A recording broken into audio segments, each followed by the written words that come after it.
Three, two, one. We're live, people. We're finally tapped in. We're running a little bit late tonight, but we didn't miss the start of Celtics Bucks. A pretty good matchup we got on the deck here. That's about to fire up, I imagine, after this commercial break. But we're scrambling a little bit right now, people, because I think our manager, our boss at work, might have just told us that he loved us right before we left. I know that sounds crazy, chat.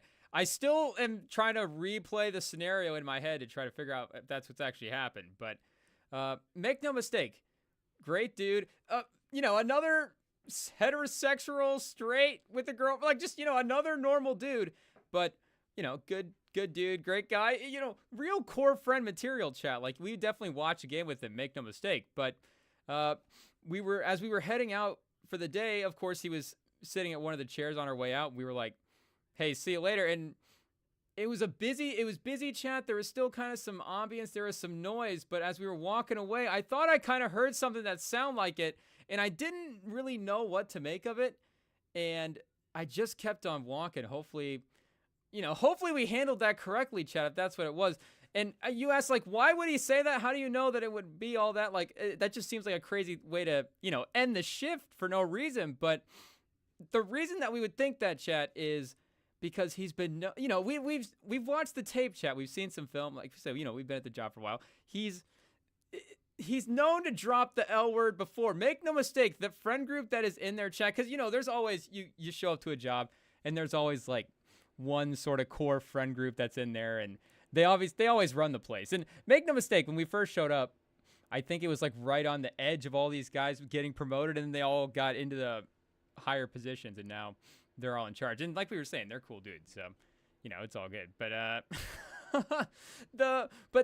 but we've heard them say this kind of amongst each other before, and there's some other people in the mix. So I don't know if we were just being like super helpful that day, and we're just like feeling one of the core guys, or the other scenario was, one of his other friends was standing. He could have been talking to him as well too. But like we were saying, we just said bye. We were just leaving. Our back was turned. I guess worst case scenario, it could have been to us. So I guess as an overthinker, chat, as a chronic overthinker, whatever, that would be the situation that we've been replaying in our head as of late. But I don't know if we're just, I don't know. Tell us, chat, if we're in the wrong. Are we too emotionally immature? Is that too emotionally immature? Yeah. Is that the right way to put it, chat? Are we too immature at this stage in our life to be in another, friendship with another straight guy and be just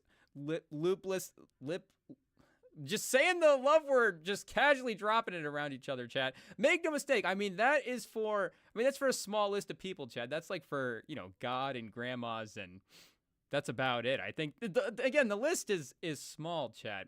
I don't know if this is a hot take, but I just think in general, it's just one of those things that people just like say it a lot. And again, even if I think there's obviously varieties of meanings to it, chat. Because like we're saying, a guy's friend group doing that, you're like, oh, those guys are obviously tight. If if they're dropping that, and make no mistake, chat, it is a white friend group as well. But like a girl's friend group, make no mistake, and maybe it's just our age or our generation or whatever. But like a girl's friend group, they all love each other, and girls will start telling each other that they love each other after like the fourth time that they've hung out. Like, it's right away. Again, speaking of like, this work, and I just like at work environments in general. There's employees that leave and show up, and, people quit and get fired and hired all the time. And people be there in there for like a week, and they'll be ending their shifts, and it's like, bye, love you, whatever. And it's like, maybe it's just the modern friend way to say bye or whatever. But again, chat, it's like, wait a second, what are we doing here? I'm not ready for this. Getting ambushed by all this, emotion is not good for us, chat. So, and make no mistake, like we're saying, a girl's friend group, I think it's very common, especially for like young, like 30 and 35 and under. When's the millennial cutoff? Because again, the ages are going up every year, like, obviously. But is millennials like mid to late 30s? Maybe 38 and under? If there's like a 38-year-old and a 22-year-old, are they telling each other they love each other? If they're... Is this stereotyping right off the top, chat? Welcome to the show. But I'm just saying, watching the film, watching how it just... we're not stereotyping. We're just saying in some of the environments that we've been around, the girlfriend groups are a lot more likely to say that they love each other than some of the guys' friend groups. But for the guys, and this friend group at work too, is not the only guys' friend group that would, drop the L word around each other for sure. I think it's been common throughout some of our other white friend groups as well. But I'm thinking like our core friends, like, have me and the Champ Quinn ever like actually said face to face that, have we like actually ever said that? Billy Buckets? I mean, there's just no way, chat. There's just no way it's gonna happen. I'm trying to think, like, even in some of like, it's the ebbs and flows of life, chat. Even in some of the low points, like, shout out to emojis. I feel like you could at least send a heart these days.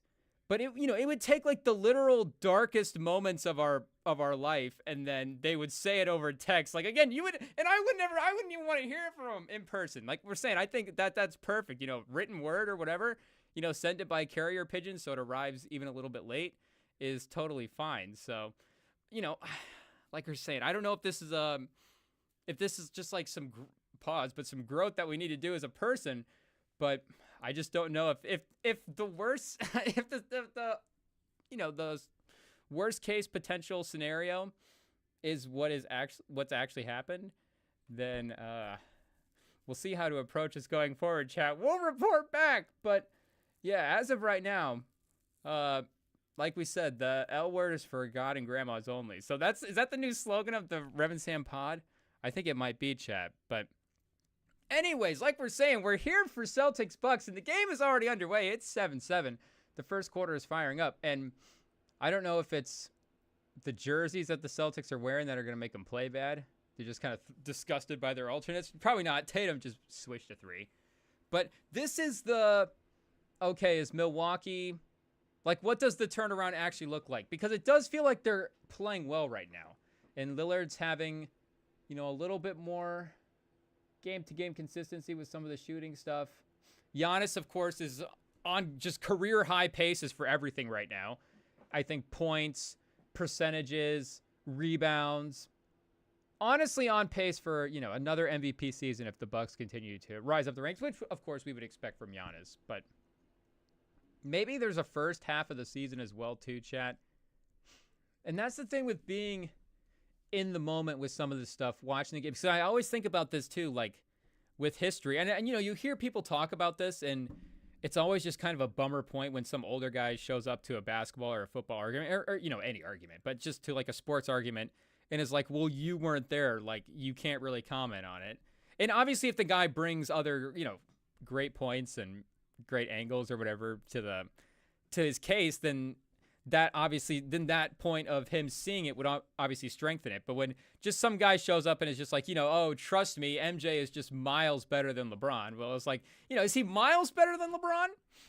Like, is it at least close? Like, could you at least entertain the idea? Or again, we were never there in the moment. Like, maybe it's just so far and away that something's there. But just that, being in the moment for just watching sports day to day, it's like, yeah, we weren't in the moment watching sports in the 60s and the 50s and the 70s. Or maybe we were, chat, but we just don't have that memory bank from the past lives. Shout out GNX Reincarnated, of course, still in the rotation. But being in the moment for when Giannis is at the peak of his powers is something special, because it is one of those things where you look at him and look at Jokic in the playoffs and some of the, especially the durability as well, too, because Giannis has had playoff injuries. And that's a part of the Jokic thing, is Jokic doesn't necessarily get hurt in like a detrimental season-ending type of way. I mean, he's, had his bumps and bruises for sure, but, or maybe not. The man just absorbs everything. But, Giannis, of course, has had some issues with health. He's had some unfortunate games as well, too. I mean, Jokic has had some issues with health. I guess on the other side, Jokic's teammates have gotten hurt, so I guess he's had his issues with health, in the team and in the bigger picture, kind of in the same way with Giannis, though not like to actually putting the mileage on Jokic himself, because it's kind of a long-term after effects, potential there as well, too. But it does feel like legacy-wise right now, Jokic is doing the Kendrick, and not that Giannis is necessarily doing the Drake, because we know Drake's legacy right now, make no mistake, people, it's taking a bit of a toll. But it does seem like Jokic is really like exponentially passing Giannis in some of this legacy stuff. And it's not going to, for people in the moment, it's like at some of the starts of these seasons when Giannis came out of the gate firing, Giannis' peak basketball is just about as good a basketball that we've seen, comparatively in the league to any other player. And not to say that Giannis has had these end of the season stuff, but again, recently there has been some injuries and the seasons haven't necessarily ended. And, you got the playoff series against Miami and all that. But in the moment, watching Giannis to start some of these seasons, and it's just hard, not that I guess it's hard to do the research. I guess, maybe we just need to commit more time to going back through like month segments of box scores for guys from back in the day. Chad, it sounds like a lot of work, but you just kind of look through some rough numbers and honestly, Giannis's season stats, of course, are totally fine. But you hear Simmons and Russillo are talking about Jokic is a top 12 player of all time. And yeah, it's not like that's a crazy take at all. Like, again, you watch Jokic and you go, the fantasy draft scenario, at some point, the fantasy draft scenario and the legacies thing, like how much of a difference can we actually start making a case between these rankings are. But, and not to say that those guys or other basketball guys wouldn't have Giannis as like a top 50, 40, 30, whatever, 25 player of all time. But, I think it would be in that range of being closer to Jokic than him being like a couple tiers down. Because, again, at the end of the day, they still have the same amount of rings. They have the same amount of rings. Their playoff legacies, like we're saying, they've had kind of similar ups and downs if you consider Jokic's team getting injured and then Giannis. I mean, Giannis's team getting injured, of course, too, but Giannis himself actually getting hurt and having to miss playoff games. But, again, they are playing well right now. And I don't know if we're watching them going, okay, this is the best version of basketball that they're playing, but can you maintain some momentum? That's at least important for trying to be a competitive team. I think riding the high a little bit, building on some positive performances, and just, of course, showing up for big games, big moments. They're going into Boston. We're a quarter mark of the way through the season. You kind of need to show that, or at least you kind of want to prove to yourself a little bit that you can hang with this team. And maybe that's the problem with some of the veterans on this team. And we know that some of these guys have been around 4 title runs, but, are we thinking of Dame specifically? Like, don't get comfortable and just assume because, again, you're Dame Lillard that, you can show up and beat the Celtics in a playoff series. Actually put some good minutes on the court against them, put some film on there. Maybe actually put up a W against them. So here we go. Giannis posting up Tatum, chat. Oh, Tatum with the foul.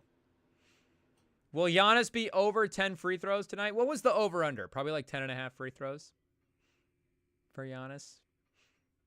Is Giannis the league leader in like spreading out his shoulders and lats after a foul? Giannis is the the league leader in back day walk. When a guy just did the lat pull down and now he's walking around with his arms out like his back's too wide. Anytime Giannis gets fouled, you can tell he's puffing out a little bit. I mean, peak LeBron, of course. I mean, pause. The leader in puffing out. Can we even say that, chat? That's crazy. But Giannis for like chest up after a free throw. He might be currently the new. And LeBron does do it maybe even a little bit more now as well because of his age. He's kind of like, yeah, I still got it. These young guys can't handle this. Pause. LeBron, has he been at the Diddy parties? Okay, are we going to get copyrighted 10 minutes in, chat? This is not good, but it's a 6-point game, 5:45 left in the first quarter. And already on the edge of what happens when it's six points from the starters is not good because when they go into the bench. I mean, Peyton Pritchard would Peyton Pritchard be the 3rd best player on the Bucks, chat? I mean, that's crazy to think. Peyton Pritchard is the 6th man on the Celtics. And he might be the 3rd best player on the Bucks. Because obviously, well, I mean, Giannis, Dame, Brooke Lopez? Who is the third best player on the Bucks? I guess Chris Middleton is back today. So outside of Chris Middleton being rusty, they don't have a ton of excuses, chat.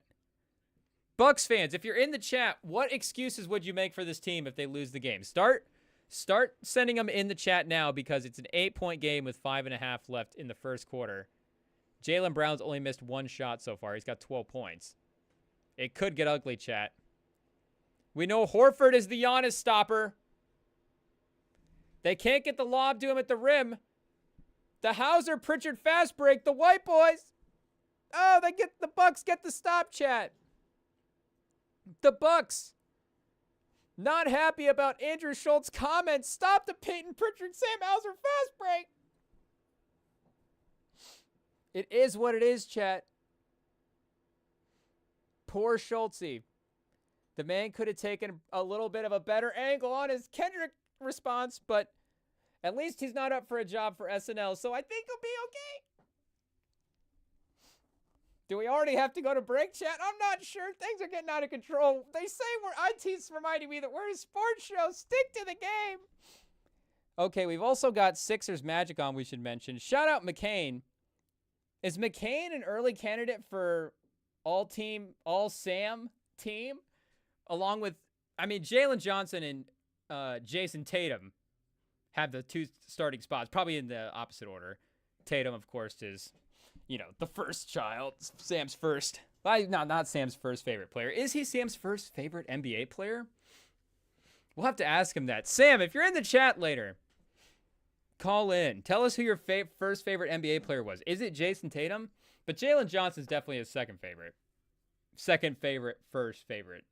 His second favorite NBA player, if that makes sense. Has Jalen Johnson unseated Tatum as well, too? Probably not, but either way, Jalen Johnson has the second spot. But I think, who are we just saying there, chat? Oh, geez. That's not good. I forgot who we were just talking about. Oh, McCain! That's because I was looking at the Bucks. I was looking at the wrong game. We were talking about McCain. Jared McCain, early candidate for first team All-Sam. He loves McCain. He's calling him the best rookie in the class. Sam, did you forget about Castle? Castle already, again, maybe top 3 player on the Spurs. Who knows? Probably, Barnes, player of the week. Chris Paul. And then Wemby, chat. Is Wemby the third best player on the Spurs? And the Spurs playing a little bit, but I think they're without Wemby tonight. We didn't look at the injury report, but we were looking at it yesterday, and they were saying that he was probably going to be questionable, but most likely that he was going to play on Sunday. So I don't know why he'd be questionable if he was actually doubtful. It's like, well, then put him as doubtful. The report's saying that he's doubtful, but Chris Paul was on the thumbnail for the game, so I would assume that they would not put Chris Paul on there over Wembanyama. Maybe I'm wrong, chat. Maybe that's how far the Wemby thing has fallen. He's still in the promos. He's still in the clips. They still love Wemby. Wemby's cooking. Maybe just not what we thought, chat. But McCain, of course he has McCain has a McCase for the best rookie. He's in there. Let's see what the odds are right now, chat. Because it would be probably McCain, Connect, and Castle. The Connect 4 on the names. But that has to be the top 3. Oh, FanDuel experiencing a lot of action right now. I guess we can say FanDuel again because RIP DRF Sportsbook. It was a good run. But we're sportsbookless as of right now in terms of sponsorships, chat. So if FanDuel, if they want to slide in the DMs over at REMINGTOM on Instagram, they're always open. And we do have BETSTAMP, a link for BETSTAMP in the description, which is not a sports book, but it does compare the odds across all the sports books. So like we're saying, we're already talking about, we already mentioned like 17 different sports books tonight, chat.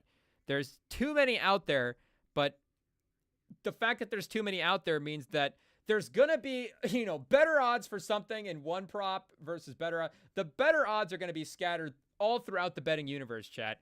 And BetStamp is like the black hole pause of the betting stamp universe. It just sucks all the bets in. Pause. This is a bad analogy, chat. Who knew black holes were so sexual? I guess probably should have figured that out by the name. But it takes all of the bets across all the sports books, compares them, and then gives you the best odds for the bet that you are looking for. So like we were saying right now on FanDuel Sportsbook, McCain is actually leading for Rookie of the Year at a minus 180. Connect at plus 550. I mean, I'm not a betting expert, chat, but that's not terrible odds for Dalton Connect at 5-1. And I don't, you start going like preseason, he was probably a little bit longer than 5-1. So you go big picture value. That's probably not the best you could have gotten on Dalton Connect. But if we're looking at it in the moment, minus 180 for McCain. Connect at 5-1. I get McCain is scoring at a much higher level than Connect is, just in terms of the raw number. But Connect's efficiency, chat? Connect's like already the best shooter in the league. 3-point shooter in the league. Connect's like a 50-50-90 guy. It's been insane. Let's look at McCain's stats first. Check out the McCain McCase. Is McCain in line for a Mickey D sponsorship? Who knows, chat? I mean, McCain's efficiency has been good as well, too. On the season, he's 16.5 points a game, 46% from the field, 38% from three, 87% from the free throw line, which, I mean, as a rookie, 46-38? As a rookie in your first 20 games? I mean, that you will definitely take from a perimeter player, absolutely, especially when he's shooting over, 12 shots a game. Again, 16.5 points a game right now. But if we go even probably a little bit more recently, when Embiid is just like fully committed to this resting bit, he's only scored in single digits one time in the last 13 games, chat, before this one. And yeah, they played the Magic the other night. I was going to say, that game sounded super familiar. Deja vu, chat? They played like basically the last time we were recording, but close game. Only lost by 7. McCain put up 24, but as soon as this loads, we'll see here what he was at over for the season. Oh, geez, chat. The web can't be crashing this early. McCain's numbers are too good. Basketball Reference can't pull them up, apparently. Yeah, I mean, he started the season. He had 4, 0, 4, 4. He had a 3, a 5. Okay, we might have to go to a different source, chat, to look up these numbers. Or at least to jinx it so it finally loads. One or the other. Once we go to the different site, different way to pull it up. The original one will definitely fire up here. Okay. Good, this worked out. So his efficiency has been kind of the same the last 13. At 47 and 40 basically, if we do a smidge of rounding up. But 21.7 points a game. So the volume is going up and the efficiency is up a little bit. But Connect on the season, I think he's only at about 12 points a game. Yeah, he's only at 11 points a game right now. He's 47% from the field, 40% from the three. So I guess his shooting has probably dipped over the past couple of games. Let's see here. Oh, yeah, in the last 3 games, chat, he has not been hitting the threes very well. 27%, but from the numbers, he's 1 for 12 in the last 3 games from 3-point. Only has 10 points in that stretch. But before the last 3 games, he was 49, 44, and 12 89% from the free throw. So like we were saying, yeah, it's insanely efficient for Dalton Knecht to start the season. But again, only 12 points a game. So not quite the overall responsibility offensively that McCain has. And McCain, of course, is, like in a lead guard-ish type role. A secondary. He's not really lead guard. Max is lead guard, of course. But, at times he's running the offense and still in a point guard-esque position, like we're saying at times. He's definitely been tasked with more for the Sixers early on. And his star players, sidekick guys aren't even out there. That's part of the reason why. Davis and LeBron. Who would have guessed that Davis at his age, or LeBron at his age, would be more consistent than both Paul George, more reliable than Paul George and Joel Embiid? LeBron's 40 years old. Is LeBron gonna have a grandkid soon? Who knows? Is that the next goal? LeBron, can you play long enough to have a grandkid? I don't know. We don't want to start putting pressure on the rest of the family, but Eminem, LeBron in the league? That would be kind of crazy, Chad. That would be wild. But the Sixers are up right now in a battle where nobody has their stars. Paolo's out, Embiid's out, Paul George is out. The league is throwing their hands in the air. But we're still in for some entertainment. McCain and Maxey versus Franz and Anthony Black and Jalen Suggs. Jace Howard. Who's the Howard that's on the... It's not Jawan. It's not Jace. Is there a Jordan Howard? Was Jordan Howard the running back for the Bears? Who's the Howard that's on the Magic? Chat, why are we blanking on his name? We should definitely know his name. Jarrell Howard? We were listening to the Games album earlier. What's his name, chat? What is his name? And we're gonna be going for the Spotify rap, which, speaking of, we'll definitely be reacting to that in a second. But we're gonna try to go for just all albums in the Spotify rap, chat.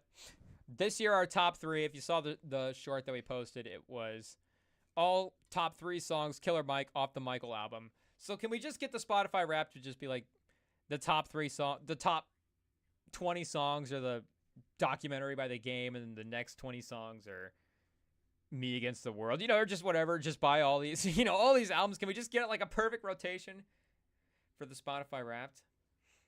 I doubt it. We'll probably diverge. We'll probably go back into our old playlist habits, but right now we're just basically full albums. The Freddie Gibbs album, newest album, a mainstay in rotation at this point. But Boston has already hit 7 threes in this first quarter, so clearly separating themselves as the best team in the league. And the Cavs did get revenge on them, so we should, give the Cavs their fair due. For our, we meant to say best team in the East for Boston, more specifically. Best team in the league, of course, could be absolutely right as well. Probably would be the case in our power rankings, but for the Eastern Conference specifically, they are taking down another top contender here in Milwaukee. Is Milwaukee even a top contender at this point, chat?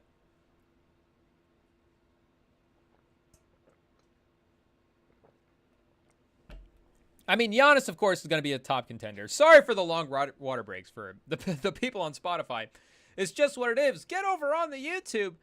But, Giannis is, of course, a top contender player. But is the team a top contender team? Will Doc Rivers, will they pull the Adrian Griffin and be replacing him with somebody in the front office? Did they bring in a guy, chat? They didn't bring in Van Gundy for like an advisor role. Mark Jackson? When will Mark Jackson show up in the Bucks front office? It's like, now Mark Jackson is an advisor to the head coach. What do you know? And I don't know if they could they bring in Mark Jackson to advise Doc Rivers? That'd be kind of crazy. Because the thing is, Doc Rivers does have a title.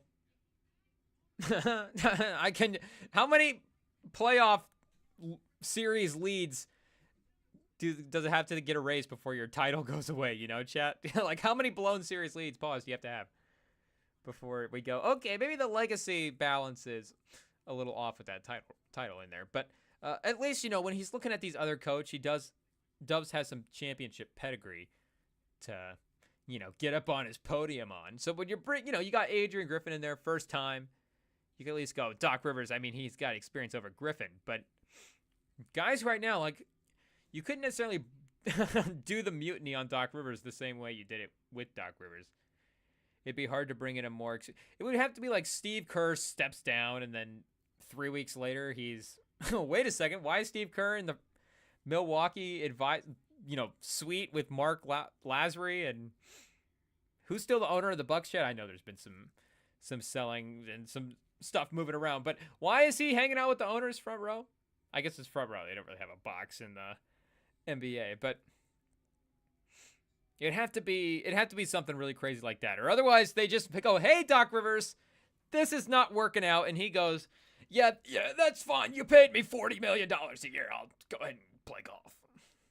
I don't know who that was at the end, chat. It was a little Doc Rivers at the beginning. I'm not really sure what it ended up being, but I mean, Doc Rivers will be totally fine to step away from this Bucks team whenever Milwaukee says it's time to go.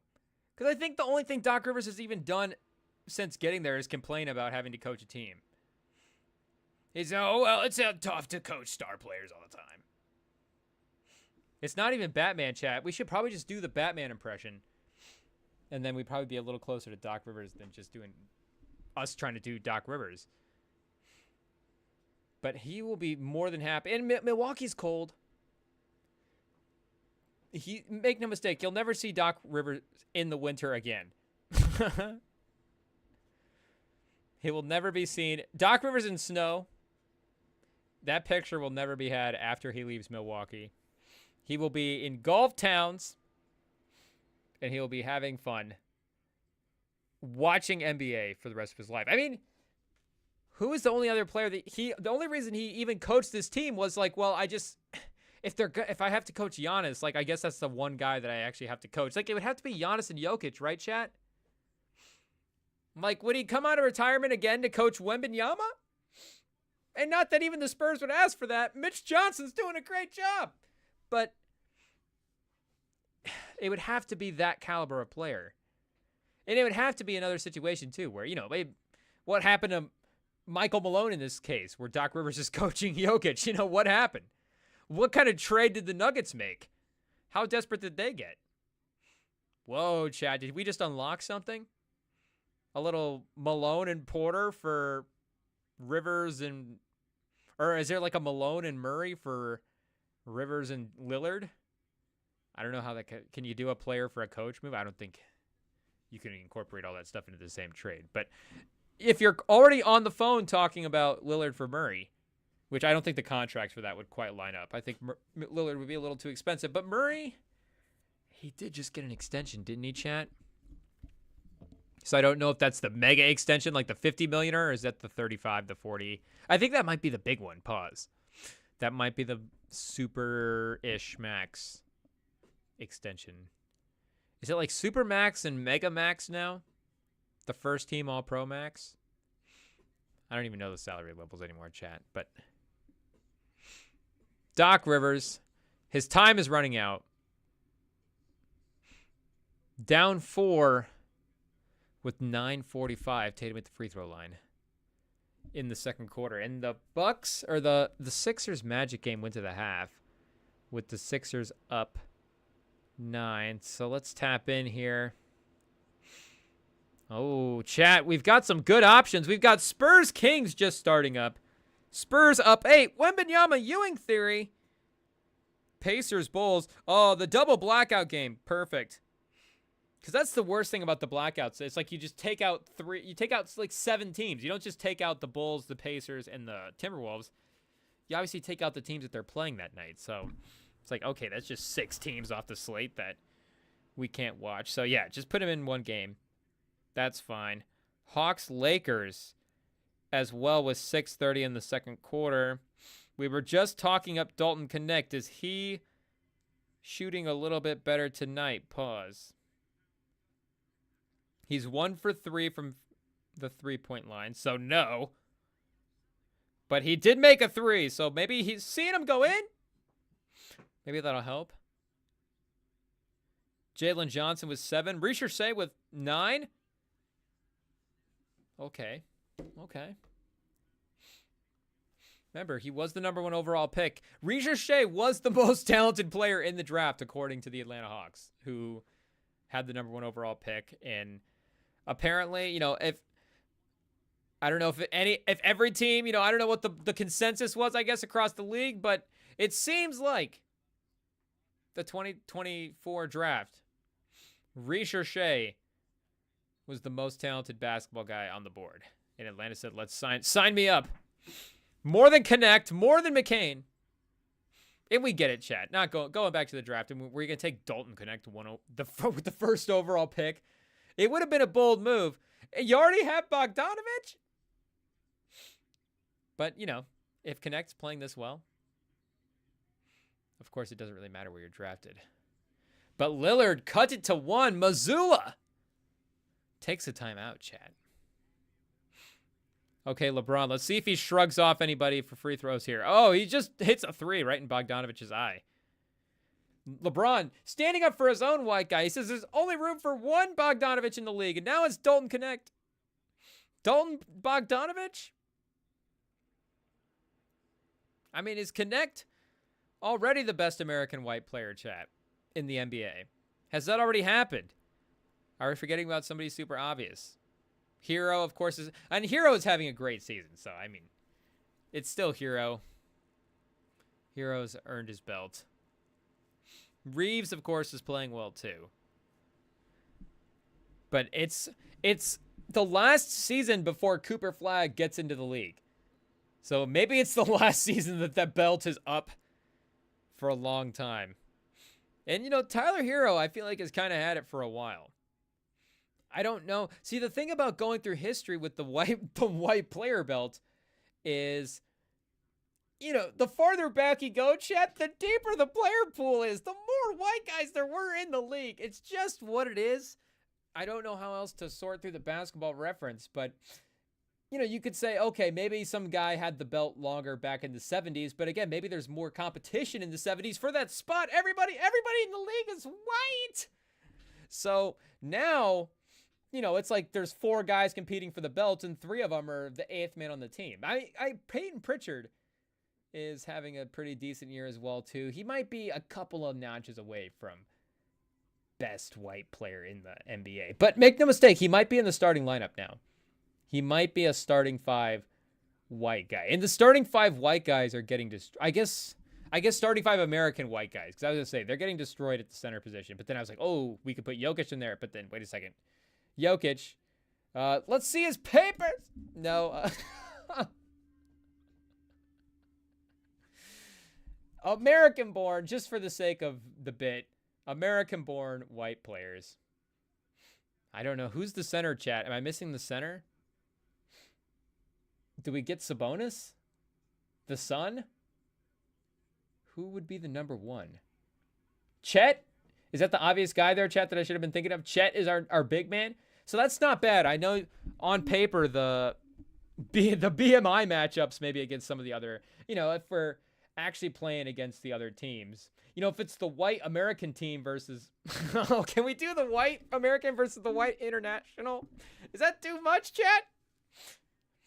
I was trying to think of a way to make the game more politically correct, but I don't think that's the right way to do it. However it happens, if he's matched up against these other centers, the BMI matchup might not be ideal, but Chet is great. So we'll take Chet as our 5 because Chet might be our 5 at the end of games anyways. So obviously if you start him, that's totally cool.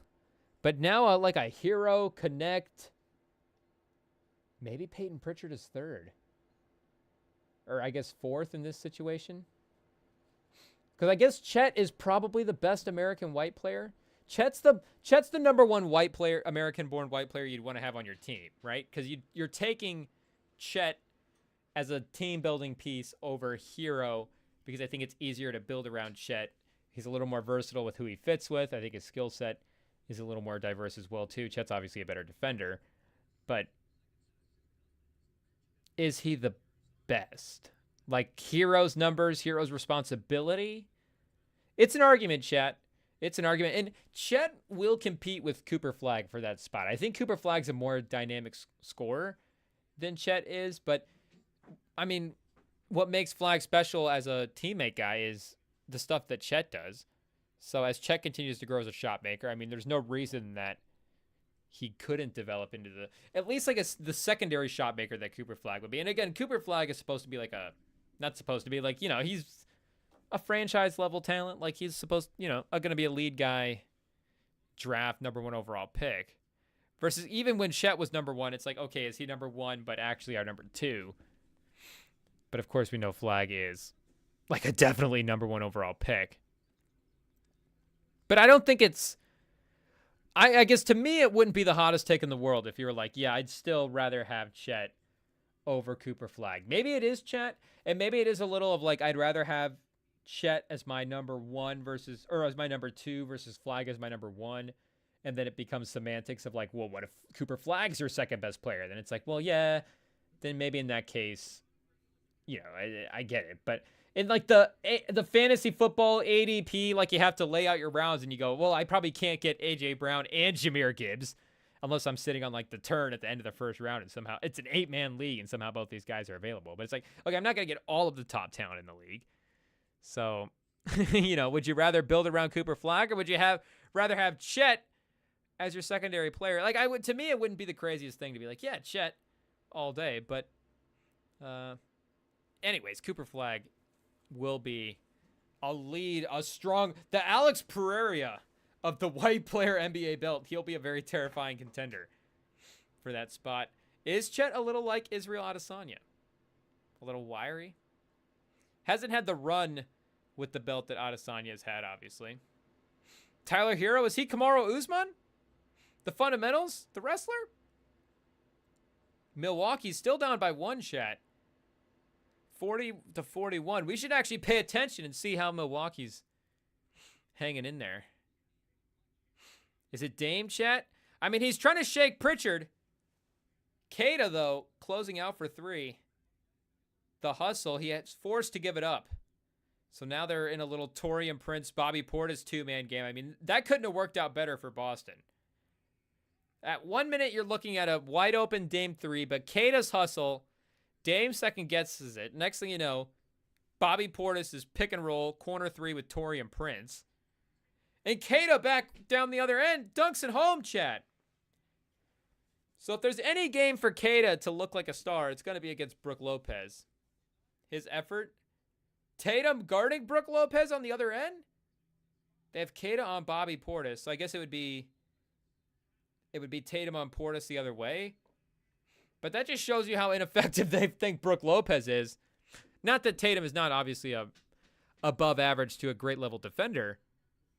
But, they'd much rather use Keita's size and athleticism on Bobby Portis' shot making. Just go, well, Tatum, as long as he stays in front of Brook Lopez, he'll probably be okay.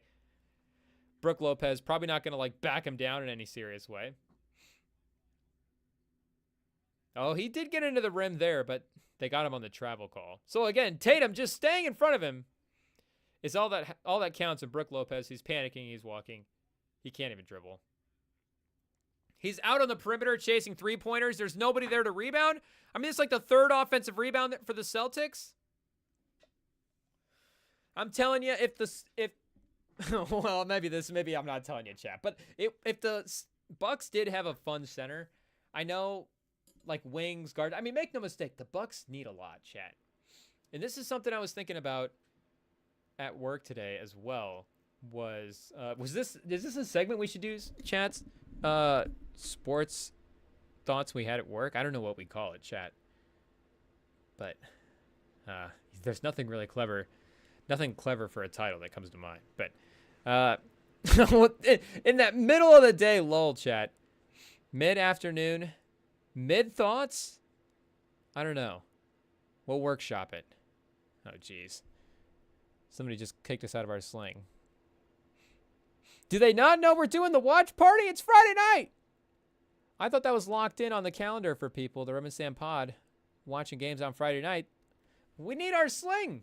But what were we saying, chat? Oh, yeah, the the Bucks are a team that, yes, they're still very much in the mix for like, oh, are they, a couple of them playing better games away from being an Eastern Conference. Like, they're still in the mix as a playoff team and a competitive team in the East. But they are, they're Giannis away from, like, being completely disastrous. And the Nuggets are kind of the same way like that with Jokic.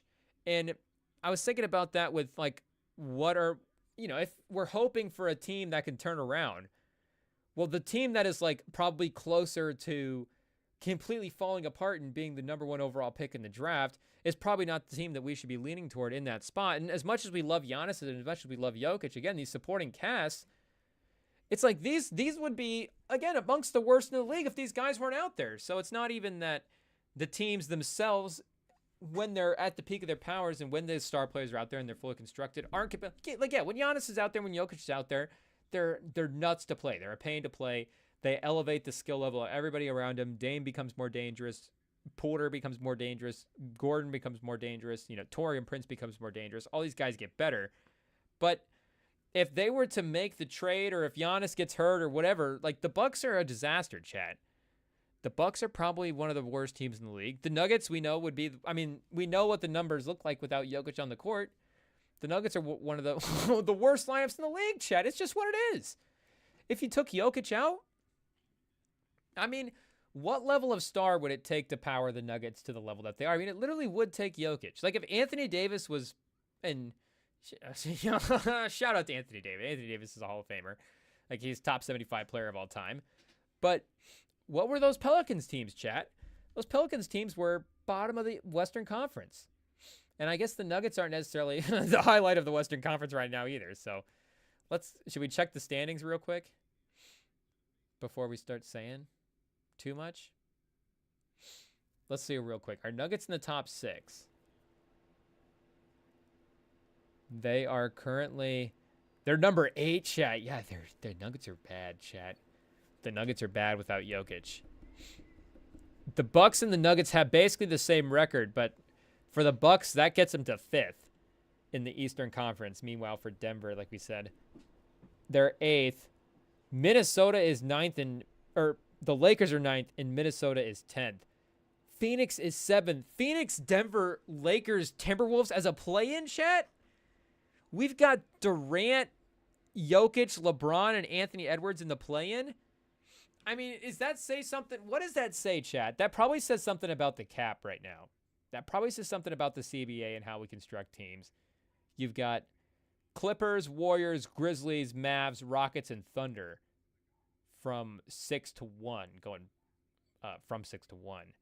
But that's kind of crazy. You've got those 4 you got Durant, like we were saying, Suns, Nuggets, Lakers, Wolves. And then if you go 3 to 6, those 4 teams, the top 4 above them, Mavs, Grizzlies, Warriors, Clippers. I don't know if I'd pick all the lower seeds in a playoff series over the higher seeds, but I still think I trust the stars from the lower seeds more than I trust the stars from the higher seeds. LeBron and Davis still in a playoff series, yeah, until I see them be bad. And I guess, they've, whatever you want to make over the last year. But, until we really see them falter in a playoff series, I'll keep trusting them. Jokic, of course, like we're saying. Durant, of course. Anthony Edwards, yeah, absolutely. We trust Anthony Edwards. I trust Anthony Edwards over Harden in a playoff series. Even over Ja, though. It's a tough one, chat. We know Ja is good in the playoffs. And Luka, of course, with 3 with the Mavs is pretty great as well, too. But the Nuggets kind of being in the similar spot as Anthony Davis. That just shows you, chat. We were about to make this grand point about how Jokic is just so much better than Anthony Davis for keeping this Nuggets team above in the Western Conference and all this stuff. But yeah, the record says that they're kind of in the same spot where, Davis was early on with the Pelicans. So that just shows you, chat. It shows you how important situation is. I feel like it gets, I don't know if underlooked is the right term, of course, but who has really transcended a bad situation? Who's done it? Nobody's done it. Jerry West, chat. And let's be honest, those Lakers teams were good. those Lakers teams had legendary players on them as well. The Celtics might have been just... Should we look up some of these Jerry West teams that made the finals? And I know maybe not all of them are going to compete with the talent that the Celtics were throwing out back in the day. Of course, we get it. The Celtics were, comparatively probably the most stacked team in NBA history. Again, just like Hall of Famers all of the Hall of Famers in the league were on the Celtics at that time because the Celtics were the only one winning the tournaments. But I mean, yeah, they had Wilt and stuff at the end of his run. But yeah, like what about these first couple of years here? It's like made his first playoff series anyways in 60, 61. So who was on this Lakers team? I mean, I imagine Elgin was still there. Was this like a fully healthy Elgin season? Oh, geez, chat. The computer is struggling tonight. It's just what it is.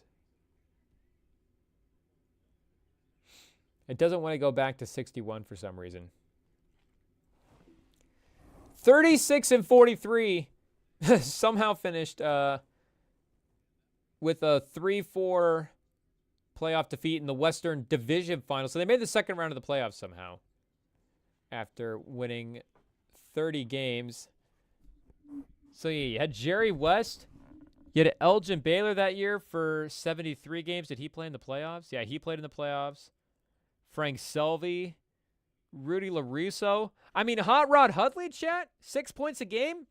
I mean, the problem was they probably just weren't passing to Hot Rod Hudley enough. Slick Leonard and Hot Rod Hudley? I mean, how do we bring back these names, chat? How do we bring back old school names like this from the 60s and the 50s? I mean, we'll get to maybe some old school stuff a little bit in the Wrapped, but I feel like maybe it's just so of that era that we can't even bring it back, because if you start calling a guy Hot Rod whatever, you're just going to be like, well, that's just, you're just copying some old school 60s nickname. But, I mean, nicknames are not dead, obviously. I feel like nicknames maybe even are more popular than ever. Maybe I'm wrong. Like, everybody that I know has a nickname. Champ, Billy Buckets, Gibby. Maybe it's just those three guys. But everybody's got a nickname now. Everybody, you got to shorten it. We got to call you something. And Milwaukee has the lead, chat. We might not even be able to get to the Spotify Wrapped reactions because we're actually going to have to focus on this game. We're actually going to have to watch and see what the Bucks are doing. Because like we're saying, this is important, chat. Pause on the doing. But this is Bucks and Giannis trying to make a statement against the Celtics. And maybe there's some, hey, Celtics, what is the level like during the regular season? What does that look like? Because that was something I noticed in the Lions game as well last night too, and their victory over the Packers is, the Lions are clearly the best team in the league, Chad. I know we've been saying that for a while now, but it's not even that they're just the best team in the league. It's whatever wave they are riding right now, there's just a special thing that's happening there that you don't really know how to quantify with the X's and O's and the coach staff and all this stuff. You see the amount of injuries that they've had on defense, and Herb Street is highlighting and using the telestrators on defensive tackles. And he's like, who's this guy Pat O'Connor is getting off the line insanely fast and disrupting the Packers defensive line. You're like, okay, well, everybody on this team is still producing and we're down to their fourth and fifth string guy. And everybody on this team is tapped into something really special. And this season just feels like I was talking to the champ about his Super Bowl hopes, and it doesn't even seem like you're talking to Lions fans anymore. I'm not saying that they're walking around necessarily puffing their chests. They're not Giannis after a free throw puffing their chests out, being like, hey, the Super Bowl is ours. If we don't win the Super Bowl, we're the best team in the league, whatever. But the vibes that they have is yeah, we are the best team in the league, and they're carrying themselves like they've been that for a while as well too. There's just a confidence that they have with this group of guys that, again, it's clear that we know they're having a special season, but once again, Kansas City manages to win every game by somehow. And at the end of the day, with as special of a season and as high level of football as they're playing, and Dan Campbell is like that move is, I don't even know if that's a good move. The last night in the fourth quarter of that game, it probably is, because it's the Packers don't have any timeouts, and again, the defense can still play well, and you get a stop, you're tied, you go to overtime, like whatever, but the Packers still only need a field goal. Like, they don't have to move the ball necessarily that far. And I guess, chat, what happens with the clock on a change of possession? The clock stops on a change of possession, right? Am I stupid? So if they don't get that fourth down, if they get stopped, does the clock keep running? Because if it does, then the Packers are going to be screwed anyways. But I guess stopping the clock on the change of possession would be another reason why it would be so detrimental. But again, like, I think there's a very strong, like, there's a decent analytical case here where you go, this is not like a crazy by the numbers type move that we've seen in the past in some of these endings. But again, I don't know if it's a smart move at all. Like, just take the field goal there. The Packers still have no timeouts, and they're probably going to be getting the ball from a similar spot, having to go the similar length of the field, a similar amount of time, and you have a 3-point lead. So even if they get to that spot on the field, again, overtime is solidified. But the offensive line, the run game, Montgomery was awesome, and they powered through and they got it. And even in the moment, I'm like, yeah, I don't know if this is a good move, but this is the Lions season, and they've been the best team in the league. And if you're the best team in the league and you're a dominant team, like, go out there and get, can you pick up 6 inches on a fourth down? If you really need to. I feel like if you win the Super Bowl, like, you probably should. But I still don't know if the football community is ready to necessarily pick them over the Chiefs. I know the odds now have moved as well, too, where they're favored for the first time in franchise history to win the Super Bowl, which is kind of crazy to think about as well. But again, I guess what I was thinking about when I was watching the game, and what maybe is in play here with the Celtics, is I don't even necessarily know what the best way to approach the season is, because as you watch the Lions again with this season play as high level of football as they played, play as hard as they played, like, they're clearly as locked in and as committed and as focused as any team in the league. There is starting to be a little bit of the injuries are starting to mount. These games are starting to get a little bit closer, and they're playing some better teams as well, too. Like the Packers going toe-to-toe with the Lions. That's something special, and the Packers are maybe the second best team in the NFC as well. Like, that game should definitely have been close. But they showed the second half splits as well, too, during that game for the last, I think, like, month or so of the season. And it's like, okay, in all these games, like, yeah, there's a dominance in the first half where maybe they're just taking their foot off the gas a little bit, and maybe they're starting to feel themselves. But is it a little like, is there a little bit of where they maybe pressed, they were a little too on the gas at the beginning of the season? Is it a little like the Spotify rap stuff that we're going to talk about later? Were they replaying the song a little bit too much at the start of the season? And it's like, okay, well, now at the end of the year, we've got too many minutes built up on it. Like, do we have to totally cut this out of the rotation? But, the Chiefs, of course, are injuries, and, they'll still deal with the stuff that a team will have to deal with over the course of the season. But that is the part of the experience of winning a Super Bowl, is like they actually know the exactly what it takes to get there. And it's not that they've just done it before. They've done it multiple times. And Mahomes is a little bit on that Brady level now, where it's not that they're just going for the three-peat. Like, he's been in 3 or 4 Super Bowls now. Like, as many Super Bowls as we've seen basically any other quarterback be in. And, Brady with being in, like, 19 Super Bowls, just the number's so high that you go, okay, well, it just throws off the perspective for everybody. But, like, who's in the next most Super Bowls, Chad? It's like Elway with 5. And that's a ton. That's a ton of Super Bowls. Bradshaw with 4. Jim Kelly with 4. Bradshaw got the win. Shout out Jim Kelly. We love Jim Kelly. Versier Pro Jim Kelly on the pod. That was the last time we'll ever make a Jim Kelly joke on the pod. We apologize. But, unlike Schultzy. But, that threw our train of thought off. Chat, going after Schultz. Pause. But,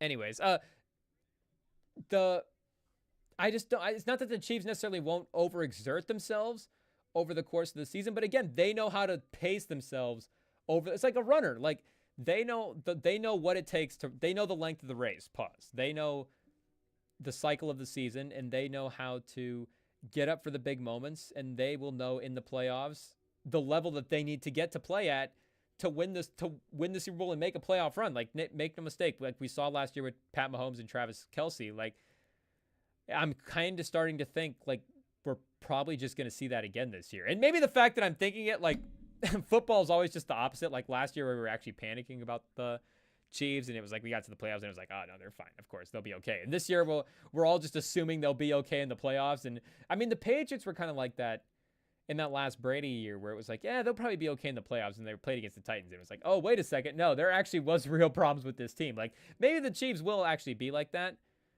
in the playoffs, but there is that Mahomes is at that Brady level where the experience that he has with making these seasons long runs, like he just knows the course of it as well as anybody. And at least I guess for the star players specifically, like Mahomes and Kelce and Chris Jones and those guys, I don't think those guys are going to necessarily like burn out over the course of the season. And I'm not necessarily saying that the Lions are going to burn out, but there just becomes a thing when you play so well and they're giving so much effort, and you can tell like they are attacking the championship. Shout out Jakob Pertl. They are attacking the championship about as aggressively as anybody this year. And will that potentially, unfortunately, like be a costly thing? And it's not just like, will the team fall apart with injury and everybody will get hurt at the end of the season or whatever, but there just becomes that like spiral moment as well too, where you go, oh, we've worked so hard for all this. Like, is this going to slip away? Like, what's happening? Not again. We've been in this spot before. Like, I feel like the overthinking can come into play a little bit more when you've like exerted so much effort into something and not necessarily, and you're like, oh, are we not going to get the result that we're looking for? But you got the Chiefs, and not that it's just like, oh, they don't care, but they know the stay calm and the cycle of games, and they know that they can and have the confidence in their abilities to pull out these wins at the end. So like for the Celtics, I don't necessarily know what type of season we were going to see from them this year. Was it going to be a chip on their shoulder season? Because you've got Tatum and Brown with some real like storylines in the offseason. Like Tatum, I mean, with a pretty, I don't know if disastrous is the right word, but like a pretty rough offseason and a pretty rough Olympics, and the perspective of Tatum post-title was, I mean, probably as low as, I think there was we probably saw some videos and some YouTube headlines and all that stuff of like, is this the worst post-title season or post-title like off season of any player that any finals guy has ever had? And it's like, hey, there's definitely a case here. Like the perception of him is not great. And then Jaylen Brown as well too has this whole drama of people in the off season, like anonymously, and in the front office of the leagues and these teams, like anonymously saying not great things about Jaylen Brown and being negative and, toward his perception in the public and all that stuff. So now he's got these storylines to try to deal with as well too. So it's like, there's real motivation for these guys to step out on the court this year and prove themselves.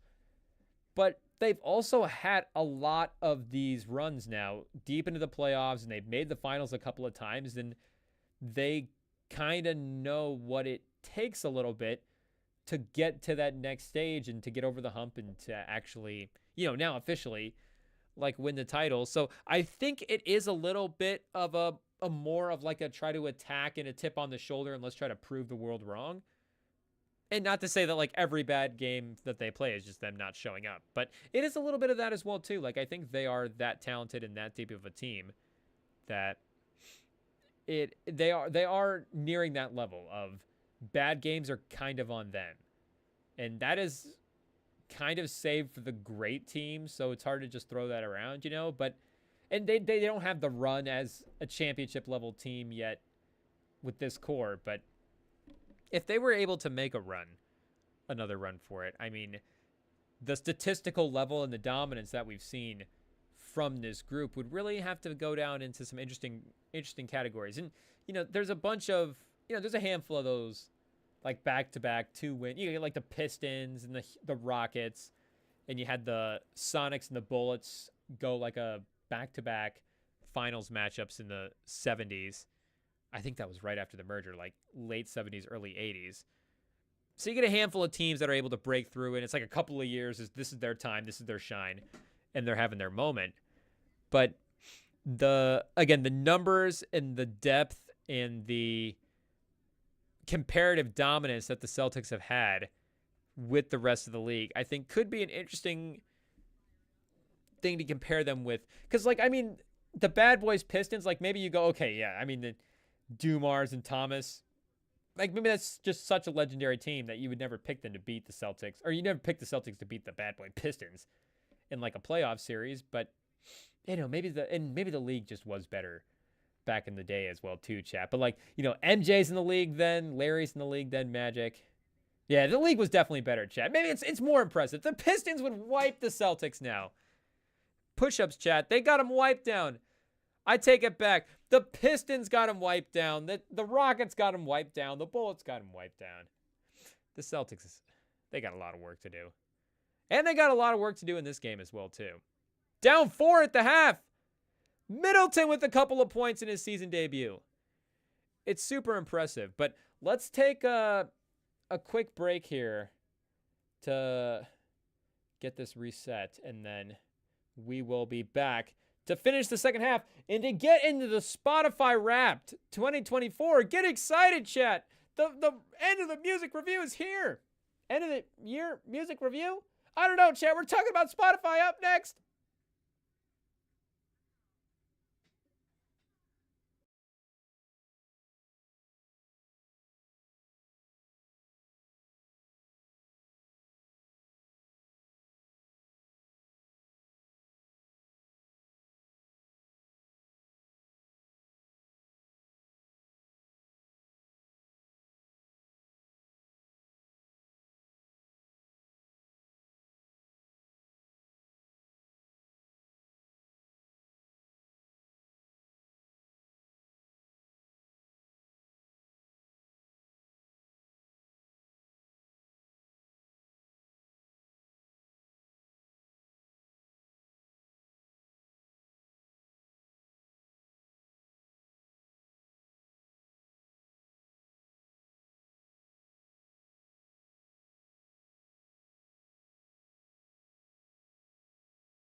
Okay, we're back, chat.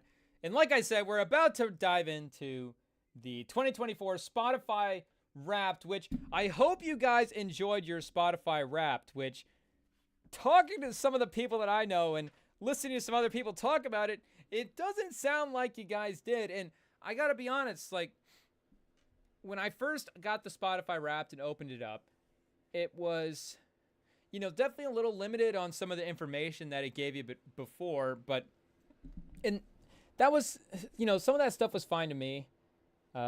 Like shout out the NFR pod, big fans. That might be in our top 5 for next year for sure. We definitely started jumping. We didn't want to just turn this into a diss track right away. We didn't mean that in a bad way.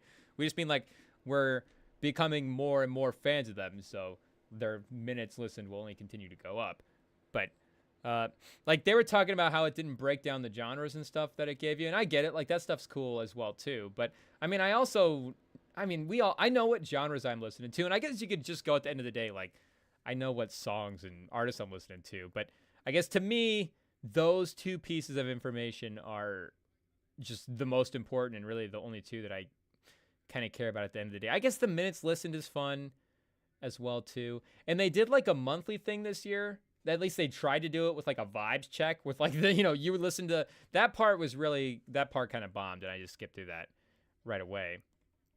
But it, for the most part, it didn't seem like a lot of people, at least that I was talking to and, looking at and just like asking back and forth and comparing what we got for the different recaps. And especially with the Spotify people as well, too, it didn't seem like the Spotify people thought that the lists were necessarily accurate. And I guess they are accurate because, again, it's all the numbers and all that stuff. But for some reason, it didn't feel like the people were like, okay, the songs that I am listening to, even at the moment or just throughout the year, were like properly represented on the Wrapped. And like you look at my list, for example, as well too. Like shout out the Killer Mike album, the Mike album. I love that album, and we, like the numbers say it. Like we replayed it a ton at the end of the year, but would we put the top 3 songs at the top of our 3? And I guess at the end of the day, like it is a numbers thing, it is a stats thing. So,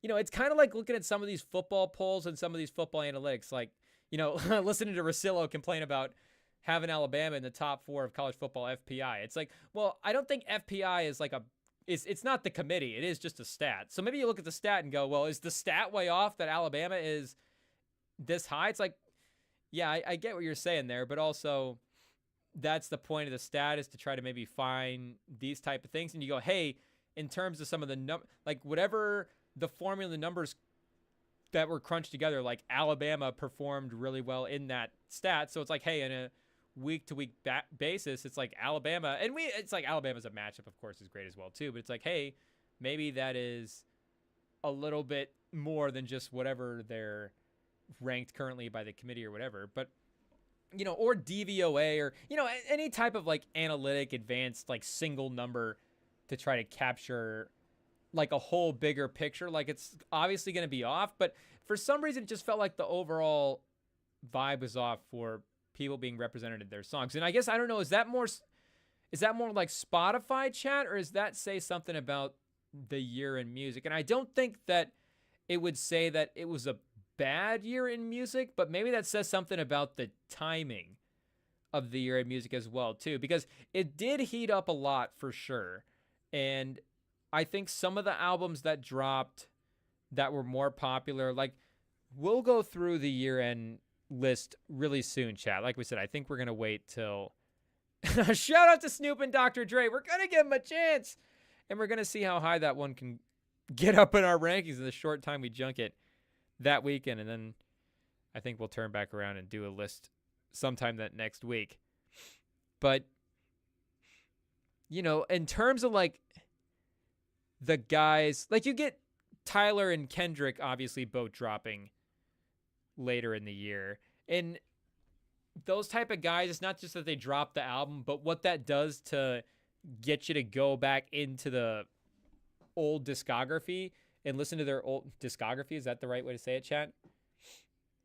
And just to listen to all the old music as well too, how that gets you back on the artist, is kind of the thing that'll really climb you up in the minutes. Because that's the thing with Drake as well too. It's like Drake just has so many songs at this point that, if you're like on a Drake run, well, the Drake run can just be endless because he's just had so many songs that you can throw into your playlists at this point. And I do want to go through just at least my own personal playlist. I guess it's probably easier than I could probably do it right now, but we won't because it might take a little bit too long. But just to see how many like actual Drake and Kendrick songs are in there, because I do think that Drake, again, it's and his albums, it's tough because we're pretty generous with our saves as well too. So maybe for us it's not the right category, but it's like Kendrick's hit rate versus, maybe in the last couple of years it would be a more better example where some of Drake's catalog, you're just like pulling individual songs out the album and you're like, okay, maybe a third or so of this album I like. So you're like, okay, Drake's volume overall and the quality that you like versus just Kendrick is kind of not giving you as much, but what he does produce is, maybe the hit rate's a little bit higher on that. So does it like balance out a little bit? And maybe in the last couple of years and maybe the last like 6 or 7 years, it does a little bit, but maybe the early runs and those early albums is obviously where Drake's going to get back a lot of the replays. But I don't know, something was either off with the listeners or with the Spotify algorithm or with the way that the music dropped. But again, I think it was a lot of the Spotify people. And I don't know if it was just the overall discontentment with the fact that it was less information and kind of just a less deal a little bit than maybe normal. But for the most part, that stuff didn't bother me. I was okay with it. And shout out to Jaw Talks Music for putting us on game about finding your top 20 artists, because if you go into an artist and just either share the artist or share the song, in the share options, it'll show you if that particular, if your artist is in your top 20, it'll give you a slide that shows you that. So if it's not, then, so like if I go pull up, like Otis Redding, shout out. Maybe he'll be in our top 20 next year as we continue to just constantly go back into music history and just listen to older and older music. But like, if I go to share Otis Redding, yeah, unfortunately, he did not make my top 20 this year. It was probably close. Can we get a top 30? He may have just missed out on, who was our number 20? A$AP Rocky was 18. Benny the Butcher was 19. Who was 20, chat? Let me see. It's going to bug me. Tyler the Creator was our number 20. So we had a stacked top 20, chat. It was a deep list. Pause. I guess Benny the Butcher over Tyler. We just admitted that. It is what it is. I guess for me personally, I would take Benny the Butcher's catalog. But again, that's just a personal thing. That's not like I think Benny Butcher's is, all-time rankings or I'd rank the albums or whatever. I just, Desert Island, if I could only get stranded with one of them. That's close. But Hit Boy, I love Hit Boy's production so much, and Benny the Butcher has so much Hit Boy that it's tough. But yeah, Tyler was our number 20. But yeah, so Otis Redding not in our top 20. But it does give you, some information in general, and it does have like a whole wrapped like section you can filter it down to. And it does kind of give you a lot of information. Yeah, I think it does give you a lot. And I'm kind of, I guess the playlist and stuff, though, in general are all kind of the same from the year before. But Not Like Us got the number 2 stream song of the year behind Espresso. So I believe these songs are ranked right in the playlist because I have one for artists and one for tracks. But Espresso is the first track. Not Like Us is the second. Shabuzi, a bar song, number 3. Shout out, at least Kendrick beat Shabuzi. If Kendrick had been number 3, and I guess we could have been probably looking at that number throughout the year. When did this drop? Okay, so that was this year. In May? How many streams does a bar song have? We have to go to the desktop version. Oh no, we have to do some research on the computer.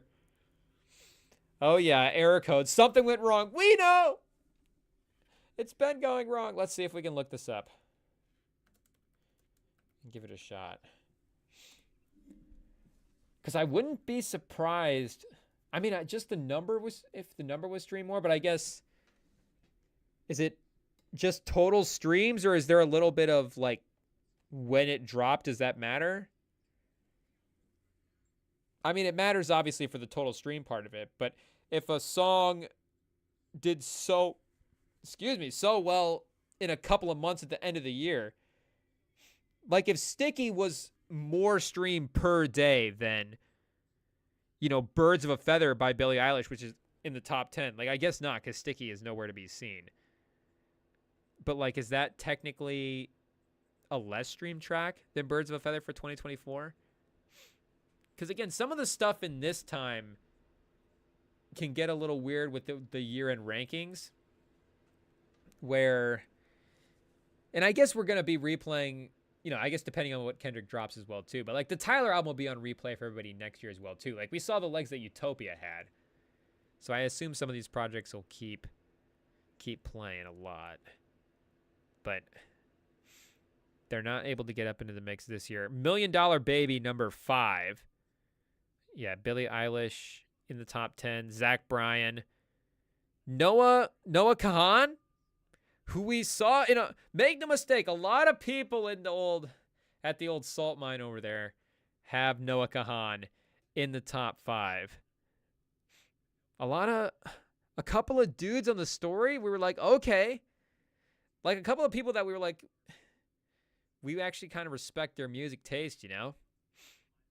Like, we'll still make fun of them for having Noah Kahan in their top 5, but we'll secretly be like, okay, we probably actually need to check them out because we know that you're not actually just listening to crazy stuff. But, yeah, only 3 albums right now. I think 4? A couple of, like, deluxes or whatever. Stick Season. Pause. Hey, yo, chat. Stick Season is wild from our boy Noah Kahan. But, yeah, he had a major year. They need to also do, I think, a stat for, like, people that are in people's raps. And I guess maybe the artist rankings is the way to do that. Let's see where Noah Kahan is at in the artist rankings, because I feel like he was in a ton of people's top 5. And maybe it's one of those things where the Noah Kahan people are just like super vocal. Like you get these groups of people that will really support their guy.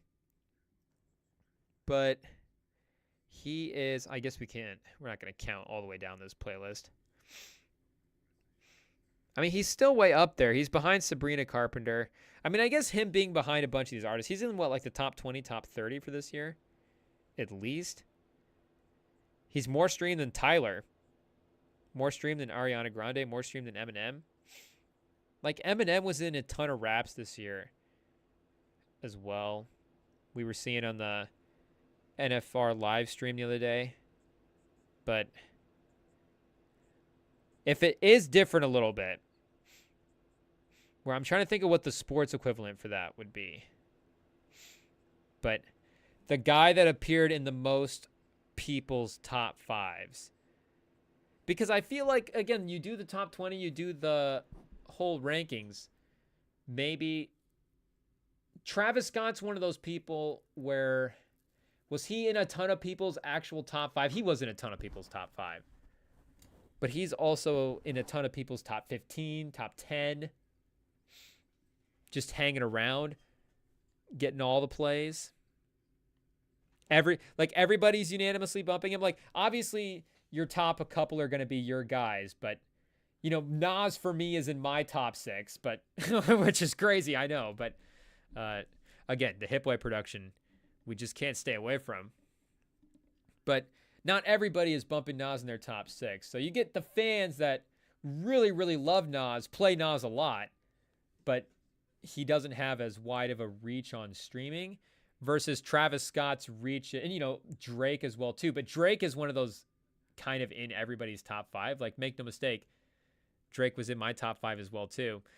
Look at this, people. We're locked in the chat today. But we might not be locked in just in general. Stay tuned, people. Speaking of screwed in, we're going to bring in the most locked in, screwed in expert we can find, if he's available. We'll see what we can do here, chat. Give us 1 second. There's only a few things that would be more important than bashing Spotify for the Spotify Wrapped. And maybe the Spotify Wrapped was so bad, we have people calling in, chat. We have people calling in. The phones are hot right now, chat. Spotify has got the world on. Spotify. I don't think Spotify's the one, but in the Twitterverse, Spotify has the world ablaze. And we're gonna bring in the voice of the people, chat. I don't know if that's a spoiler alert, but stay tuned. The show is about to take a turn, chat. The show is about to take a turn. But anyways, what we were saying? We were reacting to the top artists. Anyways, yeah, like Travis Scott, like everybody's like The Weeknd. The Weeknd is one of those guys too. Is he in top 5s? But he's in top 10s, top 15s. Metro as like a top 15 artist. 1, 2, 3, 4, 13, chat. Number 13 for the year, Metro Boomin. But I don't know if he was in a ton of top 5s. Maybe he was in the top 5 of the person that's about to call in. We will see, chat. We will see. But Taylor Swift, of course, is number 1. Drake is number 2. Zach Bryan, number 3. Morgan Wallen, number 4. The Midwest loves Spotify. It just is what it is. Kanye as well, number 5. Or number 6. 1, 2, 3, 4, 5. I mean, do we want to show our top 5? Was Kanye in there? But the Midwest loves their Chicago guys. The Midwest will not admit to playing Kanye, but make no mistake, they're still bumping it in the whip. The Midwest will admit to playing Kanye. The Midwest doesn't care. But Future right behind him as well. So Future more streamed than Kendrick. Kendrick over Travis Scott. And then The Weeknd, then Metro Boomin if we're just going hip-hop. So we got Drake, Kanye, Future, Kendrick, Travis, The Weeknd, Metro, 21. Are we claiming SZA? We're claiming SZA. And then Eminem as well, too. So Eminem is at 11, maybe, for hip-hop guys. But Kendrick getting over Travis Scott is pretty clutch. But Kendrick getting over under Future, pause. Is that Kendrick carrying Future above him? Because make no mistake, we all know why.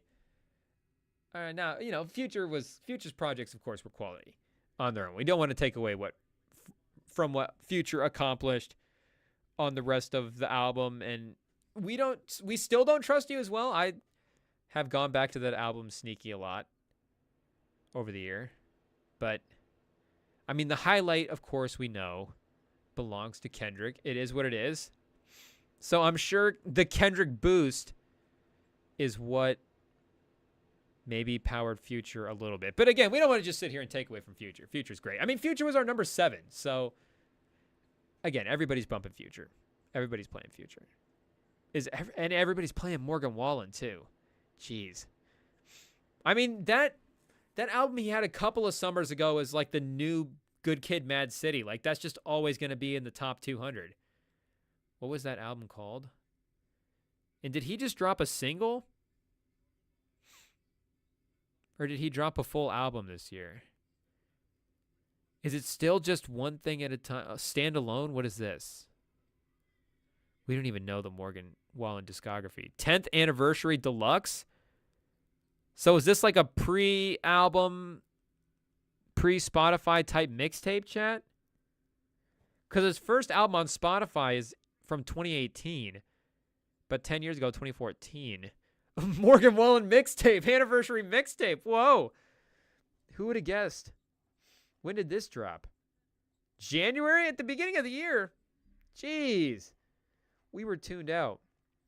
But both of these albums, the Dangerous album, I mean, this cover art is in the most streamed, and same with One Thing at a Time. I mean, are we able to check it out right now? Let's see if we remember where this is at in the charts. Because, I mean, these albums are mainstays in Midwest rotations. Make no mistake. I mean, even hip-hop heads here still listen to country. Like, it just is what it is. It's on. It's in the background. And make no mistake, on a college Saturday at a tailgate, you get enough Coronas, and Morgan Wallen might start sound. He sounds okay. You're like, okay, this is not bad. But we haven't looked at this in a while, actually, now that I'm thinking about it. Yeah, right now that Morgan Wallen album is number 16.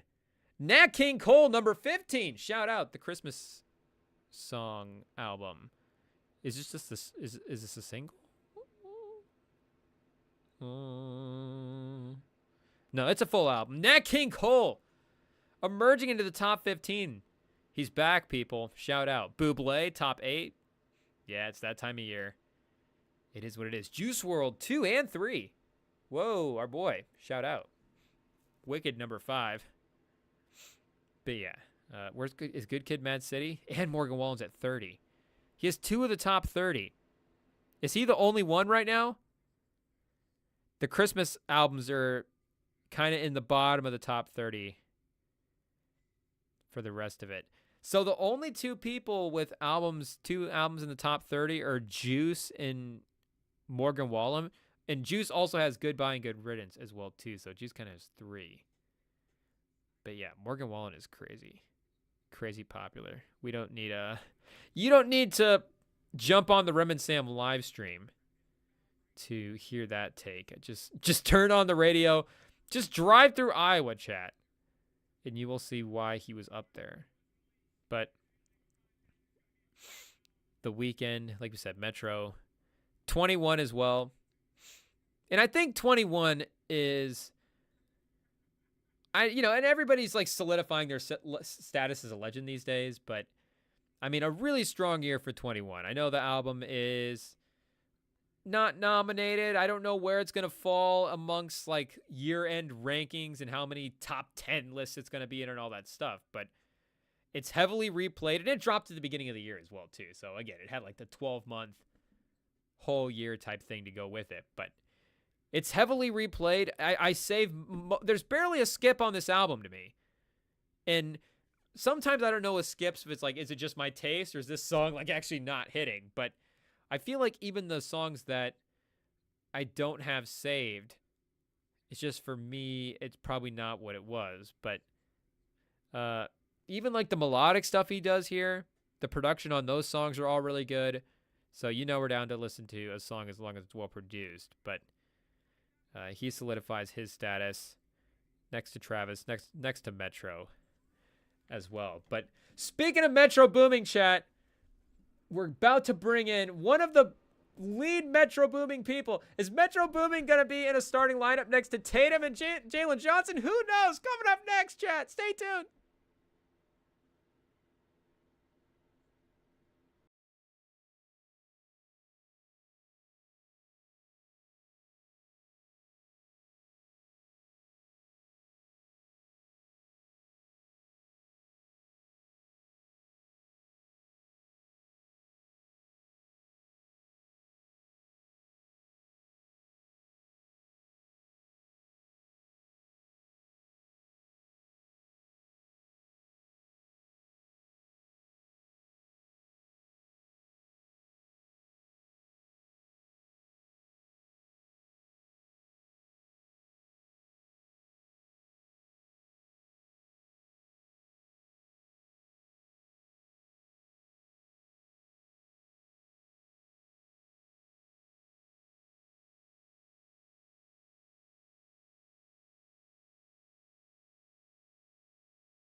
Okay, people, look who it is. You've noticed the screen has changed a little bit. We hit a button while we were bringing in Sam, and we may have lost the background, but the show goes on. Here we are. But Sam's here, so I mean, if we had to choose between the background and Sam, if we were doing a draft for the pod, we would take Sam over graphics. So we'll take it. Any day of the week. Easy number one pick. It's like the Cooper flag of pods.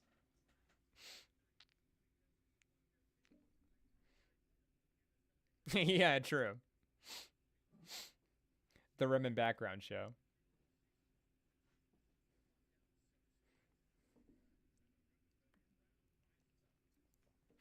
No, I was just kind of talking about some of the top artists and stuff. I didn't really get into what I was playing. Did you like the Spotify Wrap this year?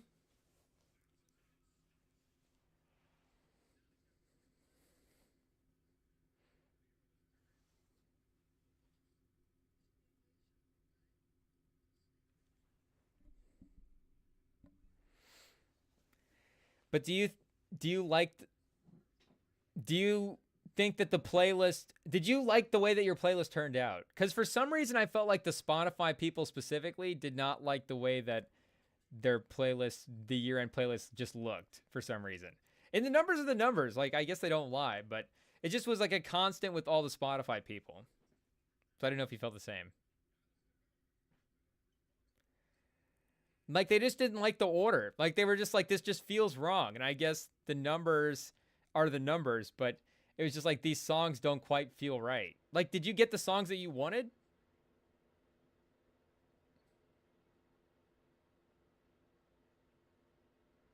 Okay, okay. Like, my artists were all fine, but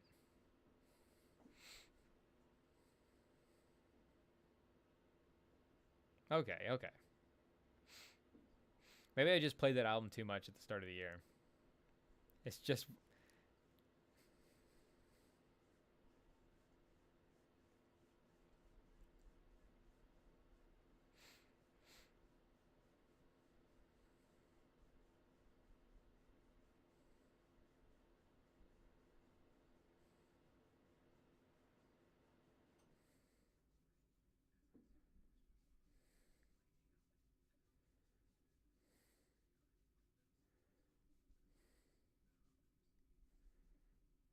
True. You're listening to happy artists to start, and then at the end of the year, you're depressed.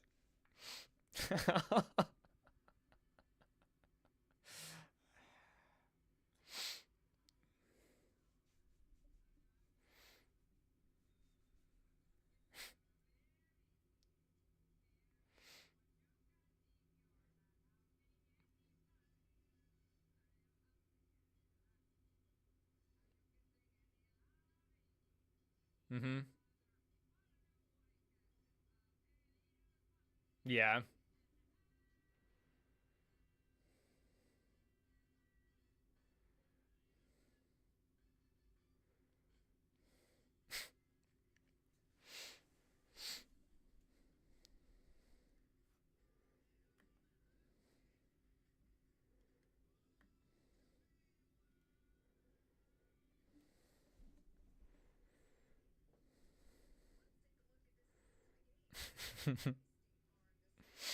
How generous are you in the car with allowing like songs that you don't like to be played? Like, are you just like, it doesn't really matter, I'll play whatever?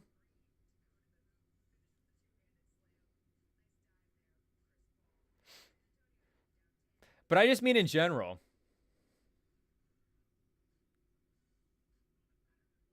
Hmm.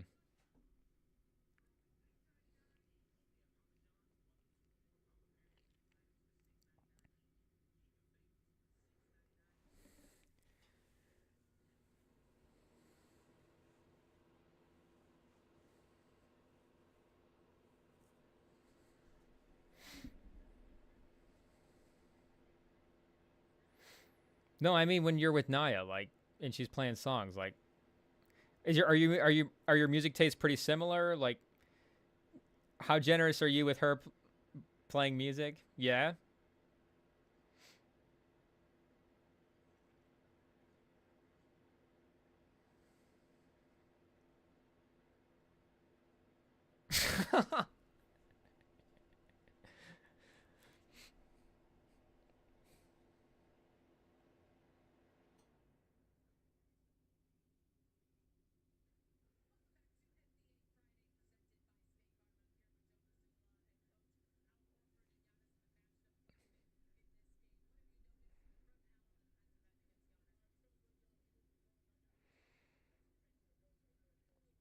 Wait, so what was her Wrapped Spotify top 5? Do you remember?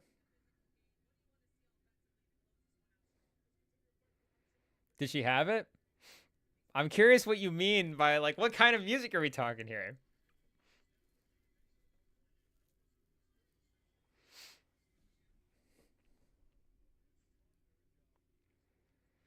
Oh, okay. No, that's great. I didn't know what you were talking about there for a second, but yeah.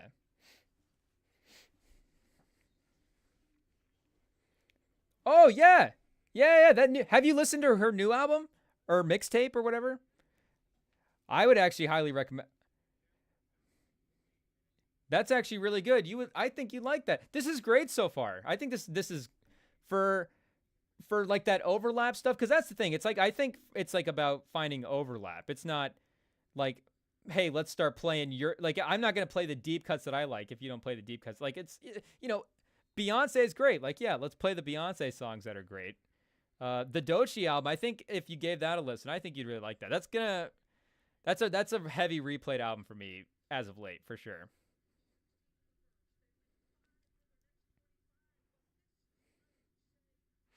Oh yeah, that's a new one.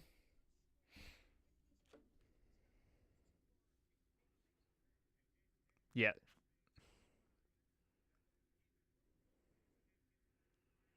Ooh. Whoa. I'm not gonna lie. This is a great. That's a great top five. That's a great top five. SZA and Don Tolliver. That Hearthstone Psycho album is. That's another one. That's another one that's gonna be heavy replayed for me. With the year, like with what I realized with playing songs like early at the beginning of the year, like with giving that a good advantage. Like I've been replaying this Don Tolliver album so much that I like started to go to YouTube because I'm like I don't want to get these Spotify numbers too high.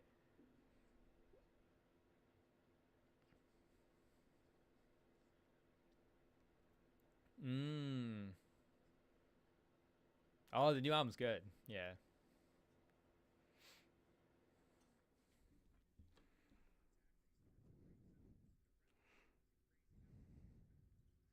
Yeah. I need to get more familiar with his older stuff, but I definitely have been bumping a lot of the hits off his newer album. That's one of his most played off of Lovesick. It's off the Lovesick album. Is it Bus Stop? Okay, I haven't heard this one yet. I could cue it up on the speaker right now. Charlie Wilson? He always is doing a Charlie Wilson feature. I love a Charlie Wilson feature.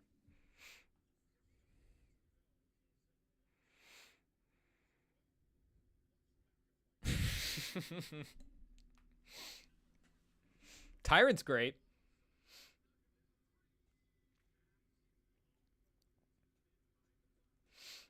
Tyrant's a bop. I've been playing that one a lot recently too, for sure.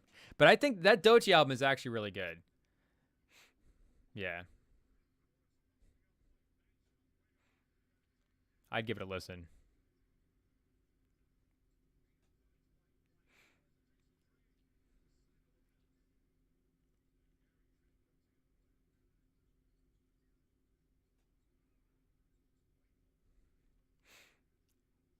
Yeah.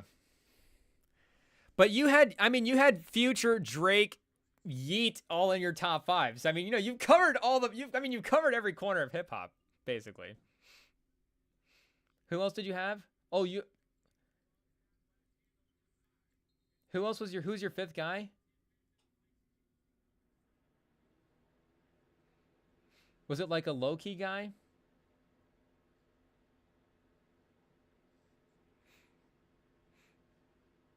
But I mean, you've got Trap, I mean, Drake obviously covers everything. Oh, you had Tekka too. Yeah.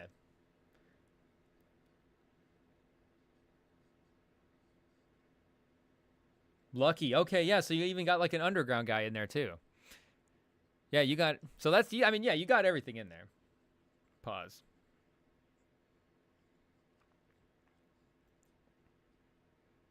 Wait, what was that one? Hmm.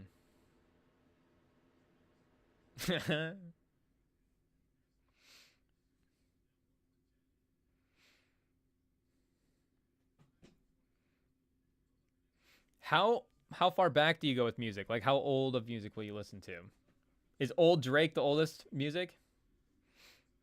But like that you actually play yourself.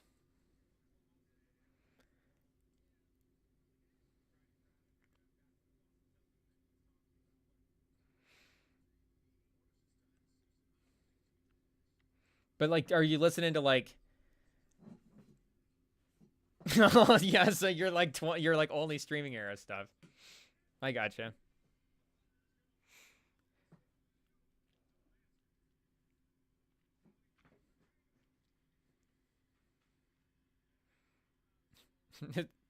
Wait, is 2017 Scorpion?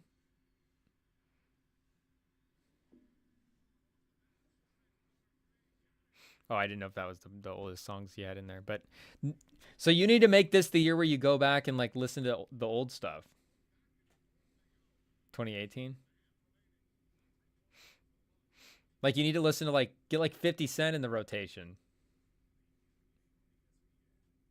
Shout out nephew Kyle, you know, support.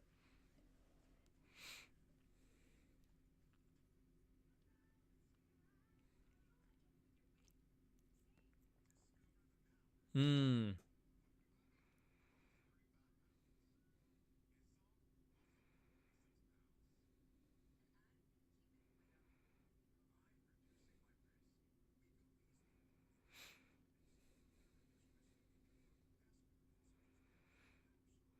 So my top 5 was Kendrick, Kanye, Drake, Cole, and Jay-Z.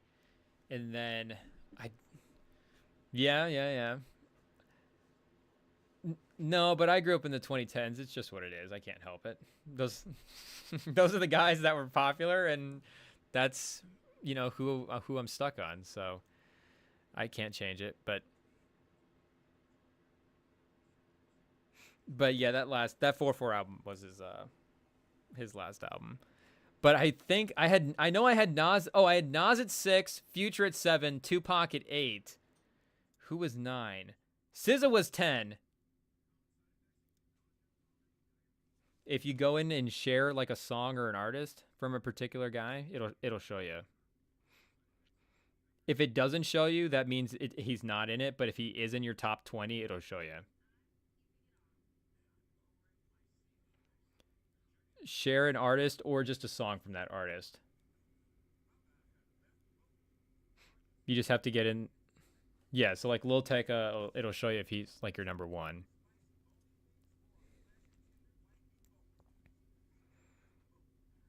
No, but it'll show you that artist. So if you think you listen to that, so you'll have to go through and look at all the guys that are not in your top 5. But I mean, I found it. I honestly found it in like 5 minutes. Like it didn't take a ton of time to go through. Like I knew who I was bumping. Like I'm sure Travis Scott, like you could pull him up, he's gonna be in your top 10 or something. He was in my top 15. Oh, Boss Mandilo. Shout out. I was hoping Big X the Plug would get into my top 20, but he didn't quite make it. My top 20 is just all legends. It's like ASAP Rocky, Nas, Biggie, Tyler. Whoa.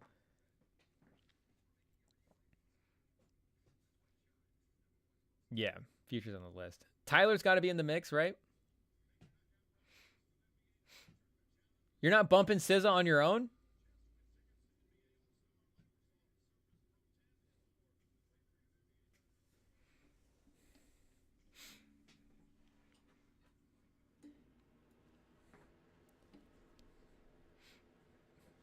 When are you listening to music throughout the day? Give us your daily like music listening schedule. Is it just on drives?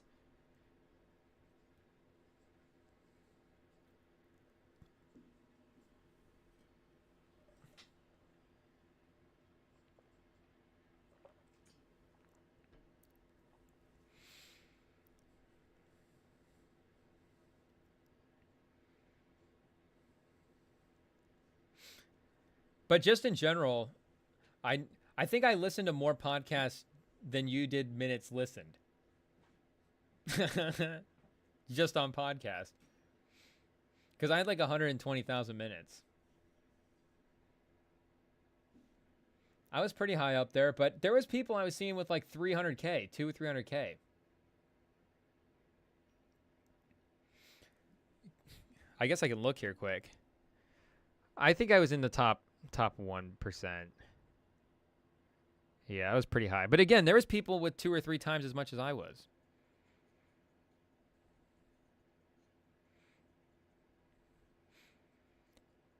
Yeah, where's my merch Spotify? 4,700 songs? I mean, baby, you got the variety.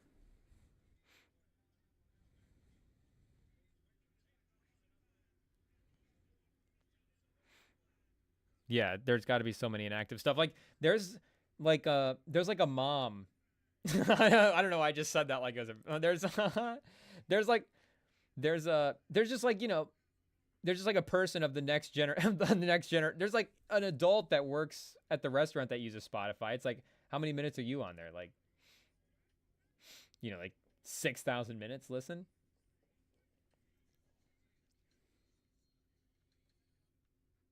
Oh, okay. Yeah, that'll be pretty close.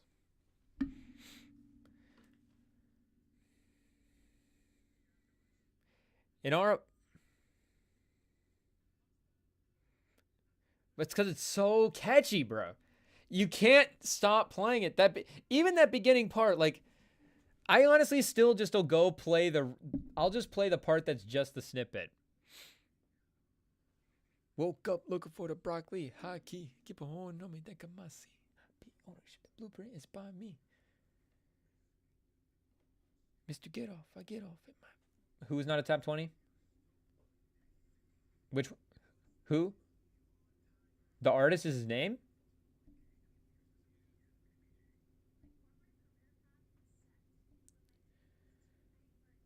310 Baby? Oh, okay.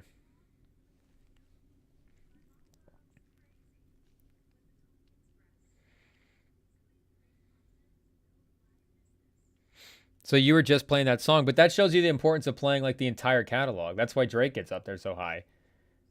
Because you're just playing so many Drake songs. Future as well. Ooh, in the top 20. Yeah, he might make a push if the early part is important. What about X? Are you still playing X? I just saw he broke a couple more streaming records.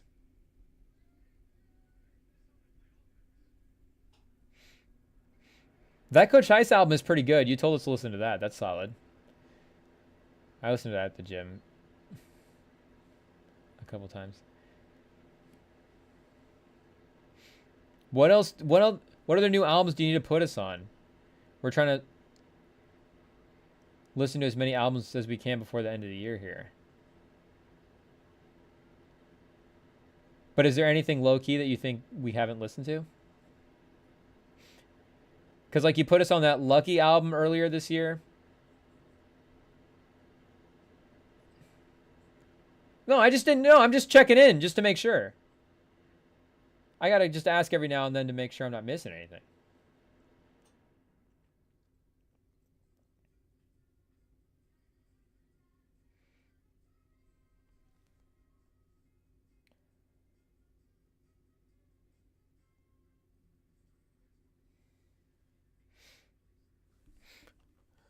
Let me look them up real quick.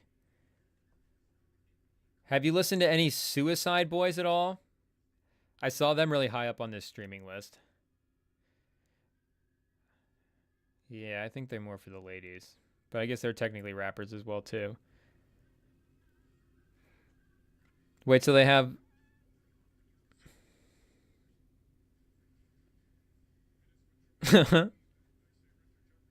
Oh.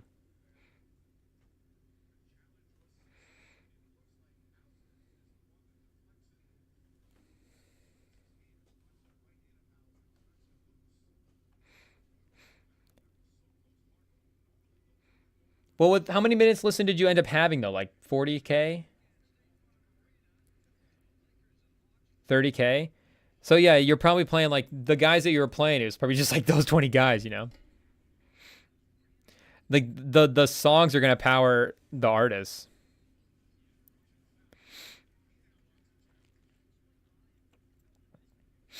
Okay, wait. Did you want to go through this? I was gonna go through a raft of like other stuff that I was bit into, like other top fives. You want to go through this quick? I actually was gonna start off with doing like top 5 albums that I was into, but not from this year, like older albums. So like albums that were just on replay a lot. And a couple of the ones that were really, really prominent in my top 100. So like I said, SZA was in my top 10, but SOS was actually the album with the most songs in my top 100. It had 5 songs in my top 100. Yeah. That was one of our go-to, like, leave that on, fall asleep albums. So that one got a lot of replay overnight, for sure. Yeah, yeah. And like we said, that one's getting the late night replay. But All Eyes on Me by Tupac had 4 songs in our top 100 as well. Michael, the new Killer Mike album, like we said, that was our top 3 songs on the year. And then there was another song in our top 100, so that one had 4. The Black album by Jay-Z had 3. And then there was a bunch of other ones with 3 as well too. But I wanted to shout out the Big Boy album that he dropped. It's his one solo album, Big Boy, the other half of Outkast. Let me see. It's yeah. Like you said, well, I mean, but well, yeah, but I mean, like you said, I mean, you stopped at 2017, so go back. No, go for it. Okay, yeah, I have that one on right now too. And sorry, Chad, I'm not paying attention to this Celtics Bucks game at all, and it's close. It's a good game, but it's just what it is. Sir, okay, put this one in your playlist here. Sir Lucius Left Foot, the son of Chico Dusty. It's a banger, people. Wait, what older albums were you junking this year?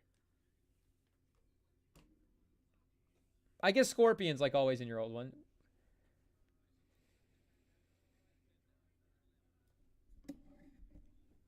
Yeah, yeah. But what were they? But what songs were those?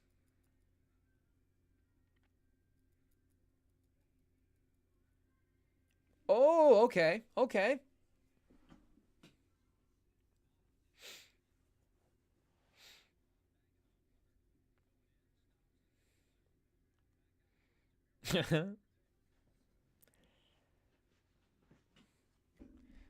Bro, you don't have to defend yourself for listening from Usher.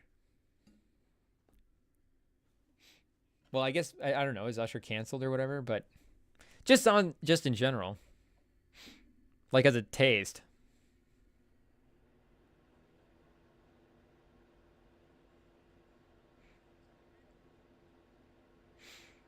Wait, how many did you have? I think I had like 4,000, like 4,700. But a lot of it was like one-time stuff as well too, because I would listen to a new album just to check it out, or again, even like an older one, just to see.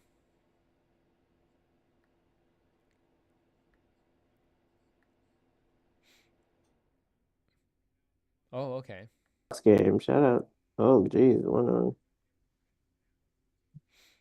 Oh, also your Spurs are playing tonight. Jeez, I was looking at it because I was like, what am I going to talk to Rem about? And I saw like 6 games going on at the same time. I'm like, what? Well, the Shoot. Giannis and the Bucks have been playing a little bit better as well too. It seems like the Giannis trade rumors have kind of taken a turn, and that's not a thing that's going to happen anymore. But Until they get knocked out in the first round. is that where you see this going? Still a disappointing end. Is Doc Rivers Uh, they finish have the the last season 2 as the head years. coach? It's Doc. Like, what's gonna happen? Jeez, how many screens do I need? Pacers and Bulls? Pull it up. Jeez. Gotta pull them all up. No, it's got 11 minutes left. I'm not gonna go. And I wonder how much Jared McCain had tonight. He had like 24 and something in his last game. I was telling the people Been that cooking. McCain's becoming one of your guys. Well, he only had 7 points tonight, but Paul George cooking. Yabusele. I'm actually impressed that like Yabusele is a legitimate like rotation piece for this team. Like, 76ers may be disappointing, but they're not like that bad. Like, it's not the Wizards.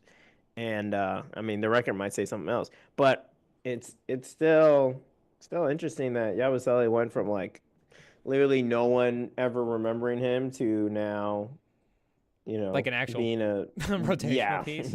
like he's playing closing minutes. Somebody might actually trade for him and like give up some Yeah, give up a like, pick or what? two. Oh gosh, We need Drew Holiday Yabusele. just shot an air ball. Jeez, I guess Lopez might have blocked it. It looked pretty bad. Oh, just wait for the next play. Ooh, LeBron James. LeBron. What do you think of these Lakers jerseys? They look kind of good. Which ones are these here? I got small screen on the Lakers. They have like the purple. It's like a They're gradient. like purple in the middle. Yeah. I don't know. Gradient jerseys are always interesting to me. I don't know how I feel about Yeah. them. I'm not going to lie. This is kind of a Gradient. tough jersey matchup. Yeah, between the two, it is a The little Hawks weird. these are brutal. Yeah. Uh-oh, they're fighting. They're fighting. Are you a fan of Max Christie? Have you bought any stock? Yeah, I like Max Christie. I don't like that he went to Michigan State, but I like his game. Oh, okay. Shout out the peep the ball knowledge. I do think that long term, it's interesting, maybe defensively, what him and Connect and Reeves could do next to each other. I don't know if that's the greatest combination, the best defensive three-man combination. I mean, obviously, if you have Davis there, he's going to make up for a ton of stuff as long as he's around. But just thinking long term, and I guess short term in general too, trying to build around those guys. Like, that's definitely an offensive focused lineup. But I guess having a valuable asset's not a bad thing too. So I like Christie. I like Christie. Yeah, no, he looks good. I think it's him having no leg or arm sleeves. No mods on Christie. Yeah, exactly. Like, you look at every player in the league, like all the goats got something, Even and Horford's no got a leg sleeve. sleeves. Yeah, like no leg sleeves or arm sleeves. It makes you look like almost like a dough out there. It makes them What look does small. Pritchard Like, I'm have telling on? I mean, Dyson Daniels doesn't have anything on, but like Pritchard and Dyson looks Daniels. awkward. Do we need to do an all NBA no mods team? Who's the best guys with no mods? Who's good with no mods? Like, Dyson you're Daniels not is gonna on the find a team. good player. For sure. Yeah, he's a starter. Especially this year. He was cooking. Defensive player, Eastern Player of the Year, I think. Defensive Eastern. Does Player Gabe Vincent have anything on? DeAndre Hunter's pretty. Oh no, DeAndre Hunter's got leg sleeves. Exactly. I'm telling you, it looks weird, kind of thing. Maybe it's just that. That's true. But I haven't seen him. For me, I just haven't seen him consistently like have a skill besides being long and active and athletic. Yo. Like, I mean, has he like? I haven't really seen him consistently shoot. Like, it doesn't really seem like he can drive to the basket at an NBA level. This year? Like, well, I mean, that's the question. Is like, is it just open shots, which might be enough on this team? But I mean, there's a reason they lost by 41. It's not just because of. Oh, he's 27%. Not good, people. Exactly. I'm telling you, it's this 2 shots a game. I didn't even research. I just say from what I'm telling you, Rev. I'm telling you, it's so true. I'm saying like that I like Christie like, as like the 7th or 8th man. That's what I'm saying. I don't necessarily. Like, I No, don't know right. what the lineup looks like with him with those other guys, but I think he's a piece for sure. I think he. No, could you're be a right, piece. but he's playing too many closing minutes. Like, he's here again. Like, so all I watch nowadays, which at least I'm following the NBA. I think it is true you can follow the NBA without actually watching any of it. But all I watch are the close games and the lows, like those close game minutes videos, which I think is way more valuable than the highlights because the highlights don't really give you a good view of like people's misses, bad habits. Like you only see the Yeah. best of everyone, and it's pretty much like Instagram No, for. you need to see the bad plays to know what they're thinking Exactly. in those moments. Like with a quarterback, you need to see Yeah. the interceptions to also know. Exactly, like his mistake. So that's why it's the best. And every time I watch it, I'm watching Christie and like he's playing decent defense, but like he just isn't comfortable on the offensive side on the ball. And it just kind of shows like the lack of depth on this team, which is why they've had kind of a disappointing season like so far. They're not gonna defend their NBA Cup championship. That losing by 41, I think he probably is probably their best defender, which is kind of horrible to say, but I mean that's why JJ Redick is in press conference talking about like I can't even comment on the defense because they don't even know what the heck they're doing. Like he's just like I don't know Well, I'm not what's going to sit going here and on. defend the But Spartans, so I'm good with that. he If he said I'm sucks, good he with that. sucks. I'm down. I just had to do my Lakers segment, but I do think it's interesting. They just found this young player, and they're like, "Yeah, you're just here, like no playoff experience, no But like I high like that pedigree, though. like I you're like just throwing gonna him out play." there for the first quarter, maybe first half of the season. If you have something in a young guy, let's see it. Let's at least give him a Maybe, yeah. shot. Oh, I at least like the well, idea of running we'll those guys see. because you have Davis defensively to make up for some stuff. Well, But yeah, I'm not saying he's not the answer recently. for anything. I'm just saying like in theory, like with a Yeah. peak lineup. Have you seen the Timberwolves kind of falling apart lately? I've been hearing it's been kind of tough over in Minnesota. Yeah, they're playing on ESPN next, which is going to be good because unfortunately they're in that blackout, so we don't get to see them that often. Well, geez. And the blackout Tatum trying to restrictions, close the game against the Bucks. you can't watch the replay Ooh, for like top of the 3 Heat. games. Yeah, Holiday. Revenge on his old Oh, team. oh, Holiday with the floater.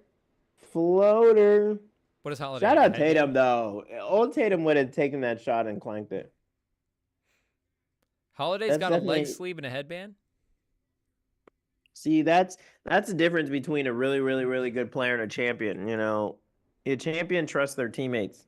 And I think Tatum would have taken that tough shot instead of passing it. And he trusts his guy Drew because the lane was cleared out.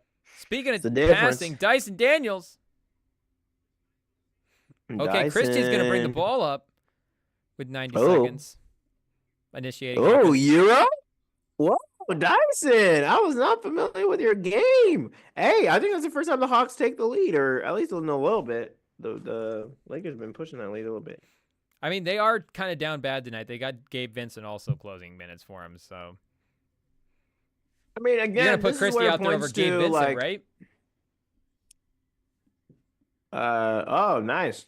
Yeah, that's pretty nice. I mean, Gabe Vincent was just about to, beat the point I was about to make, but there's a reason this team only won a championship once they had Rajon Rondo on the team. Like, I think they need a veteran guard on this team. You know, so like obviously they're gonna have, they can probably beat the Hawks. Like it's the Hawks. Maybe.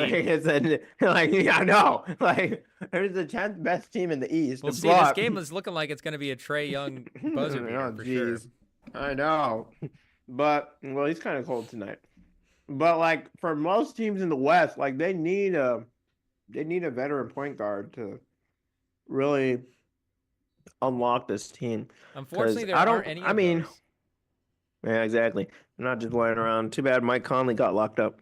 It's just because like LeBron and AD don't want to be the ball handlers. I mean, they had freaking Max Christie bring the ball up for Christ. Like you don't think that's an interesting one, Conley? You don't think Conley could be a little bit available?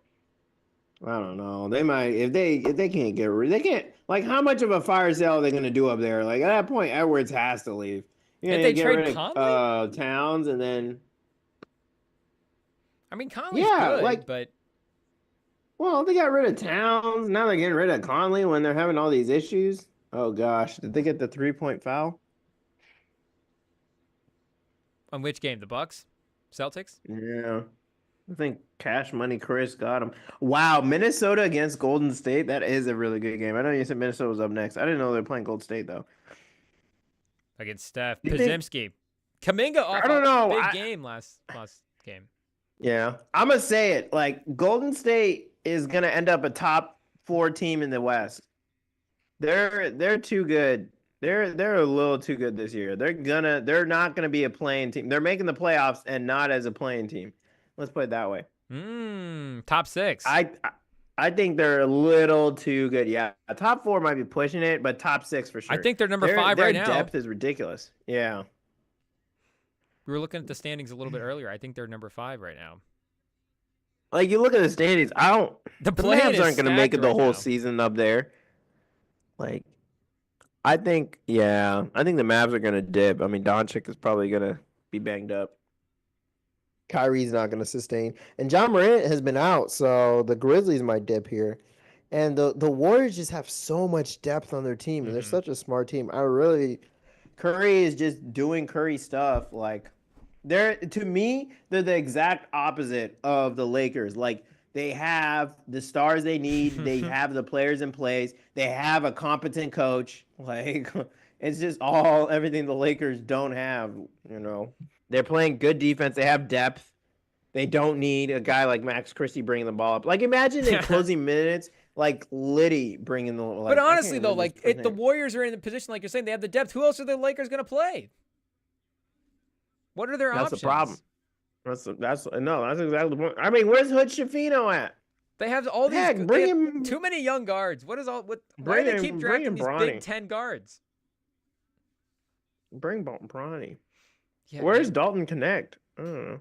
Well, Dalton Connect's been good, but yeah, but he's not really a ball handler. Oh wait, did I miss it? Who shot the shot? Why is it tied? Did you see who shot in the Lakers? Yeah. Yeah, LeBron got to the rim. Oh, LeBron. Oh, nice. Tied the Hawks were up. Oh, okay. Yeah, so Chris Middleton could cut this to 2. I guess the Boston's gonna have to hit free throws though, so they could go back up by 4 potentially. Yeah. Now it's the whole weird thing in the NBA where everyone's fouling, so you don't hit a 3 or, you know. Do we need to change the foul rule at the end of games? I don't know. Is it like? But that's the thing it is kind of basketball at this point. You know, it's not like anyone's flopping. Did you see this post? I saw a post the other day that was like, why don't people watch basketball anymore? Then it was a clip of basketball in 2024, and it was just guys passing it around for 3 and then jacking. No, yeah. No, it's bad. It's bad. Looking at shot charts. Combine that with the end of games, just they hack each other and go to free throws, and it totally slows and dies down, and it takes a half an hour to get through the last 45 seconds. Exactly. Why is LeBron on the ground? He's doing his kneeling thing. Anyway, I guess the Lakers got to go to overtime to beat the Hawks. Hey, the Hawks will play. The Hawks will play it close. Yeah, no, yeah. Shout out Jalen Johnson and company. Man, not the Bucks being unable to foul. Drew Holiday running around. You got to make sure to limp going into overtime in case this overtime doesn't go well. So Ladiva, man, the comments are cooking. My ankle. That was like probably one of the worst shots. Did he even tweak it? What the heck? Actor. That's probably one of the worst game-ending shots I've seen all year. like when I tell you that was a really bad. Like everyone Trae Young better almost thank God LeBron is limping because no one's like reviewing how bad that shot was. Like what? Over AD, like that was the best decision over like arguably the best defensive big man in the league. I mean, like I said, I knew that game. I knew this was going to come down to last shot, and he was going to be jacking up that 3. I just didn't know if it was, going to go in or not. He knew he was jacking up that 3. Is that corner too? He loves that right hand side. All right, down by 4. The Bucks. Wow, Derek White steals it, killing clock. Bro, give it up. That's it, people. There you go. Al Horford lays it up. Isn't it a 4-point game? Oh, I guess Minnesota's on this channel next. I don't need to switch it. But Oh, he said, don't change that dial. Don't go anywhere, No, folks. There's some other Anthony stuff Edwards going up on. next. I guess we can go to That's gonna Wembanyama. be... Now that Yeah, the your boy. Lakers He's been or kind of not quiet Wemby, lately. the Spurs, anyways. Though Wemby's not playing tonight, but Or am I wilding? No, he was the rookie of the month. defensive player of Month the or week or something. month, Oh, defensive player of the month, yeah. first ever defensive player For of the the month Spurs? in general. They just started that? I think so. Yeah, I was like, I never heard of this. They just wanted to give Wemby an award. Man, pretty much. They couldn't wait. Oh, is he not playing tonight? No, Nope. he's out. I think he'll be back Champagne Sunday. time. Castle 8 minutes. is having a good game. 13. I guess he's 4 of 13. Jeez, is Zach Collins hurt? Oh yeah, Champagne's balling. Top. Sohan. How's Sohan been this year? I haven't been watching him. Well, he just got back from injury. So that explains why it's been quiet on this front. Yeah, he's been out. Yeah. Him and Pop been hanging out, but he's back now. In the hospital? Is Pop out yet? I don't know, man. I really hope Pop's doing okay. Yeah, prayers up. I know. They said. I know I was talking about him retiring, but They said mild stroke. How long do you think the timeline is for a mild stroke? Is that like a 2-month thing? Well, it's different when you're like older like him. Like that's 6 months? you're just hoping he's all right. Yeah, true. But no, people like that, they just bounce back. You know, you're gonna see him on the sideline before you know it. Let's hope, bro. Let's hope not in an honorary way. But Let's hope we see him back to coaching, you know? Jeez. Jeez Louise. Oh, is that Gabe Vincent? That's Gabe Vincent. I was looking for that. You know, honestly, I'd say the most depressing star to be in the league is probably Zach LaVine, because you know your team's going to be just decent enough to not get anything, but just bad enough to, like, for no one to care about you. But, like, your fans are super supportive and fill out your stands, so you're not necessarily losing money, so you're just going to just stay mid. I guess, but realistically, they are kind of fun this year, and I think being a superstar in Chicago is probably not bad. Yeah, that team's like... It'd be hard to say the worst superstar. I think you got to be in a bad city to be in that conversation, too. I think if you're like De'Aaron Fox, you know, and you're just in Sacramento, you are a couple hours from the Bay, so that's not too bad, but still. That's true. Being stuck out in Sacramento. Yeah, you're in California, though. Yeah. Yeah, at least have stuff to do. Like, you know, outside of Chicago, it's rough. Sacramento's pretty residential, though. Yeah, it is really residential. Ooh, Max Christie for 3, Drain Gang. He said, shut up the haters. Oh, true, that game's not over. It was overtime. Oh, well, I guess it's done for overtime. Me. Oh. I'm in the Spurs game. It's too late now. Trae Young. Man, anyone besides Castle and Wemby you kind of like this year on your team? Well, Harrison Barnes got Player of the Week a couple weeks ago. He's been balling. Oh. Chris Paul seems like he's starting to gel with Wembanyama as well, too. So yeah, I saw that backwards dunk he had where, like, Wemby just pointed up and he threw it. Yeah.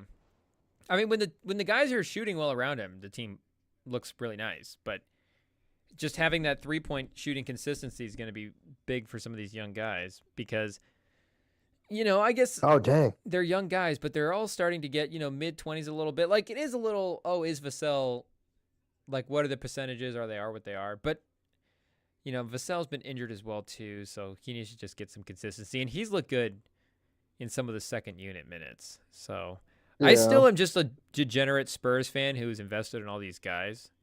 But I think there's legitimate reasons to be invested as well, too. Like, I think they've all shown glimpses. Yeah. I don't want to get too excited, but Max Christie just fouled out, and the person I somehow still have stock in, Cam Reddish, is now in for him. Just got a huge block in his first minute. So I think we know why Max Christie was playing. The Maple Mamba, or I think that's RJ Barrett, but Cam Reddish, I'm still in. The mid Mamba? That's the Maple Mamba is RJ Barrett, who's been kind of not having a bad year. And plus, the thing is with the trade rules as well, Like, it's not like the hypothetical, oh, what moves can we start making? It's not like there's an abundance of those either. Oh, for So, the Spurs. yeah, so it is a little of, Yeah, that's what. How are you guys gonna build this team? Like on a well, real it's going note, to have like, to do you be think through the Stefan draft. Caps? You think Castle is like? Do you believe? Oh yeah. I meant to ask you. Are you in on Area 51? Do you like the nickname? Like, what are we thinking here? Wait, I haven't been online a lot recently. What's that? Okay, so it's the combination of Wemby's and Stefan Castle's numbers, and now it's like Area 51 or something. Area 51? Oh, because of their 5-1? Yeah, That's not bad. That's not bad. San Antonio turning into Area 51? I kind of like that. I know. I know. It's better than Sohan's clown hair. Better idea than that. So But no, All you I'm do? like, geez, man. But no, I'm so happy Stefan Castle's good. I tried to tell people that. I had a feeling he was good. I was a little concerned that he was trying to claim positions like on the court that he never really played in college. But, I'm always a fan of picking winners, and he's definitely one of them. I mean, Christian Braun won the championship a year after winning the college one, so. And now he's a rotation So the starter Spurs are going to win the finals on this the year. Nuggets. Is what you're saying. You heard it here first. No. If that trend but continues. I do think Castle definitely has that spirit and fire you kind of have to deal with Dan Hurley all those years. Does Golden State have a UConn guy? Is Cam Spencer on there or something? They had oh wait, no, that was Villanova. They had a couple guys. I don't think so. Maybe Golden State is the team that carries on that trend. Because I was thinking of who else had the UConn guys. Klingons in Portland. And I don't remember who else was in the draft besides Spencer, but I think he might be in Golden State. So LeBron just drained a 3.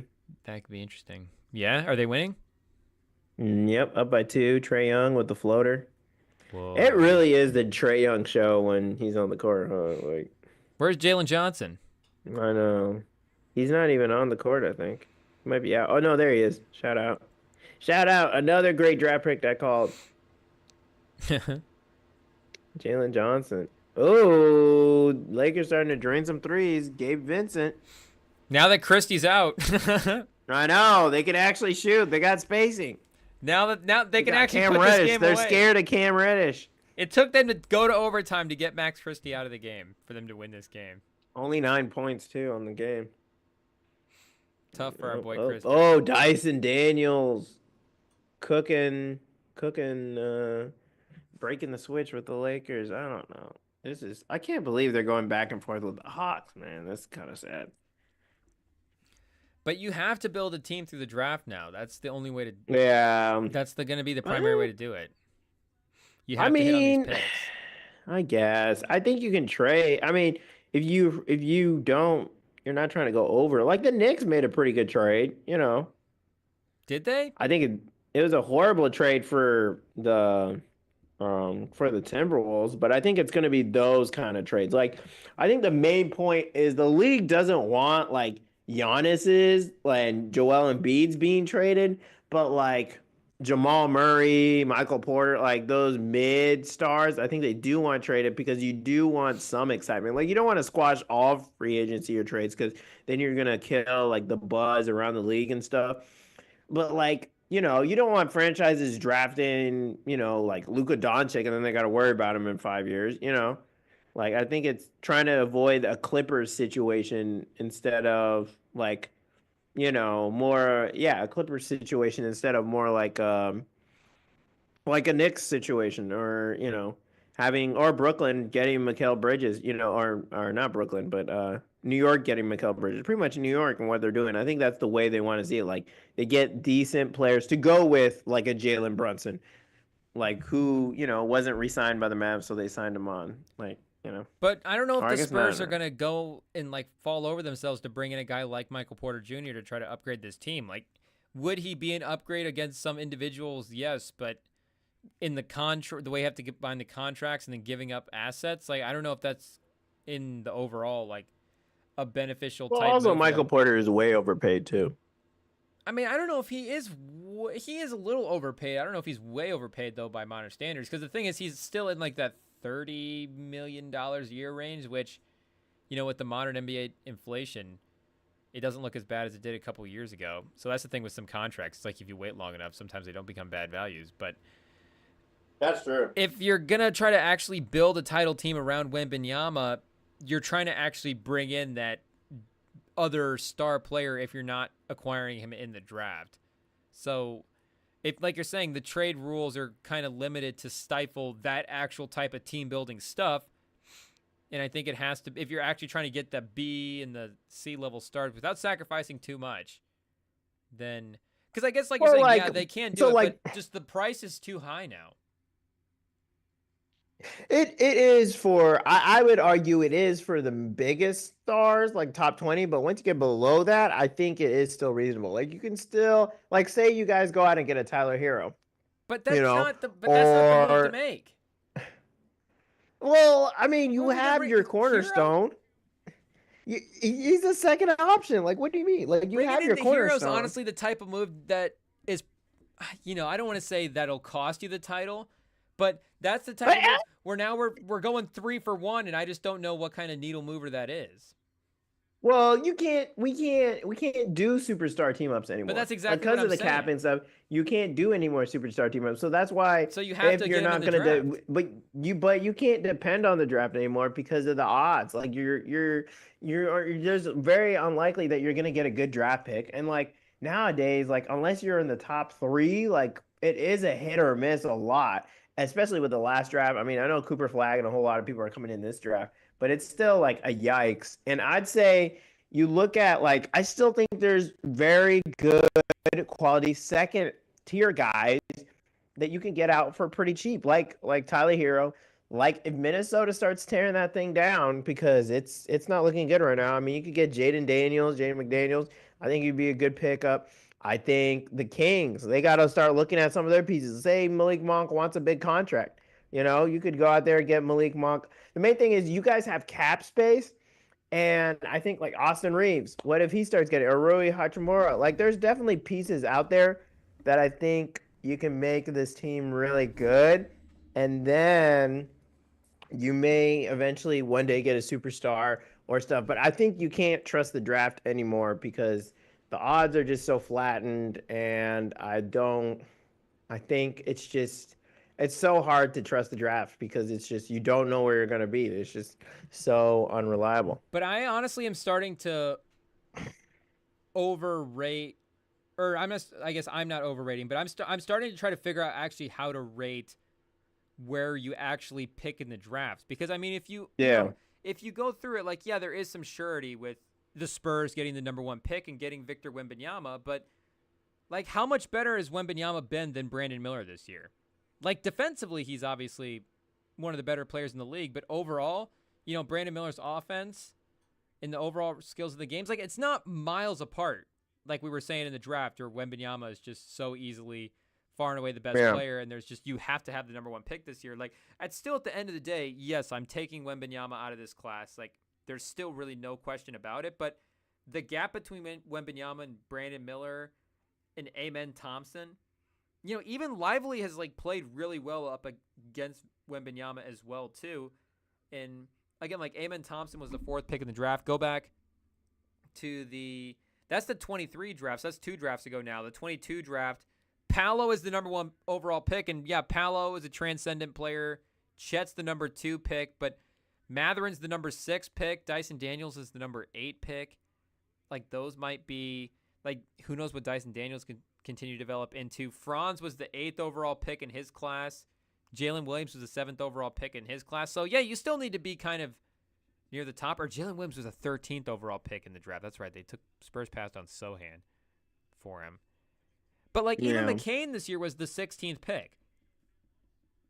So yeah, obviously we do know this about the draft, that it is a little random and where the guys can be relayed at. But it's like at the end of the day, you still have to do your due diligence with your spot, and the odds that you can bring a star in there, it's still just as dependent on the situation you bring him into as well as the player that you get. Like that combination of stuff still has to align to get a guy that actually turns out into a productive NBA player to some degree. So I think, I guess I've always maybe overrated the draft a little bit, just in general, about how Just a important tad bit. That's funny. is the team Poor building. Dyson Daniel getting blocked by James, by the way. Yeah, I like the draft too much. It is what it is. I'm biased toward the draft. It's for me, it's just super unreliable, and I think you don't want to give up something good to chase something that has the potential to be great, but may also not be. And you have proven products in all these other guys, and it's like, I'm not saying you give up the farm, but I mean, I think you definitely should take a look um, at what's out there. But yeah, I I don't mean, know. like, look in the NFL with what the Colts are going with this rookie class, where they had that run of defensive linemen, where you have, I don't remember the exact order, but it was like I remember the mix that was kind of in big boards in the similar spot for those defensive linemen, where Latu, who the Colts ended up taking, Verse went to the Rams, Byron Murphy went to the Seahawks. Johnny Newton, I think pre-draft was in that mix of guys. Of course, he fell out, I think, into the end of the second round. He ended up going to the Commanders.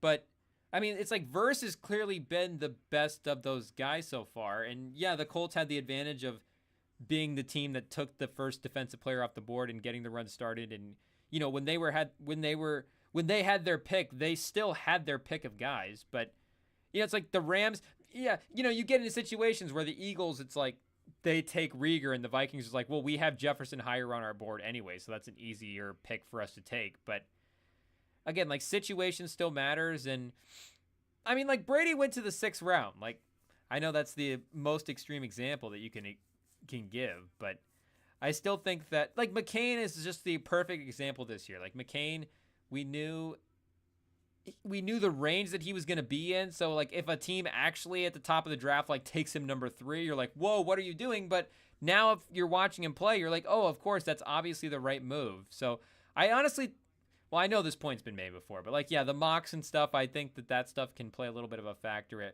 into it in the public perception of where the guy should ended up being drafted. But sometimes you see the teams go off the board, and it's like the Lions, they go up, they get their guy, Jahmyr Gibbs. Oh, yeah, that actually is a great pick. Like, Gibbs is totally worth it. Yeah.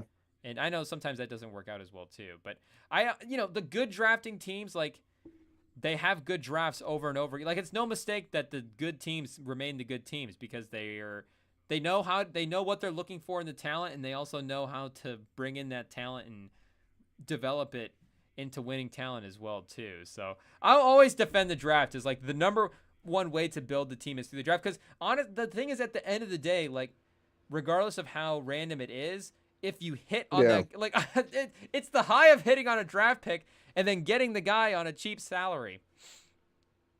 I mean, the problem is that, like, actually, I think the 76ers are actually one of the best at developing talent. You look at, like, That's what I'm saying. They pretty got much Maxey most in the of the young 20s. players that got there. Yeah, Matisse Thybulle had his best times there. As a mid-range guy, mid pick. You also, like we mentioned, Jared McCain. I mean, I think Markelle Fultz just had a problem with his shoulder. Like, that's going to be one of the weirdest NBA cases of all time. But, like, Joel Embiid, for all his injuries, still got an MVP. Now, it took, like, moving heaven and earth. Ben Simmons, he got an All NBA. Like, he was a decent player when he was there. So I think 76ers is a good developing talent. Who on the Spurs, I mean, do you think the Spurs are good at developing talent nowadays? Like, well, that's the question. Like, Derek White leaves and he takes off, DeJounte Murray, like, he's probably the best example of talent developed. But, like, Keldon Johnson, like, he really only had his bump after he went to Team USA. Like, Sohan, like, has he really grown during his time there? Like, I don't know. I just think that your team has gotten other talents before, young talents, and drafted them, and nothing really has developed outside of maybe DeJounte Murray. So I think the safer thing is just to go into get a free agent, young free agent. I think Tyler Hero is still a decently young player. That can accelerate Wemby's growth. And then once those contracts are over, then the big players will want to come play with him, for real, and not like Tyrese Halliburton type go play with him. And then you'll really be able to take off, because I don't think so far I haven't seen evidence of the Spurs really developing talent in this recent decade. Well, that is the problem in the second part of the issue when you're talking about how to develop a team. Like the formula and the method is through the draft, but yeah, the question that you're answering is absolutely one that should be asked for the Spurs: is can they develop that talent? And I mean, Wembanyama is going to be the number one proof of this, because we're watching him this year, going, what are they doing with him and how are they using him? The 3-point stuff is crazy. It doesn't seem like they're putting him in the right spots around the rim to get the best shots and use his size to his advantage, just to be the most effective version of himself. And you want to give your star, like letting him operate's a good thing, but even still, like the man needs some coaching. Like it's clear that he's kind of just feels like he's being left to his own devices a little bit. And the Spurs are, the front office and the coaching and all that stuff is like an institution at this point. So I'm not calling out the institute. Like, it's all that. Well, Pop's not even there, but yeah. No, yeah, but it's like all that's like Pop is beloved and all that stuff. I'm not saying that there's like changes that need to be made, but if there is questions, maybe. But yeah, it is one of those things where it's like, if they want to win, then yeah, maybe something has to happen, because you're saying the draft talent has not developed. And I honestly think if you go through NBA history as well too, like the guys that are drafted are the guys that ended up winning. Like the real free agent teams that get thrown together, like Miami is kind of the only one that has been able to break through and win the title for that stuff. And they had LeBron. And he might be the greatest player of all time for some people. So maybe a little bit of an exception there. For some people. Yeah, I mean, for a generation of people, he's going to be the GOAT.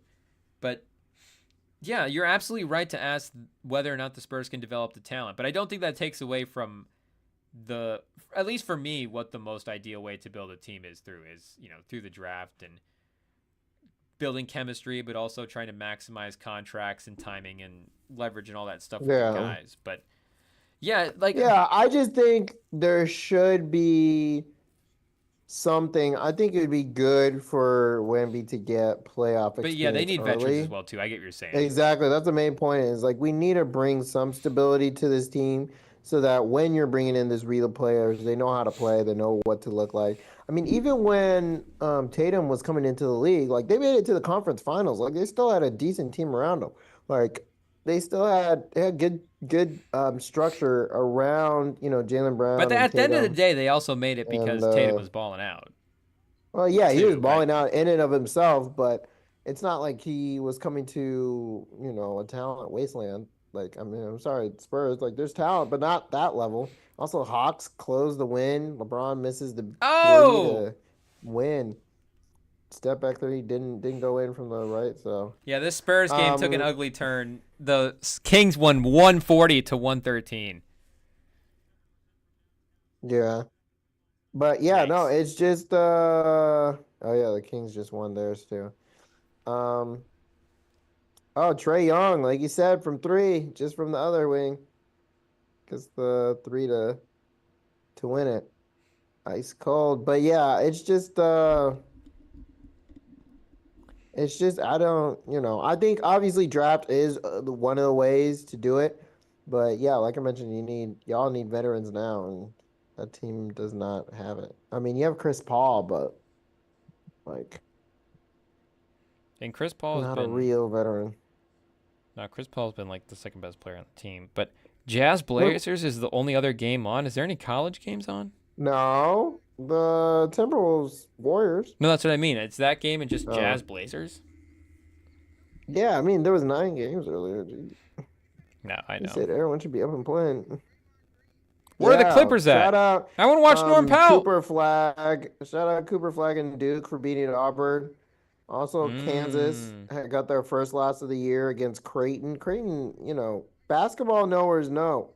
Creighton is actually decent.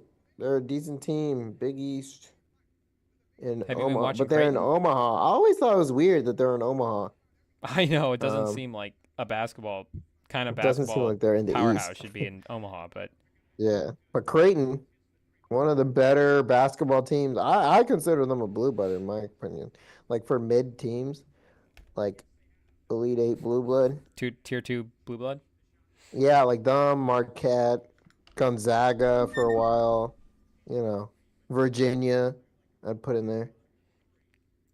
Gene T's playing right now. He has 22 carries for 164 yards.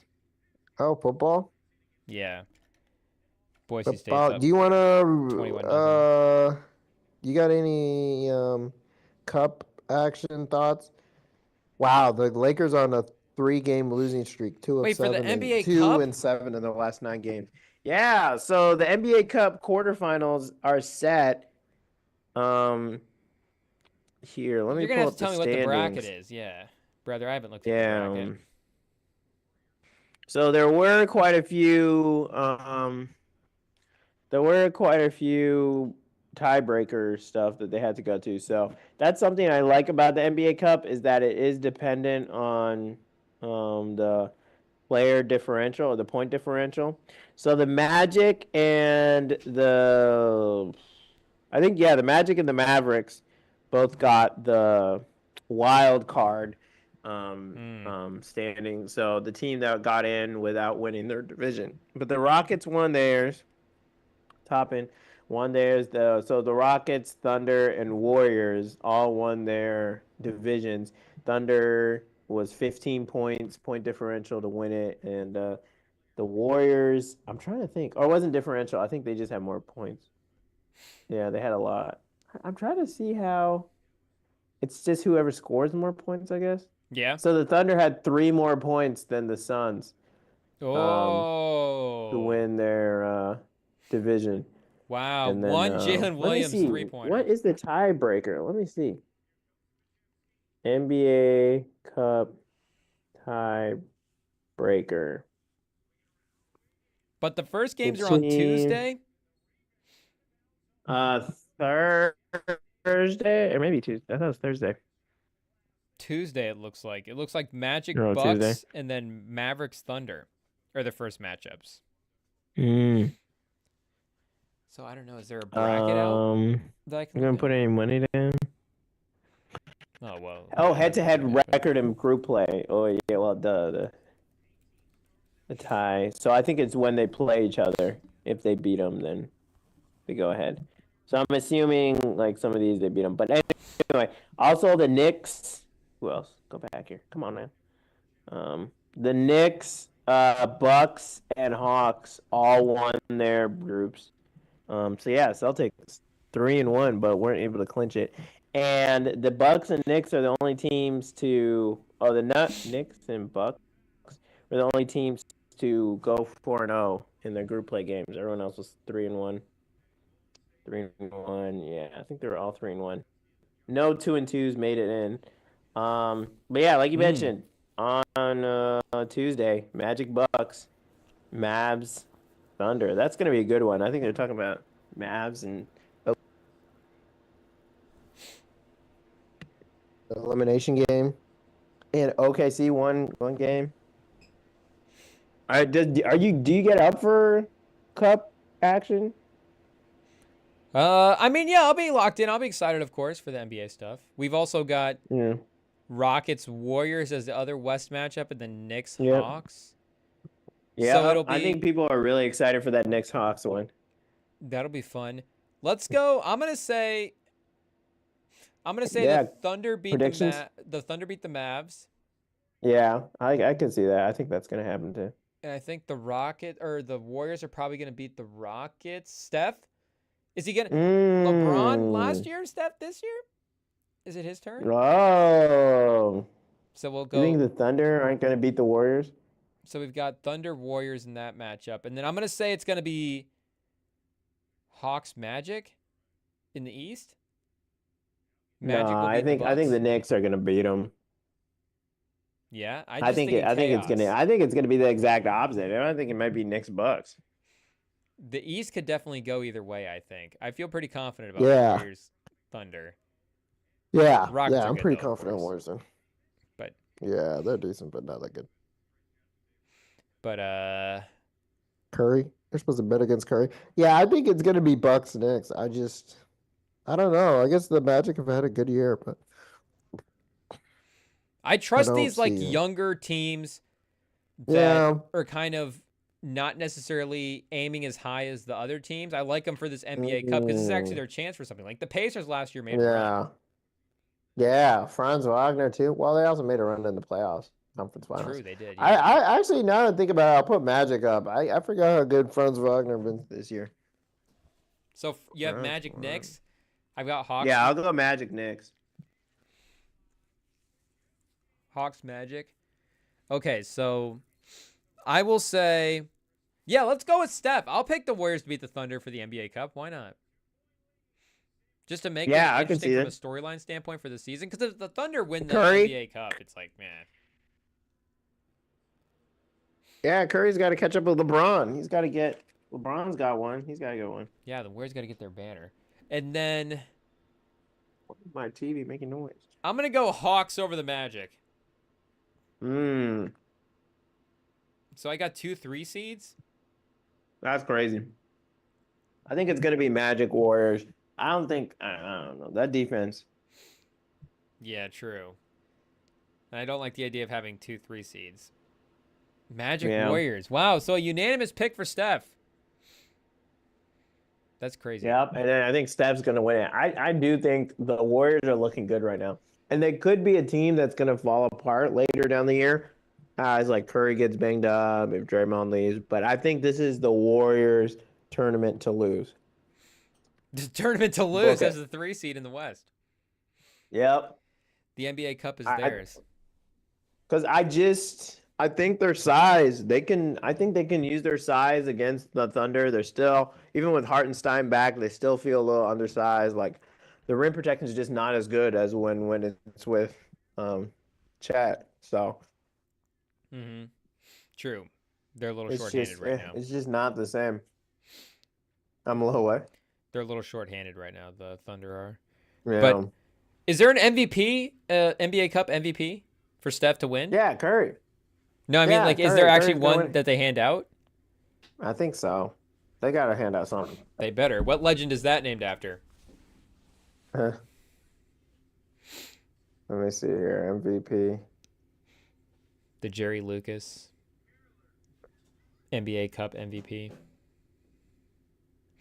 Oh, there is an Emirates NBA Cup MVP ladder. There's a an ladder? MVP, right? Who's the number one? Franz Franz? Wagner, bro. I've been telling you, Franz, bro. He's been cooking. Whoa, He's what? the number one right now. That's His tournament stats: That's clickbait. 30 points, 7 rebounds, 6 assists, 2 steals. Is it like for the pool play MVP or something? Wow, that's crazy. He's number one, even though they're a wild card. That's true because it would just track the stats from those games. Yeah. Yeah, exactly. Oh, yeah. It's not like a season thing. Exactly. No one cares about the season. Because I think Steph might have missed a game in there. He's also led group play with 22. I mean, SGA has with 22 second chance points. He's second right now. And then Giannis and Dame are tied for third. Where's Curry? Is he even on this list? Jeez, Curry is an honorable mention behind Dylan Brooks, 23, 7, and 8. I guess he hasn't been cooking that much. They just want to start war. That's true for the NBA. Oh, jeez. For the NBA Cup, if you don't play good on a Tuesday, you're out. Pretty much. That's why it's a competition. I'm telling you, the Magic are going to go to the finals of the NBA Cup. Magic Warriors in Vegas? Nobody will be there for that.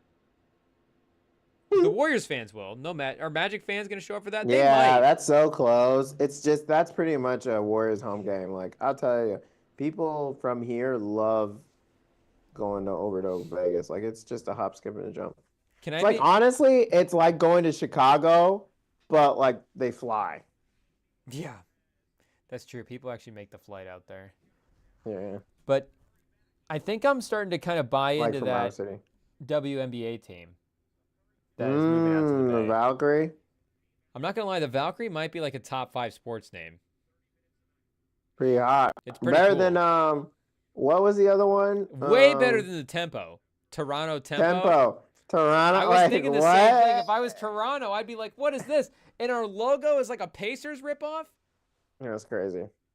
The Pacers are from Indiana? Toronto, I'd be upset. But the Valkyrie is a great name. And the purple and black, it's like the only pro sports team with that color scheme. There's like nobody else in Yeah. any of the 4 sports. Who else has purple and black? I mean, the Vikings have purple. I guess the Ravens. But the Ravens have like yellow in there as well too. So I just straight purple and black. I kind of want to get some merch, but I only Oh. want to get merch for my teams. So shout out to Mhm. Aces, but the Aces are gonna have to get some purple alternates. A purple hoodie. I want a purple Aces hoodie. Yeah. In general, though, looking at it, it looks like Franz has taken a big step up this year. From 19 points to 24, shooting 87% from the free throw line, a career high. Um, he has shot better from the field before, but 32%, not horrid.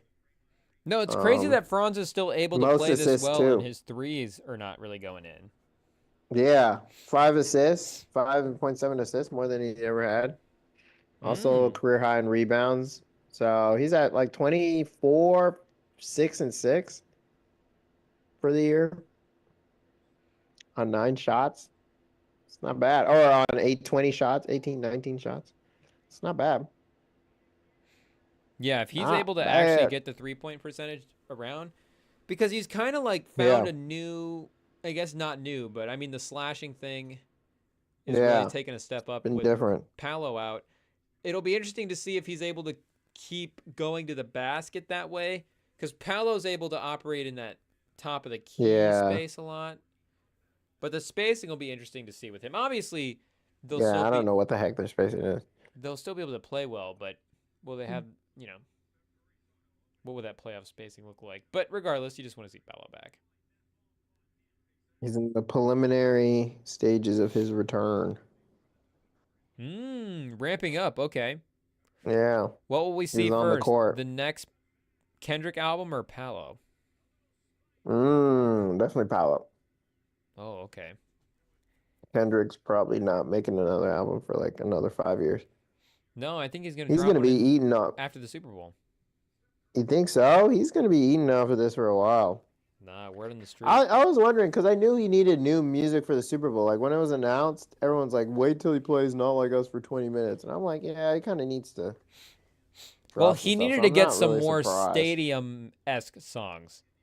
Yeah, So now he's got at least, well, he's got, Squabble Up, TV Off, yeah, at least. yeah, He's doing the Super Bowl tour with, so he's probably going to do Luther as well. He might just do the album as the set, honestly, yeah. along with like Money Trees and whatever.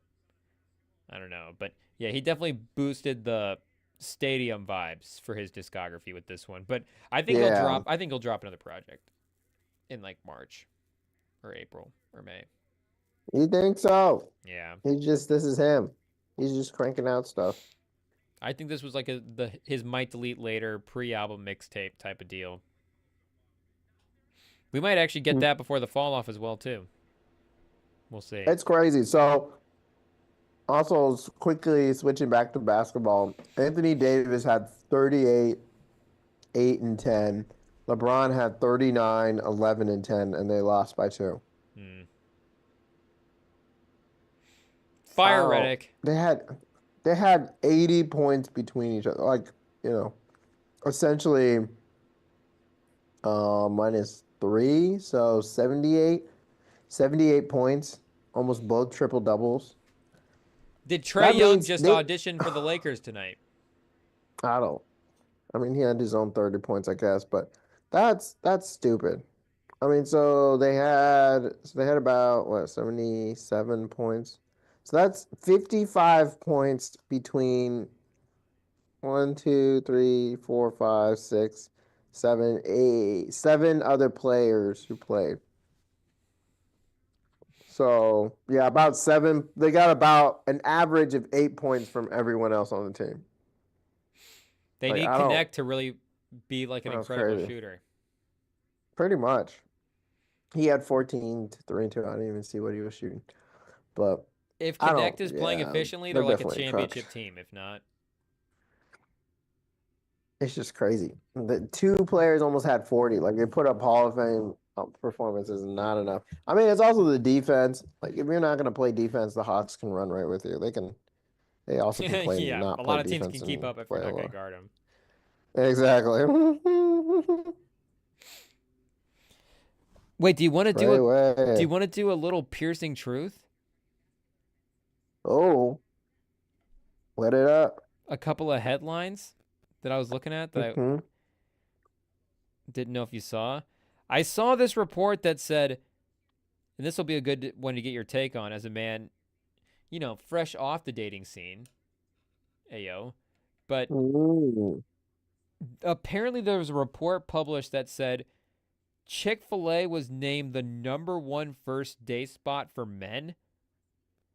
Survey results say I think I men are saw most that. likely to take a woman to a first date to Chick-fil-A. Did they survey the right people for this? Does this seem right to you? Chick-fil-A is a first date spot? Am I crazy? Is that good or bad? That's good. What do you mean? Yeah? It's pretty Chick-fil-A? economical compared to some other places, you know. It And is. like you can't really go wrong, you know. I mean, I guess it's kind of is just chicken, so maybe if you're dating someone who just hates chicken, you're kind of screwed.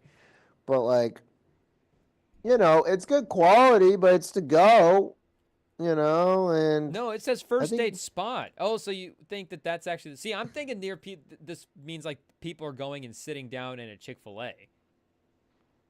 yeah, or yeah, you can either sit down or you can take it to go. And it's not like cheap in terms of quality, like it's tough to go bad. And like I think most people want Chick-fil-A anyway. But Yeah. yeah, like But why not just I go to mean a think bar about if it. you're going to go to What Chick-fil-A? go to a bar? Why not just But go you to see, like that's a some... date. You got to dress up. You can't. It's not casual. It's not. You're just Really? trying to chill. I guess for some Yeah. bars in like I Bar get, isn't you start casual. going into the bigger cities and there gets to stuff with like dress codes. But like I mean, even in the Midwest, like it, like Iowa City, like the nicest Oh. restaurant, Well, like yeah. how nice do you You really might have be to look going to to go a in there? bar.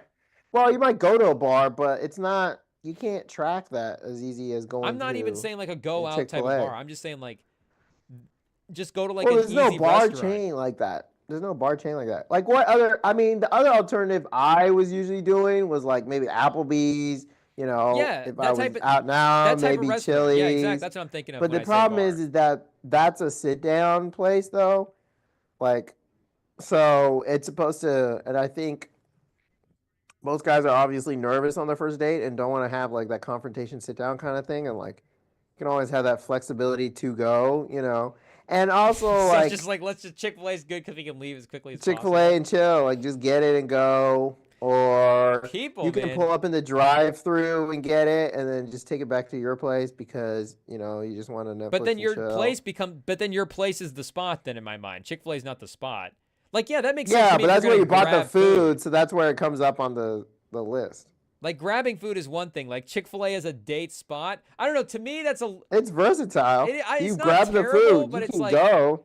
it wouldn't be my #1 overall pick. I guess I don't even know if it would be my top 5 necessarily. I don't even know if it would be my top Wow. 5 fast food. Oh, he's just different, guys. No, I just He's feel like different. if you're on the Also, West like Coast, like would you Chick-fil-A. go to Chick-fil-A or would you go to like In-N-Out or Steak and Yeah, Shake but they're Shack, saying generally across the country, though. And also Chick-fil-A is just like it's kind of like a basic kind of food, kind of basic people kind of, Maybe like that's how it won, where it's like everybody voted it like exactly. #5. It got the most It's like kind of #5 casual. votes. Yeah. Like it's that one friend that's kind of basic, but you're cool with because they got like one or two really cool talents. And you're like, all right, this is kind of cool. And they're not rude or anything or mean. Like they're not really going to challenge you. Like you're not, if you're crying, you're not going to call them first. But, you feel safe. And that's the thing that Chick-fil-A can offer is safety. Yeah, boom. Look And at this. that's One of the why top they're a good comments. place for a date. Wingstop or Chipotle? Like if we're going fast food, yeah, Wingstop No, all the not way. Chipotle. Wingstop gets messy. And first of all, a lot of their stores are dirty. They're just gross. I've been to many locations. I have not found a clean Wingstop. Oh, really? There Second of all, is a clean Wingstop here. No, they're not in Corville. No, and there's one here. Yeah, maybe up in Cedar Rapids. I don't know. It just opened, but not up, in though, Corville. so. Not exactly. It's brand new. And then second You of all, gotta get it at it's the right time. always it's kind of a mess. Like the ones I've gone to like 3 or 4. They're like super disorganized. It's just all over the place. Like they're making orders more from the app than really in person. Like the dine-in options usually aren't that super clean. Like there's definitely not an emphasis on having a clean restaurant. And then it's also a little spicy. Like their food is a little too spicy, and that's why I mentioned with Chick-fil-A is that it's basic. It's a basic meal, and you can't go wrong because you might be dating someone who may not like spice. You know, which Well, if you is a don't like personal spice, choice. then don't go But out with your boy. exactly, me neither. Wait, are we But talking about food? What are we talking about, Stone? Sorry. but there is a good number of people who don't like spice or don't like Oh, stuff Starbucks, like yeah, that, coffee shop. and That's it's way. basic. I think a coffee shop is better than Chick-fil-A, right? But that means you actually got to talk, and I don't think most guys want to talk. So you just want to go to Chick-fil-A to eat a sandwich across from this person? Yeah, eat a sandwich awkwardly, Because and then be like, if "Hey, you're you want to go going to back the to my date to be place?" In awkward, the you're end. not gonna. That's. I guess you could go for a potential second date because you liked each other, but that date's not gonna end well. If you, Yeah, like but you're playing a like they long. know, I guess they Chick-fil-A is a know bit of a long-term everyone play to likes me. Chick-fil-A. Have you like besides moral reasons? Have you met anyone who doesn't like Chick-fil-A based off of the food? I guess It I was don't like, know if. "Oh, I hate Chick-fil-A." Yeah, I guess I don't know if anybody thinks it's bad. Exactly. So that's the point is that like most people actually like Chick-fil-A a decent amount. And so it's like, okay, well, if this date goes bad, at least they can remember that I get them free Chick-fil-A. So, you know, I just it's I don't I at worst, maybe I've you're overplayed a Chick-fil-A at free this food point. guy. I don't know if where Chick-fil-A is at on my Chick-fil-A is pretty high up on my list of just Exactly. food. Like the point prove it. It's too He's like, easy. yeah, like come on. And everyone knows their order at Chick-fil-A. Like, come on. Everyone knows what they're getting. And like it's all the different sauces. Like you got Polynesian or ranch or buffalo. Like it's all, it's Chick-fil-A, man. Everyone likes Chick-fil-A. I guess you hit the key Unless point. For you some don't reason, like their for me, seasoning. Chick-fil-A does not scream confidence like that. That Well, bothers it's me. not a confidence place. It's definitely not a bold pick, but it's the safe pick. And I think that's what most guys are looking for. Go with Are the they? safe thing. But that is the thing. Most Yeah, guys the are. guys who are picking But that this is the place. thing. Most guys aren't actually looking for that, but that's the route they'll take. And Exactly. I don't even know if it's necessarily the right route to play. Most guys are not I don't having know a if it's the great. right one. I don't Most agree. guys are I not do having agree. luck out there. Exactly. That's why there's so many single guys walking around. Yeah, because they're all going to Chick-fil-A. They're all playing it safe. Exactly. Now you're learning, You bro. didn't play it safe, Sam. I didn't. Yeah, you didn't play it safe. No. My first date was like a festival at a museum I'd never been to. Yeah, chat, if you learn something from this, don't play it safe. That's Don't. the exact point. Chick-fil-A is too safe. Don't go to Chick-fil-A. It is. Don't. Applebee's. Even go to Applebee's. Even if you're worried about the Yeah, I'd say Chili's. The triple dippers yeah, right whatever. now. Yeah, whichever Yeah, you one want is some fine. free game? After being a ridiculous person on Instagram, I'm telling you, from what I've been seeing on the reels, the women love the triple dipper meal at Chili's. Take them to Chili's. Take them to Chili's. I have found I'll it is go- the one place that like low key a lot of women like, but guys don't know it. Like I'm Chili's? just giving you some game right now. Chili's, for some reason, the triple dipper, like that mozzarella or whatever, like it's kind of crazy. Like no, women love Chili's. I'll I'm go not tomorrow. much of a Chili's fan, but hey, look, I'll shoot your redown shot, bro. I'll re-download Tinder Start tonight and texting. go tomorrow. Tell him. Text him up. Text him up, man. I'm telling you, Chili's, it's a lot more. You would be surprised. You'd be surprised. I was very much against Chili's. I'm not against it for for a sure. while, I think I'm all in. And then I realized I didn't want to be single my whole life, so. No, trust me. I can get you can get a burger at Chili's, bro. Chili's is fine. Exactly. Well, one time I went, like the food was cold and they did it wrong and they gave it to me like 3 times. And it was pretty bad. I had a pretty bad experience, but second time I went here, it was much better. I was like, all right. Did you go over COVID? Sounds like you went over COVID. I think so. Yeah, you got to give him a it was break near for COVID. that. No, that's a dumb problem. No. Get good. He's No, got I know. vaccine I needles didn't. and masks hanging off his face. It's tough What times the back then. heck? What kind of needles? You know, But yeah. you got the world shut down, but you're also trying to go in there and order some French fries on the side. You gotta give the guy a break. I'm just saying, No, people but love the triple dipper deal for some reason. I don't know why. I just see it everywhere. I've been seeing it a lot. I will be in a Chili's at this time tomorrow with a triple dipper in my face in either a beautiful lady or the champ queen across from me. It will be one of the two. There you go. We'll see Report which back. one. Report back. Yeah, watch that Rem and Sam story tomorrow night to see who's sitting across the table. We'll put odds on it. There you go. Put some money down. Champ's Let a us heavy know in the favorite. comments who you think is gonna who's gonna be across. Yeah, champ. And I don't know, slide in the DMs. You might be able to score yourself a free date. No, I'm gonna have to re-download the apps. Oh. No, I'm saying slide in the Instagram DMs. Listeners, watchers. Oh, don't do Get that. the comments up. Yeah? You think we get the ladies? Are the ladies tuned in? Ladies, did you Let's make it to the find 3-hour out. mark? Tap in. Congratulations. Yeah, that's a real one. You see, if you're here at the 3-hour mark, like, we For might as all well of get a the- ring tomorrow as well. For all of our Lady Buck fans that were in the audience tonight, thanks for tapping in. Our Lady Celtic fans. Yeah, that was crazy. Yeah, if there's any Boston Blake Lively types that were watching the game tonight that are also in the chat, that just happen to want to go to Chili's that are in the Midwest tomorrow night, I'll show you around town. There you go. Free tour and a free meal at Chili's. Hit them up. Wait, I'm paying too? What? Wait, I just met this person. What? Oh gosh. You know what they say? So much to You know learn. what they say about paying? What do they say? I don't know. I think my grandpa said it. Exactly. You gotta pay. You Well, gotta yeah, pay. Pricing, dating is a subscription. You know what I mean? And it's not just the apps I'm talking about. You do gotta pay. Yeah. You do gotta pay up. I know. I gotta find a +1 for this wedding.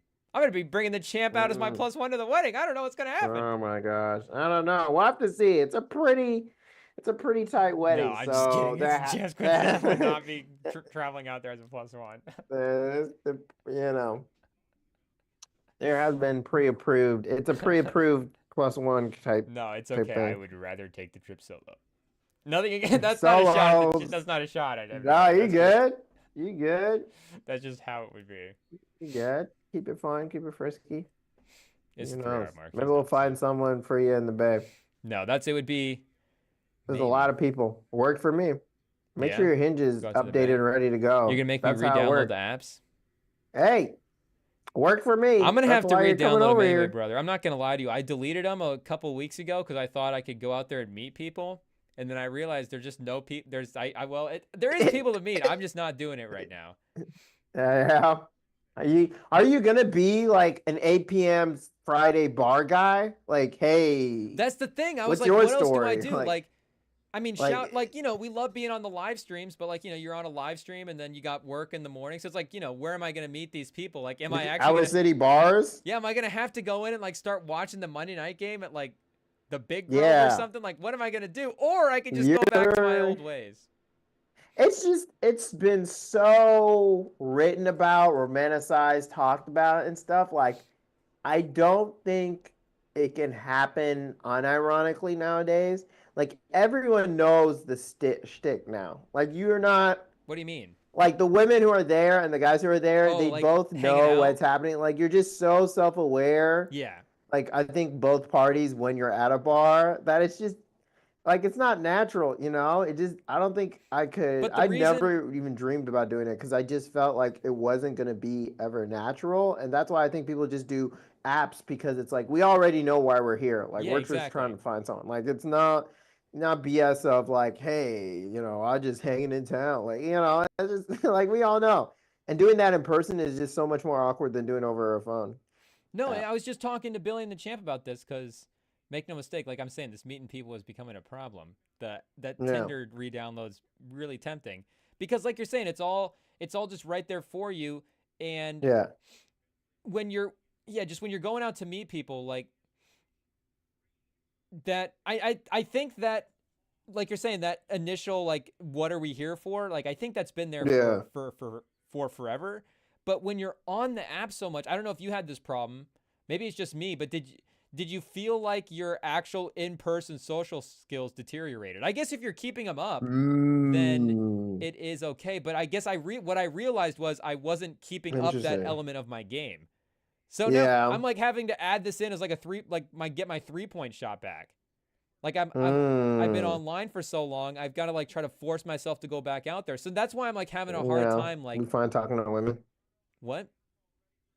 I said being fine talking to women, like, in Well, person. there's two ways to talk to them. There's talking to them and then there's talking to them. Oh, whoa, You know what I'm saying? whoa, But you know what I'm whoa. saying? You know what I'm What? saying? We're Oh, at the Stephen 3 hour A. mark, so It's I don't know Stephen who's A. still here, hour, but huh? It's what's Stephen going A. on, right? hour. But He said there's talking to him and there's talking to him. I mean, yeah, Okay. you can hold a conversation. Going out and holding a Mhm. conversation with somebody is one thing. Like, you can interview Yeah. somebody all day, but can Yeah. you actually like be charming and have charisma and like do all the Riz him up. things? Yeah, can you have Riz, brother? Like that's what I'm saying. Riz. But Are you that's the why you got to Rizzler? get the app so you can do it in person with someone who kind of likes you already. So you're not like, if it But that's is still funny, different. That's still different than a cold approach. I know, but the Because it's problem not with a the cold cold approach anymore. approach is it doesn't matter how good your jokes are. Like if she thinks you're ugly, you're done. But You're that's the cooked. same thing on the Like apps, if she though. don't, well, The no, apps, because you you're just only don't have talking to to people face who that. like you. Yeah, but you're swiping, like you're talking to people who liked you, like who swiped on you. Yeah, So but that's they all at that go. least find you But somewhat that's the attractive. way it used to be, though. The old school was just there was no swiping. You just got swiped in person. They went, no thanks. Next. Exactly. But now you're like a creep or it's ew or you get like, you know, So that's it. I've just realized it's exposed like, or hey, you get recorded. So you've got to be okay with facing the rejection. yeah, but it's much easier to face it when it's over text than in person, And that's what I'm saying. I need to and you build spend that money on it in-person too. muscle back up. It's a lost art. I'm like a post player. I'm like trying to get back out and Yeah. like talk to people in person. I don't know. For me, it was just setting up the dates and then getting practice with people who already found me attractive. So it's like, okay, like if I'm messing up here, like I know it's my game and it's not just because they don't like me as a person. See, I guess for me personally, I was probably a couple steps farther along by the time we were meeting in person on these apps. Oh, geez. Yeah. I guess for me, the point of being on the apps is to skip as many steps as possible. There you go. You know? Efficient. That's another thing. Oh no, for me too. It's efficiency. Efficiency, in and out. We're getting it done. But the in-person thing, you're right. Like that cold approach and that initial, like the real life, whatever would take place between the swipe and the interaction of like getting somebody's contact, number, or social handle or whatever. Like, I guess it's not becoming a lost art, but it's definitely, I'm Tatum with a hitch right now. I've been relying on the apps too much, and I need to get the hitch out. So, let's get the hitch out. so maybe I need to watch Hitch too to get my game up a little bit. Who knows? But, yeah, I guess I'll need to see if the Champ Queen wants to go out to Chili's. You think there's going to be anybody fun eating the chili dippers over there tomorrow night? Yeah, probably not. There might be, but no, there might be, but it's just that's just a different level of awkwardness. That's just no, yeah. Taking somebody to Chili's is going different than going into Chili's, seeing what the crowd is. Yeah, and you're going to a table, and like they're obviously going to be there with their friends. Well, like, no, you go to the bar. You're just asking to get rejected, man. Like you'd still go to the bar probably, but yeah, no, you don't go to Chili's for the crowd. You would take somebody there for, I guess, a deal or something. But yeah, make no mistake, I'll have these apps back by Tuesday. Okay, that sounds good. I'll cave. Make no mistake, people. Stay tuned. I will cave. It's just what it is. You gotta report back. It's just Let what us know. It is. No, I'll do the. I'll. Do we need to turn it into content? Probably not. But if you want, yeah, maybe that could blow up. My Hinge journey. Watch me get my Riz back. Is that a Yeah. series? The first ever Rem Riz. and Sam series? That'll I be over have on Rem and Sam absolute. Plus. Watch me get from zero Riz to 100 JFK Riz. level of. Oh, JFK Whoa. Riz. I like it. Oh, JFK. Watch me go from 0 to JFK Jr. First of all, I'm gonna ditch my how free are you line ASAP. No, don't. Yeah, we moved What is on. it? How free are you? One to America? Yeah, on a scale of 1 America. What are you doing? Oh, You know? God. That's a much better line in person than on the phone. Because I think in person, Oh, like you yeah? have that realization and you kind of laugh. But I think on the phone, it's like, oh, I've never used it in like person. how free are you? Like how long it takes them to read it? Yeah, they're just like, that's. Oh, I noticed that the first couple of times I sent it is like, you just see like the first couple of letters on that first Yeah. initial thing. So you're like on a scale of what? And you're just like, what is this message? So yeah, no, Wait, what is he saying? But I think when you say it in person, you're like, oh, it's definitely more of a funny line than to say than it is actually like a practical line to Yeah. use. But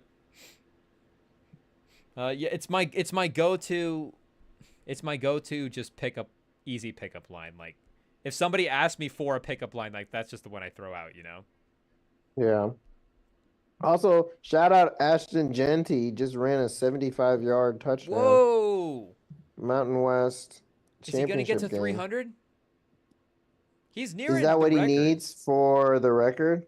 Yeah, I was gonna say, what does he need for that record? I didn't think he was gonna quite get it, but He's at 185 in the fourth yeah. quarter. Jeez Louise, 27 carries.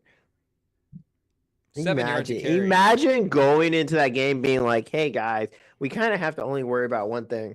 Still averages almost 7 yards a carry. Like, I mean, I guess he had a really long rush, but geez. Earlier in the season, he was at like 9. It was just like every time he gets the ball, it's a first down, Yeah. basically.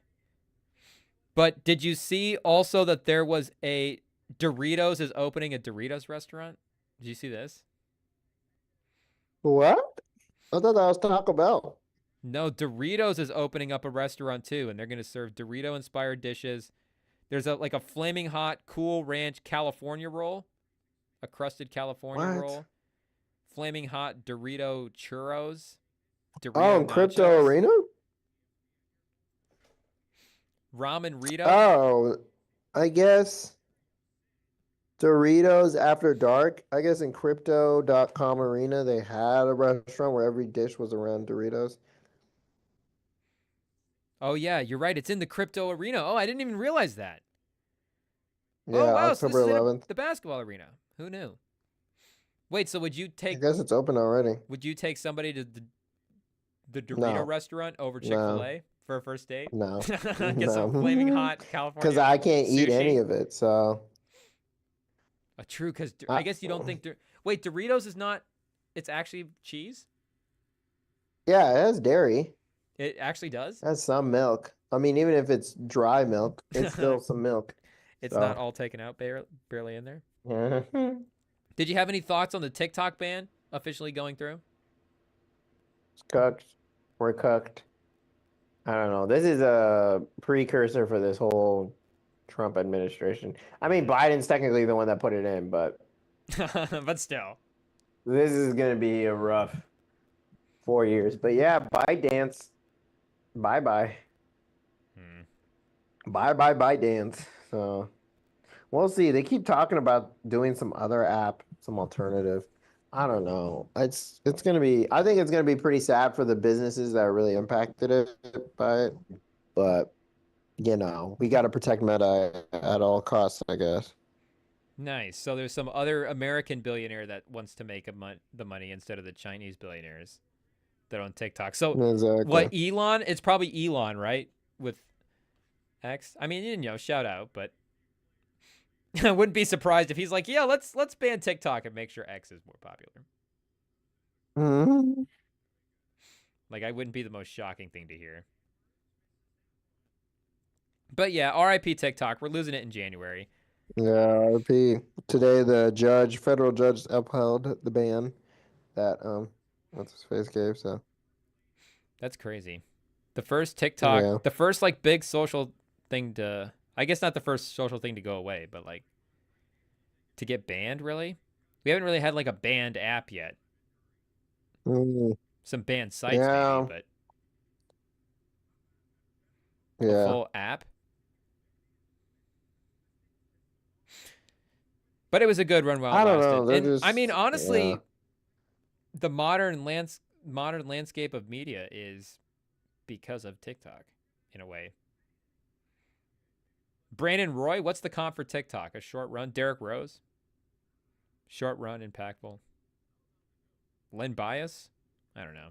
Oh, But we'll see if there's anything. I don't know what other moves they can make. And I yeah. guess I don't know what happens. What, it just goes off the App Store and we don't have access to it? Yeah, it'll probably go off of Apple Store, and then no one have access to it. And then for Google people, I mean, it'll just go off all the stores. They Hmm. did the same thing with Huawei. Huawei phones just didn't have Google Play support anymore because they were banned here because they're Chinese phones. And Hmm. yeah, speaking of fun alternatives, Instagram keeps crashing on me. Yeah. Maybe we need to ban Instagram. It's not working. We don't need it. Give us the one that actually works. TikTok. I know. But TikTok on TikTok, the time is running out. TikTok, unfortunately, so. It is what it is. Did you have any piercing truths? Was there anything that caught your eye in the news at all? Um, What's in your Piercing feed? truth wise, I mean, I guess I saw what's his face? Keith Lee talking to Shannon about the Bay, Oh really yeah, what coming did he out have of to the Bay say? Area, saying like the first thing people say when they come here is leave nothing in your car and stuff. And I really want to defend the Bay Area, but like at least right now the big news in Vallejo is that where I'm at is yesterday there was a rock band that was visiting from Britain, and on their way from Sacramento to SFO, they stopped for food here, and their car got broken into. They had all their stuff Oh, taken, and they nice. had it on video. So it's like one of those things where it's like there's people getting robbed everywhere, but here it is extreme. Like it's crazy. Like they'll follow cars and stuff. It's very extreme. Well, at least you don't have any CEOs getting shot in your city. Yeah, I guess that was another thing. Like, did you hear that they were like, um, I guess he was going to an investor meeting and like what did they do? They like stepped over his body or something, or they still had that meeting on time? No, they just were like, well, I guess we just keep Yeah, going. pretty much. But like, what else? I don't know. It's a crazy But situation. It's almost that. This is like the plot of a Joker movie. Like a high level yeah, CEO just well, getting killed in the street of New York. Like it's yeah, and I crazy. guess like you see other CEOs like what's his face, Starbucks guy, starting to walk back his stuff. McDonald's, they bring back their snack wrap. People are saying is that, and then I guess major companies have begun erasing their leadership bios from their website. So Mm. I guess now we're just not gonna know who um are who's in charge of stuff. I don't know. It's one of those things where it's you keep pushing people in the corner, and like you know, it's the saying like we got to eat the rich unless before we have nothing to eat. Like I don't know. I think the wealth gap keeps widening to a point that I think America's becoming a pressure building. I mean, that's why we're seeing with the election. Like people are just sick of the establishment and how the way things are, even though they just put someone in charge who will make it even more like the way things are.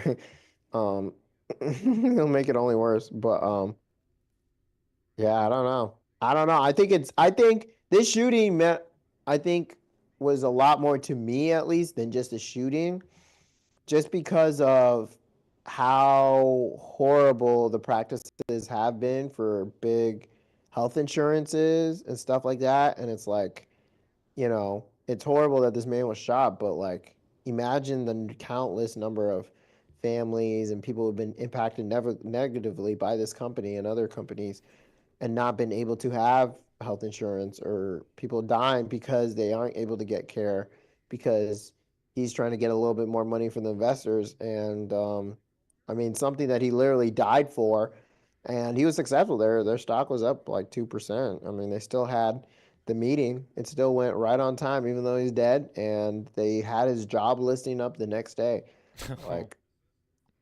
up on LinkedIn. It was up the next day. Like it's I think it's just realizing it's very much a machine. Capitalism, it's very much a machine that just keeps on chugging with or without you. So hug your family members a little closer and realize work ain't everything. Do you think that Trump will make it through the next 4 years?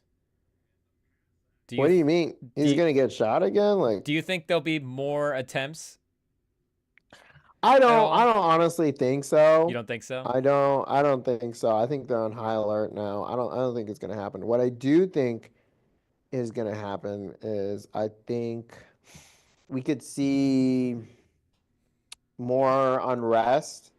I think I think things are hitting a boiling like pressure point for sure in terms of just rules in general, in terms of like trying to keep the rules, like trying to I mean, I think like the White House is gonna become similar to Nixon's time with the number of people that they're bringing in with shady past and allegations and stuff. Like it's gonna be a free for all in there.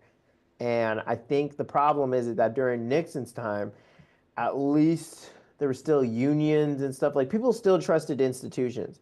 Like they're like, oh, Nixon's bad, but like we can vote him out. And I think now people just don't trust institutions. We don't trust anything we believe, like the government's telling us because of COVID. And you look at COVID, you look at how many recalls there are with food.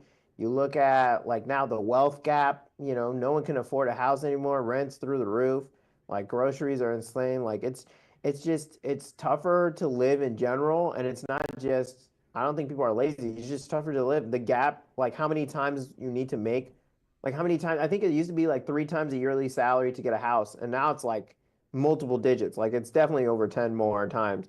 Like you need more than your salary to get a house, like on average, when you look at the median price of a house and salary. So it's just harder in general to be alive. There's more people competing for even less for like the same or less resources, and it's tough. It's a tough time to have hope. I mean, there's like you can definitely see like I mean, up in Canada, there's potential for the first ever climate refugees. I mean, the icebergs are melting so much near the northern parts Mm.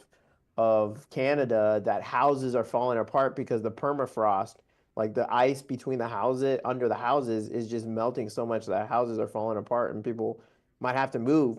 And then right now in Peru, like the icebergs on top of mountains, like they're getting smaller and smaller each year. So like they're getting more red dirt into their waters, and so their waters are undrinkable. Like they can't drink the water out of the rivers, and so like because of stuff like that, we see like international courts being like, oh, maybe like we can sue countries for messing up the earth because like countries like out in the islands, like they're getting hit by like tropical storms. We had tropical storm this year, so I think it's just and then like that's a perfect example with the tropical storm that was over in the south coast, south. Like people didn't trust FEMA. Like people were saying that the Mm-hmm. government was tearing down buildings and like putting bodies in there, and it's like what? Like we can barely keep people alive. Like why? Who has time to do that? Like why would we Yeah. do that? So I think there's just such a distrust in institutions in general, and there's just so many people working towards making it more unrest, or there's just it's easier for people who want anarchy to happen to be connected and informed and be able to work together towards that end. And you throw in that with a president who's literally hiring all of his buddies who no matter their criminal path, and I think it makes for a perfect storm of I don't know what the heck is going to happen in the next 4 years, and hopefully we still have a country. I don't know what's going to happen. It's going to be crazy. It's going to get a lot worse before it gets better. I mean, I think today there's a report that when they deport immigrants, undocumented immigrants, they're probably going to send them back to countries that they're not even from, because I guess Mexico's not going to take people back. They're talking about putting them in like the Bahamas, like random islands that they've just never heard of, don't know the language, culture, or anything. So it's like, it's just insane because it's literally going to be millions of people ripped out of their homes and people affected by it, and they're saying, oh, they could ship the families too, even if they aren't illegal. So it's just, and that's all money that costs, and that's money being taken away from like Social Security and housing and Mm. stuff. So it's just, it's a whole headache. It's a whole headache. So I think in my opinion, the next 4 years, like I don't, I would be quite literally open to the government falling apart. I mean, we saw an insurrection once. It's an interesting 4 years as well too, because I feel like and we've only been around for so many elections, it's hard to speak for all of them, but for every Yeah. election, it seemed like there was always something past that election as well too Yeah. to look for. And there was something in the future that where you were like, okay, even the losing side, it was like there's a little something here to build on for the next 4 years, or the winning side was like, we have this, but then this is also set up for in place. But there just seems like something different about this 4 years. Well, it's like, well, what is after these 4 years? And not to like start thinking too Exactly. far ahead, but you just go, the leadership that we have, the young like leadership talent, like what does that look like going forward? And then just like what you're saying, and if we don't have that hope for the young talent, and we also don't have trust in the institutions, well, is the solution going to be to like try to fix the institutions, or is it going to be to try to get something else? And it just feels like, I don't know if it's just, this is like the stage that everybody goes through as young people, but it does feel like there is some kind of change on the horizon. And I don't know how to dramatic to get with it for like how to start predicting, but it does feel like something could be different, for the next 4 years or going forward, like you're saying, from an institutional level, because yeah, people are sick of it, but I also don't know if there's like an obvious solution for it as well No. too, which puts you in a scary spot, which is like we need change, but Exactly. we don't know what the change should be. Yeah. I think people just want change. And I mean, I think the thing is that people are looking to the government to fix our problems with society. But our problem with our society is that we're too far gone in this capitalism structure, that the companies have too much power. All the corporations have too much power. Like they have too much money. The wealth gap's ridiculous. Like they're literally making up the rules as they go to favor these companies. I mean, like they're just like, hey, TikTok is selling government all their data to China. Like there's no evidence of that, but because some companies told some senators that, now TikTok's gone. Like, and now companies that do the exact same thing here in America are on a worse level, which is what TikTok was saying they do as well, that their stuff isn't even that bad, and they host their servers here, like all the info's here in America, even though it's a Chinese company. Like they're like, we're literally better than Facebook and Instagram and Google in terms of taking your information. But That's like no why one they're cares probably about going to get that. banned. Yeah, because Yeah, Google yeah, and Facebook want that money. exactly. They don't want that at all taken. And it's just, and then you look at like things that are happening with hospitals and pharmaceuticals, and just the crazy amount of charging they do for people, and how expensive it is. And then you look for housing, like people make up zoning laws all the time, like, oh, you can't be here or it's just, there's just so many ways that companies have pretty much done what they're supposed to do, which is get as much of the market, make profit. That's the number one rule of capitalism, make as much profit as you can for your owner or your shareholders. And that's what it's done. And it's run its natural course of taking too much of the market share. The government hasn't done enough to break up these big companies. I mean, thank God there is more focus from this administration to this future administration. One thing I'm hopeful for is to attack the tech companies, because they're just a monopoly. But it's just most things in general, like health, like food, there's just not enough regulations around it. And with the promise of our new president, our next president, not new, of tearing down FDA, of giving less control over these companies, of drill, baby drill, of taking away those environmental stuff and tearing up our earth even more. It's just, there's no protection for the consumers. There's no protection for us, for our kids. There's no protection in general, just from rich people. And so I think that's why people are frustrated, and they're hoping, oh yeah, Trump says what he'll do. Like, at least I know what he's going to do. And it's like, okay, but what he's going to do is not going to be great. So So would that be a helpful move? Would actually be to break up some of these larger companies? I think so. I think they would be more liable to tell on each other. Like, hey, like they're horrible here. I don't know. I think it's a definitely a good step because I think when it's a smaller company, the employees have more power. Like they actually matter. Um, I think nowadays there's just it's so tough to find a job. Like I don't Yeah. it's ridiculously hard to find a job with a legitimate like a big company. Like it's just pretty much like nonprofits, like people with grant money, and usually that's because those jobs are just new. But like for established jobs with companies, like no one's really leaving their jobs nowadays, or like the companies just want to make their profit margins even bigger. So if someone leaves, they just don't hire for that position. Hmm. And just fill it in with the other guys. Yeah. Yeah, they just have the people do more work because we all have to survive. And that was another thing I saw interesting was like with our society the way it is, like the power is being taken out more and more. I think one of the things that was most interesting, I was watching a TikToker talking about this, is that most people, when they're saying make America great again, they think it's the morals and like social stuff. But it, honestly, it's really like the power American people had when unionizing with like you look at like 1960s, 70s, like with civil Mm. rights, with like protesting, like people had power, even sadly the KKK had power, but people had like their individual groups had power and it wasn't so much companies, and now companies pretty much have most of the power. And so to stop us from uprising and still give us luxuries to make it feel like we're somewhere there, that's where you have the credit card and debt and stuff like that. So you can run up credit so you can like drive the nice car and have the food and flashy stuff. But in reality, you're just selling more of your time and sold to the companies. But, you live the lie of being rich and you can act rich with your credit cards and stuff. But that's why America has more debt than literally anywhere else. I mean, I think personal debt's ridiculously high. And I think that's why most people are what they say, like one paycheck away from poverty, like one emergency away from poverty. Oh It's yeah, for because we're sure. all, yeah, because everyone's living on the precipice because that's all you can do is you have to have a decent amount of debt to live a decent life in America unless you're super rich.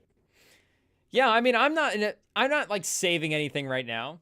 Like I'm not Yeah. putting stuff away to be like if I lost a job or if it's like you want to move to a new city and like try to pursue an art or something like I wouldn't have the funds to be able to do that. Like Yeah. it's just hard to try to build that up in this time. But, Exactly. And that's how they keep you working. yeah. But Exactly. It's crazy.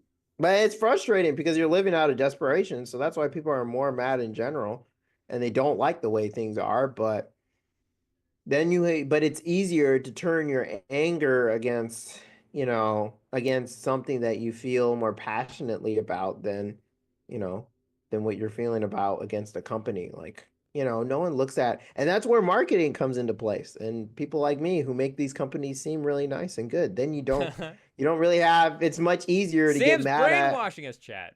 Exactly. It's much easier to get mad at the 1%, 1 to 10% of people that live differently than you and are really unapologetic about it than the company that talks about some initiative that they use 0.1% of their profits on. Like, oh, we'll give, what do they say? Like, oh, this day we'll give like 10% of our profits to this organization. Like, Yeah.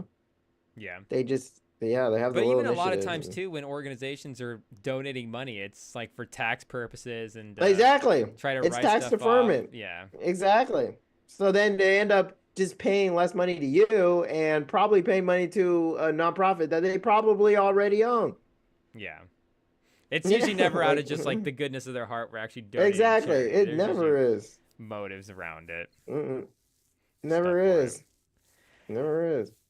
But yeah, CEOs, be on watch right now because it's Yeah, it's dangerous times in the dangerous. streets. Make sure your windows are tinted. Get the Cybertruck, the bulletproof Cybertruck. I wonder if you take down the LinkedIn's. I don't know. Yeah, maybe I should throw up an application. See what's going I on. don't know. I again don't condone the shooting, but I do appreciate the anger being pointed at the right source and Yeah, not that's a good way to and put it. not because it's just so annoying. I mean, I think you just look at the politics Yeah. like like literally, like I think a great example is abortion. I think most people in America agree that women should have a choice to have, to choose whether they have an abortion or not. And that's one of the interesting fat stats when you look at voting. More people supported abortion than Kamala Harris. Like they weren't they weren't Mm. voting against women. They're voting against Biden because of how the status quo has been the last 4 years. Because people don't want more of the same. They want something different. Like Mm-hmm. and then there's several states that, Kamala Harris lost pretty badly and abortion rights were upheld or, pretty close to it. So I think it's just, it's the economy. It is what it is. And I don't know what the solution is. I'm not the genius. Our government is ridiculously in debt. And yet we have the Pentagon failing like how many audits in a row? But who's going to make them keep that audit? It's people just getting away doing whatever they want, and it's one of the things is that it's the rich. It's been the same since what, like since day one. Like the rich do Yeah. whatever they want, and everyone else kind of has to deal with it until everyone else rises up, and then it's craziness, and then it's kind of all level playing field until people start rising up. I mean, it's the reason we came here in the first place. Like, it's sick of Mm. the rich ruling over England. And then they're like, screw it, we're coming over here. And then everyone's kind of on the same playing field. And then, the Washingtons move up, Adams, and then people find oil and the Rockefellers and, and it started. It's just the same cycle over and over and over. So the key is to get rich on the new land first. So we got to get to Mars. Exactly. Mars is Exactly. the new America. Exactly. I mean, now you see the richest guy in the world, Elon Musk. He's gonna be literally in charge of the people that are suing against his company. Like the only reason, his only bottleneck has been the U.S. government. And guess what? He is the U.S. government now. So like Yeah. he kind of stopped his only bottleneck. He's like literally is gonna make billions. I mean, he had like they were trying to give him like 6 years amount worth of profit from his own company as his awards package, and then the like government stepped in and was like the shareholders didn't really know about this, and then the shareholders later like unanimously gave it to him. So like anyway, he's doing literally whatever he wants. It's dumb. It's It's dumb. I crazy. don't We've know. got Crazy. you're right. The corporate takeover is crazy when you look at it that way because you've got a businessman Yeah. in the presidency being helped out by a Yeah. businessman. Taking Businessman calls getting with shot. Putin. Yeah, pretty much. Uh, It's crazy it's times right now.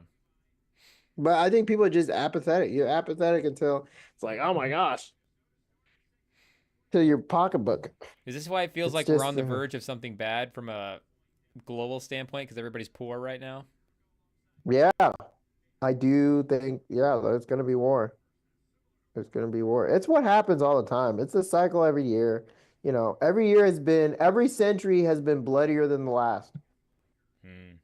It just happens. It's one of the things where it's like you can't it's not scary because you kind of know what's gonna happen. It's not surprising anymore. Like it's why I recommend people study. That's why I very much think history should be a bigger Yeah. subject studied in schools because it's very much repeating like what happens. It's people get in, slaves rise up, fight people, then they become in charge, and then one of the slaves pretty much starts taking over everyone, and then a couple of generations they're like, all right, we're sick of this, do this all over again.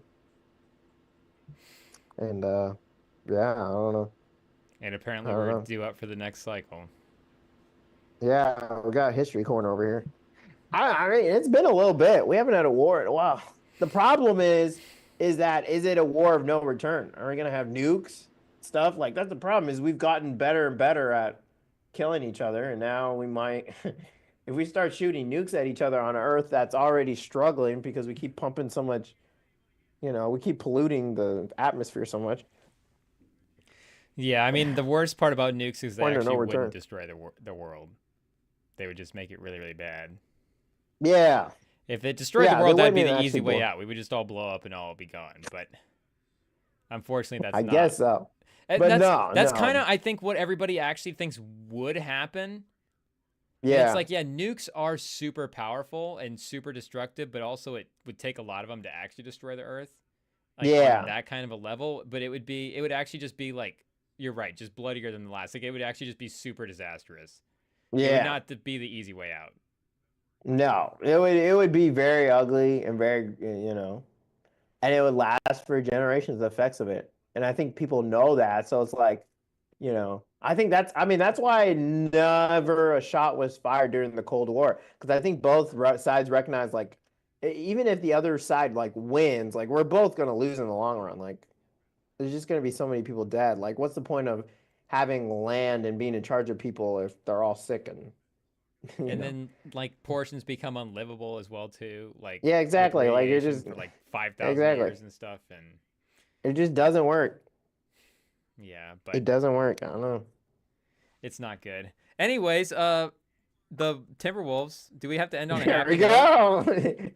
There we go. It's getting close. Come on, Putin. Watch the NBA, brother. What's going on? Don't you Yeah, like he the needs NBA? to get him in sports betting I or know. something. I feel like if we just were able to give Netflix to everybody, like people would just be more at peace. They would just understand. Like, why are we banning TikTok? TikTok is actually what's unifying us. We're all just watching TikTok. No, honestly, there is an interesting thing about that, Talk like to him. why the NBA is not as popular as other sports and the ratings are actually declining. It's because like I think we've already talked about it. Like you can follow the NBA pretty well without watching it, and like now people only care about the playoffs. But also, like the game is so dependent on the players themselves, and when you don't have as captivating characters, then it's tougher to really sell it as a product. Because like LeBron and Curry, and when they were going at it, I mean the ratings were through the roof.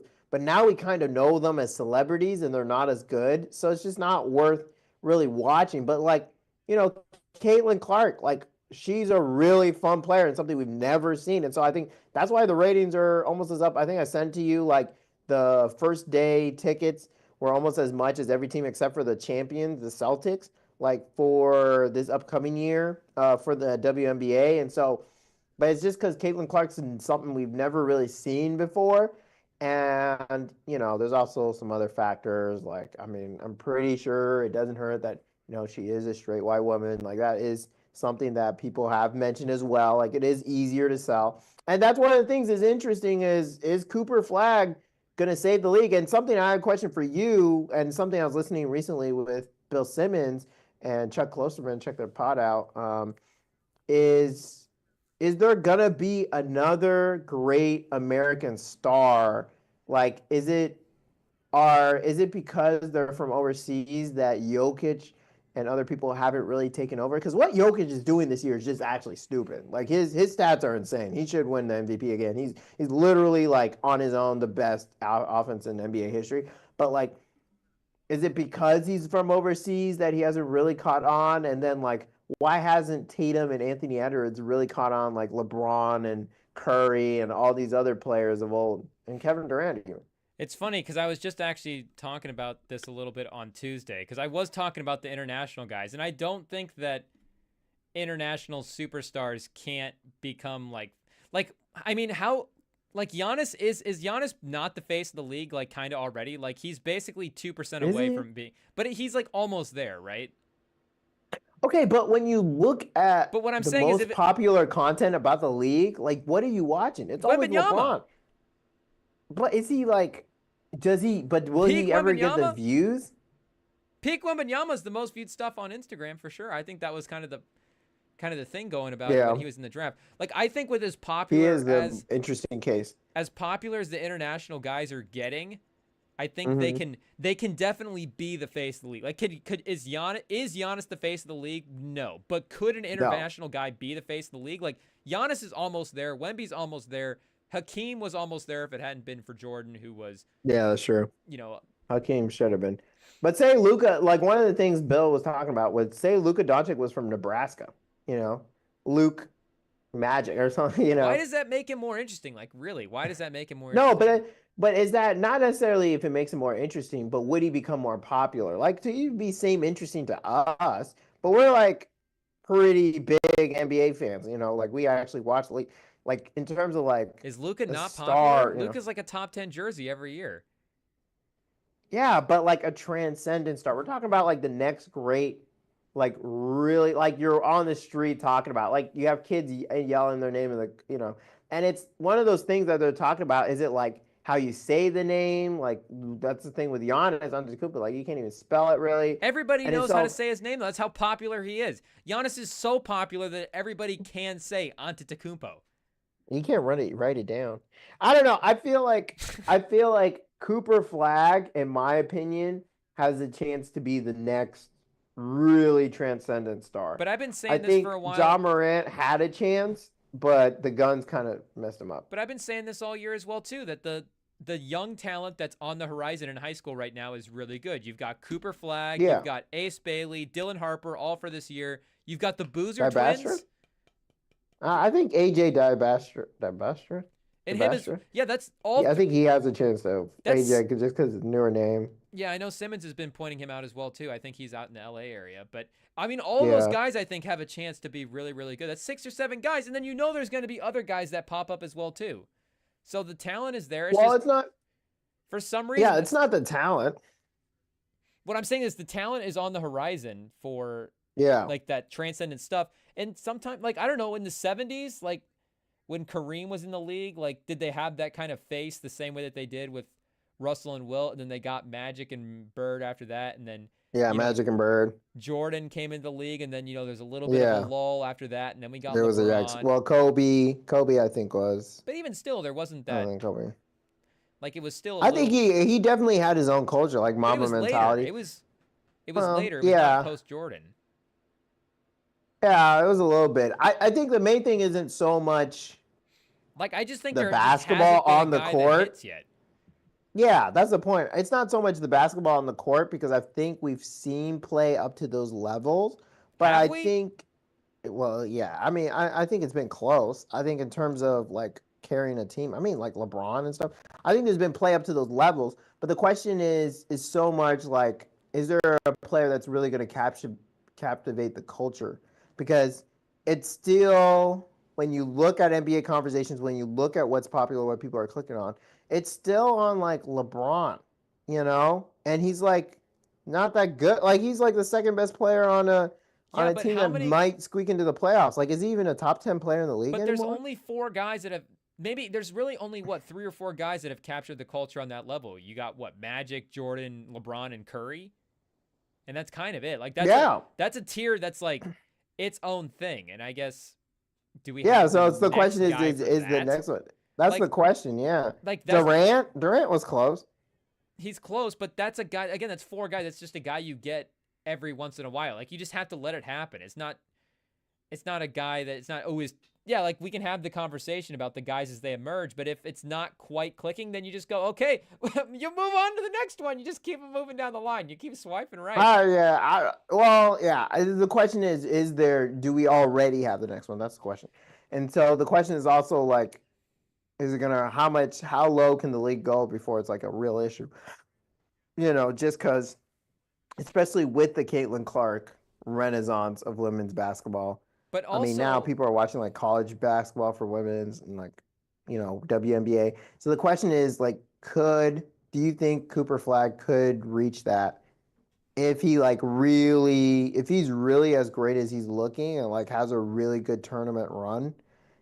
And he's one of those players that the nerds and the people who are casuals like. Well, there's 2 things that I think go on with the Caitlin Clark thing that are compared to the NBA thing. Like the way she actually plays basketball, like stylistically might, like we were talking about earlier, actually be better than a lot of the way that the guys play basketball. Like the women's game might actually be a better version of basketball than the men's game, and the talent's actually starting to catch up to it. Like, it's not just that it is like, oh yeah, Caitlin Clark is a new and that she shoots a lot of threes. But again, it's that balance of spacing and attacking the rim and playmaking and not just settling for the long shot every time. Like the women's game is actually maybe better to visually watch than the men's game. And Caitlin Clark, when she was in college and still in the pros, but like that Caitlin Clark college run, she delivered every time she was on the court. And that is ultimately the thing with great players that separate them from the other guys is MJ in the 90s delivered every time he was on the court. LeBron, he delivered in Miami. He delivered on his promise in Cleveland. He got to LA and delivered a title. Pete Curry was in the finals, 4 years in a row. Magic and MJ were in the Yeah, that's true. Magic and Bird were in the finals every year.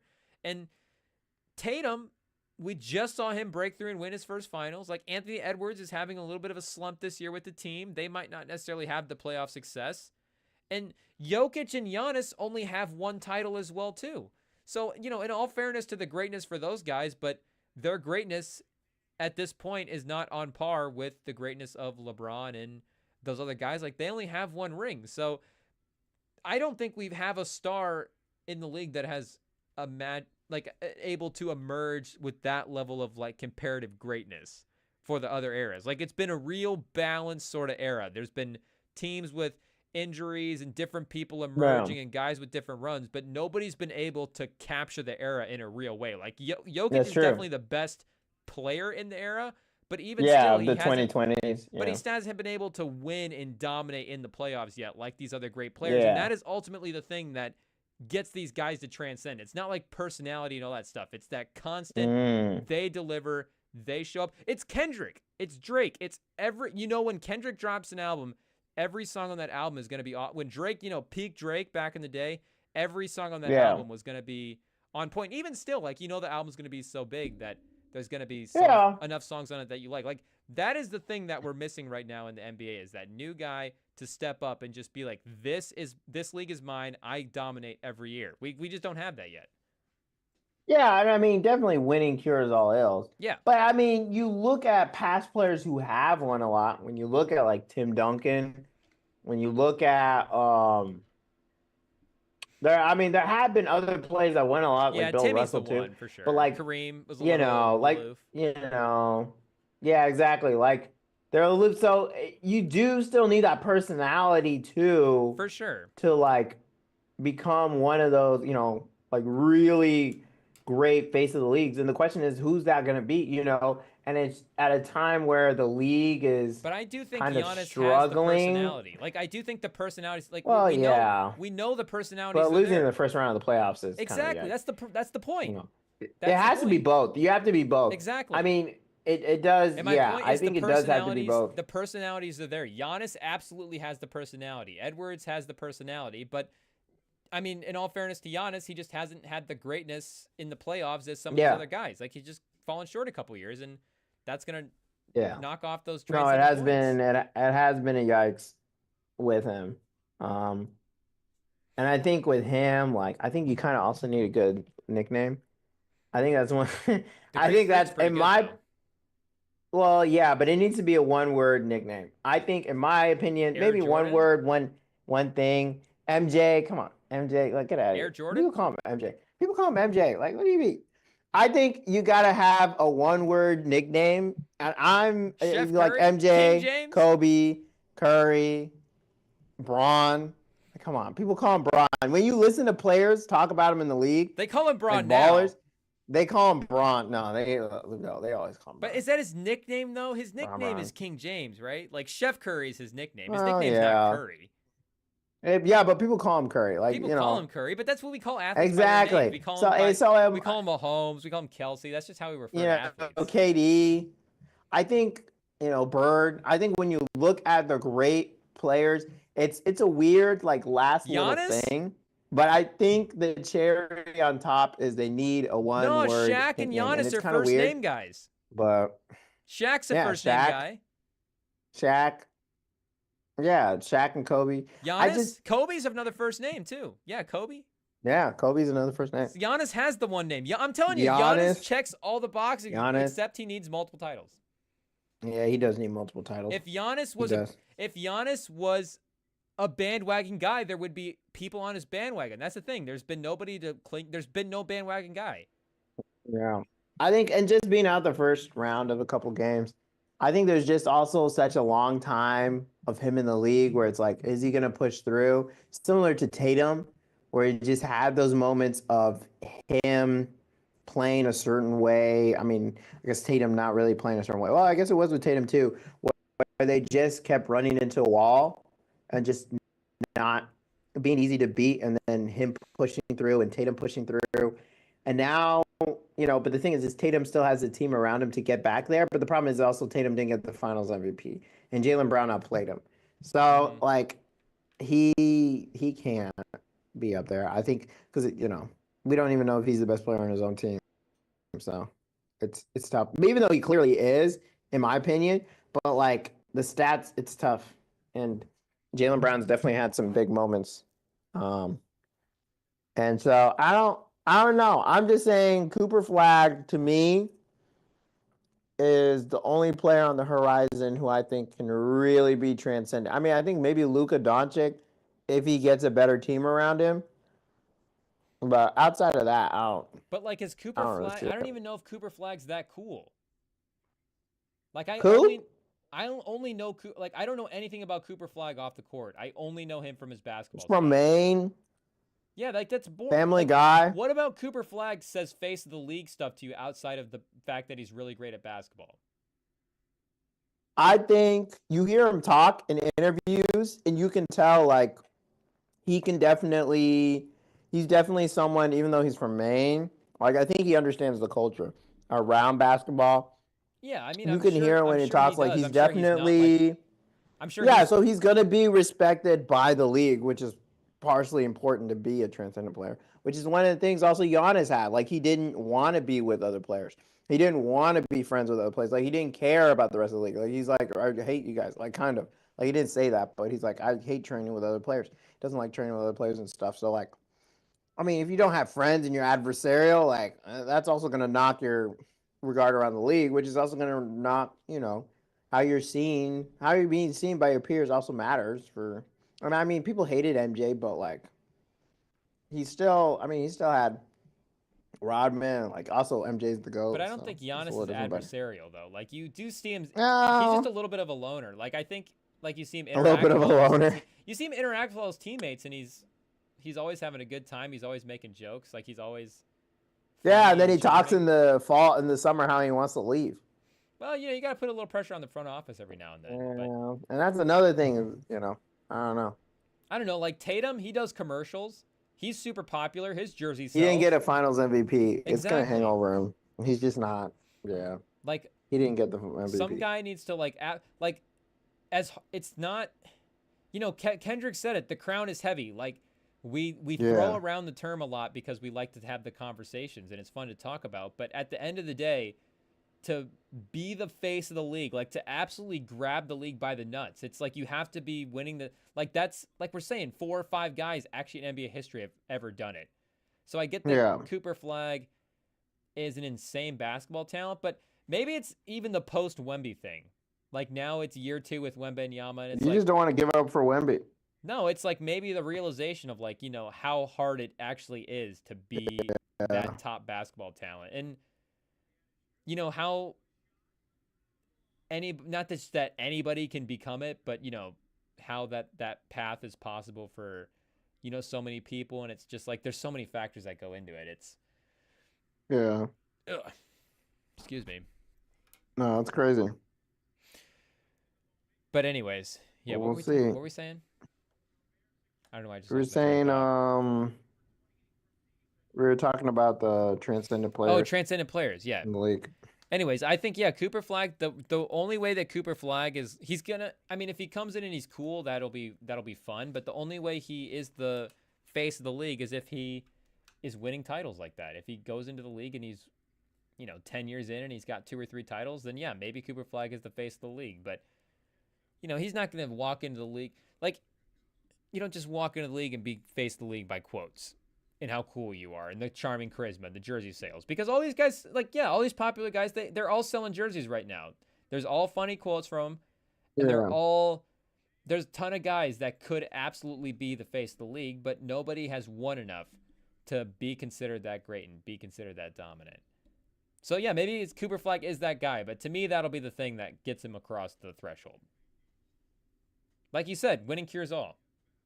Yeah, winning cures it all, so we'll see. But it's true. There hasn't been a dominant player so far this decade. I mean, shout out to Curry for getting that early one. But after that, it's been switching every year or so. And it's been the teams as well, too. I mean, the Celtics have been consistent every year, but the teams have also had like really bad years afterwards. And like you're saying, the Bucks have missed the playoffs a bunch in the first and round. the Bucks. Yeah, Nuggets off. Yeah, the Warriors. Yeah, I guess they're the 3 winners, right? Yeah, the Lakers and then the Raptors. I think is your. Yeah, Lakers, 6. Raptors. Yeah. Kawhi leaves the Raptors. The Lakers are like up and down every year. So it's just been a lot. So yeah, maybe if the Thunder go on a run this year and they're in the championship and now it's Shea is. Yeah, but is Shea really gonna be? If Shea wins 2 or 3 titles, guess what? The kids are gonna start liking Shea, because that will be the team that if you root for that team, I will be a happy fan. And Russell Wilson was the most popular quarterback when I was like 12 years old because everybody was on the Seahawks bandwagon because they were winning titles. Or at I least, felt like that Legion of Boom was almost more powerful. Like Cam Chancellor. Absolutely. I felt like I knew Cam Chancellor better. But people are bandwagon fans, and people will jump on a bandwagon if it's there to jump on. That's true. We'll see. We need one of these players to really step up. Yeah, somebody break Any out. of these NBA games getting interesting? They are. This one's about to hit fourth quarter. Warriors up 11, down 11. Down 11. Dyslexic Rem. 75-66. Jesus, down 9. I'm an idiot. 75 to 66. Down 9. A minute 50 left in the third quarter. Having the game. How many's Ant up I to? think the Timberwolves have been losing a little bit here. Yeah. Oh no, they've been winning. They're on 3-game winning streak. They're 11 and 10. That's after losing 4 in a row. Yeah. So it's still like 500. Yep, up and down.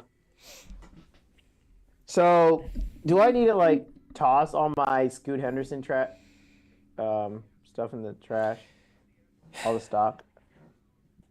Yeah. Can we split that monopoly up? Your Scoot Henderson It's stock? pretty bad. It's pretty bad. It is what it is. Move it over to Shaden Sharp. Yeah, I doubled down. Has he been playing?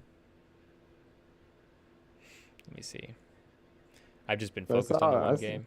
I thought he's not been playing in this game, but if he's hurt or not, I don't know. Yeah, I'm glad I didn't turn on this game. It's literally not close at all. It's a 32-point game going into the fourth quarter. Sharp has 10. He's 3 for 11. He's 1 for 7 from the field. Shout out. Scoot, nowhere to be seen. Oh yeah, he's out. He is quadriceps. He's ruled out. 4th game. Yeah. Ryan Rupert. Delano Banton has been good. I haven't seen much of Rupert yet, but maybe that draft will end up being good. Banton is without Scoot. Banton's like the one bet that you placed a little bit on, but the odds were so big that it's like covering all your stuff right now. Yeah, it's insane. It's like plus 1,000 odds. I don't know. Jalen Johnson's getting me quite a bit too. True. My NBA stocks are doing well. They are indeed. But anyways, I don't know. LaMelo keeps being so up and down. I think we're over the 4-hour mark. Your boy's got to go to bed. Get them Z's. Maybe I can make a smoothie before the end of this fourth quarter. Anyways, people. I think we made it. We'll be back later this weekend, of course. Sunday, Tuesday. You know the cycle, people. You know the cycle. Subscribe. You know by now. Shout out. Be subscribed and you don't have to memorize the cycle. You'll just get the notice. It'll be there. It'll do it for you. Pause. But do you right for you. Spotify, Apple, YouTube, Insta, TikTok. We're on the internet, people, at Rem and Sam Podcast. If you go online and check out the TikTok before it's banned. Yeah, true. That's limited time only. Limited time only, exactly. Enjoy it while you can, people. The last of the Rem and Sam archive over on TikTok. Maybe we'll make a big deal out of that. Who knows? Maybe we'll start promoting that. Be up all night. IMDb, they can follow us over on IMDb now. Yeah. Throw us on their watch list. Listen list. I don't know how it works. But anyways, people, we'll be back. Thank you guys for jumping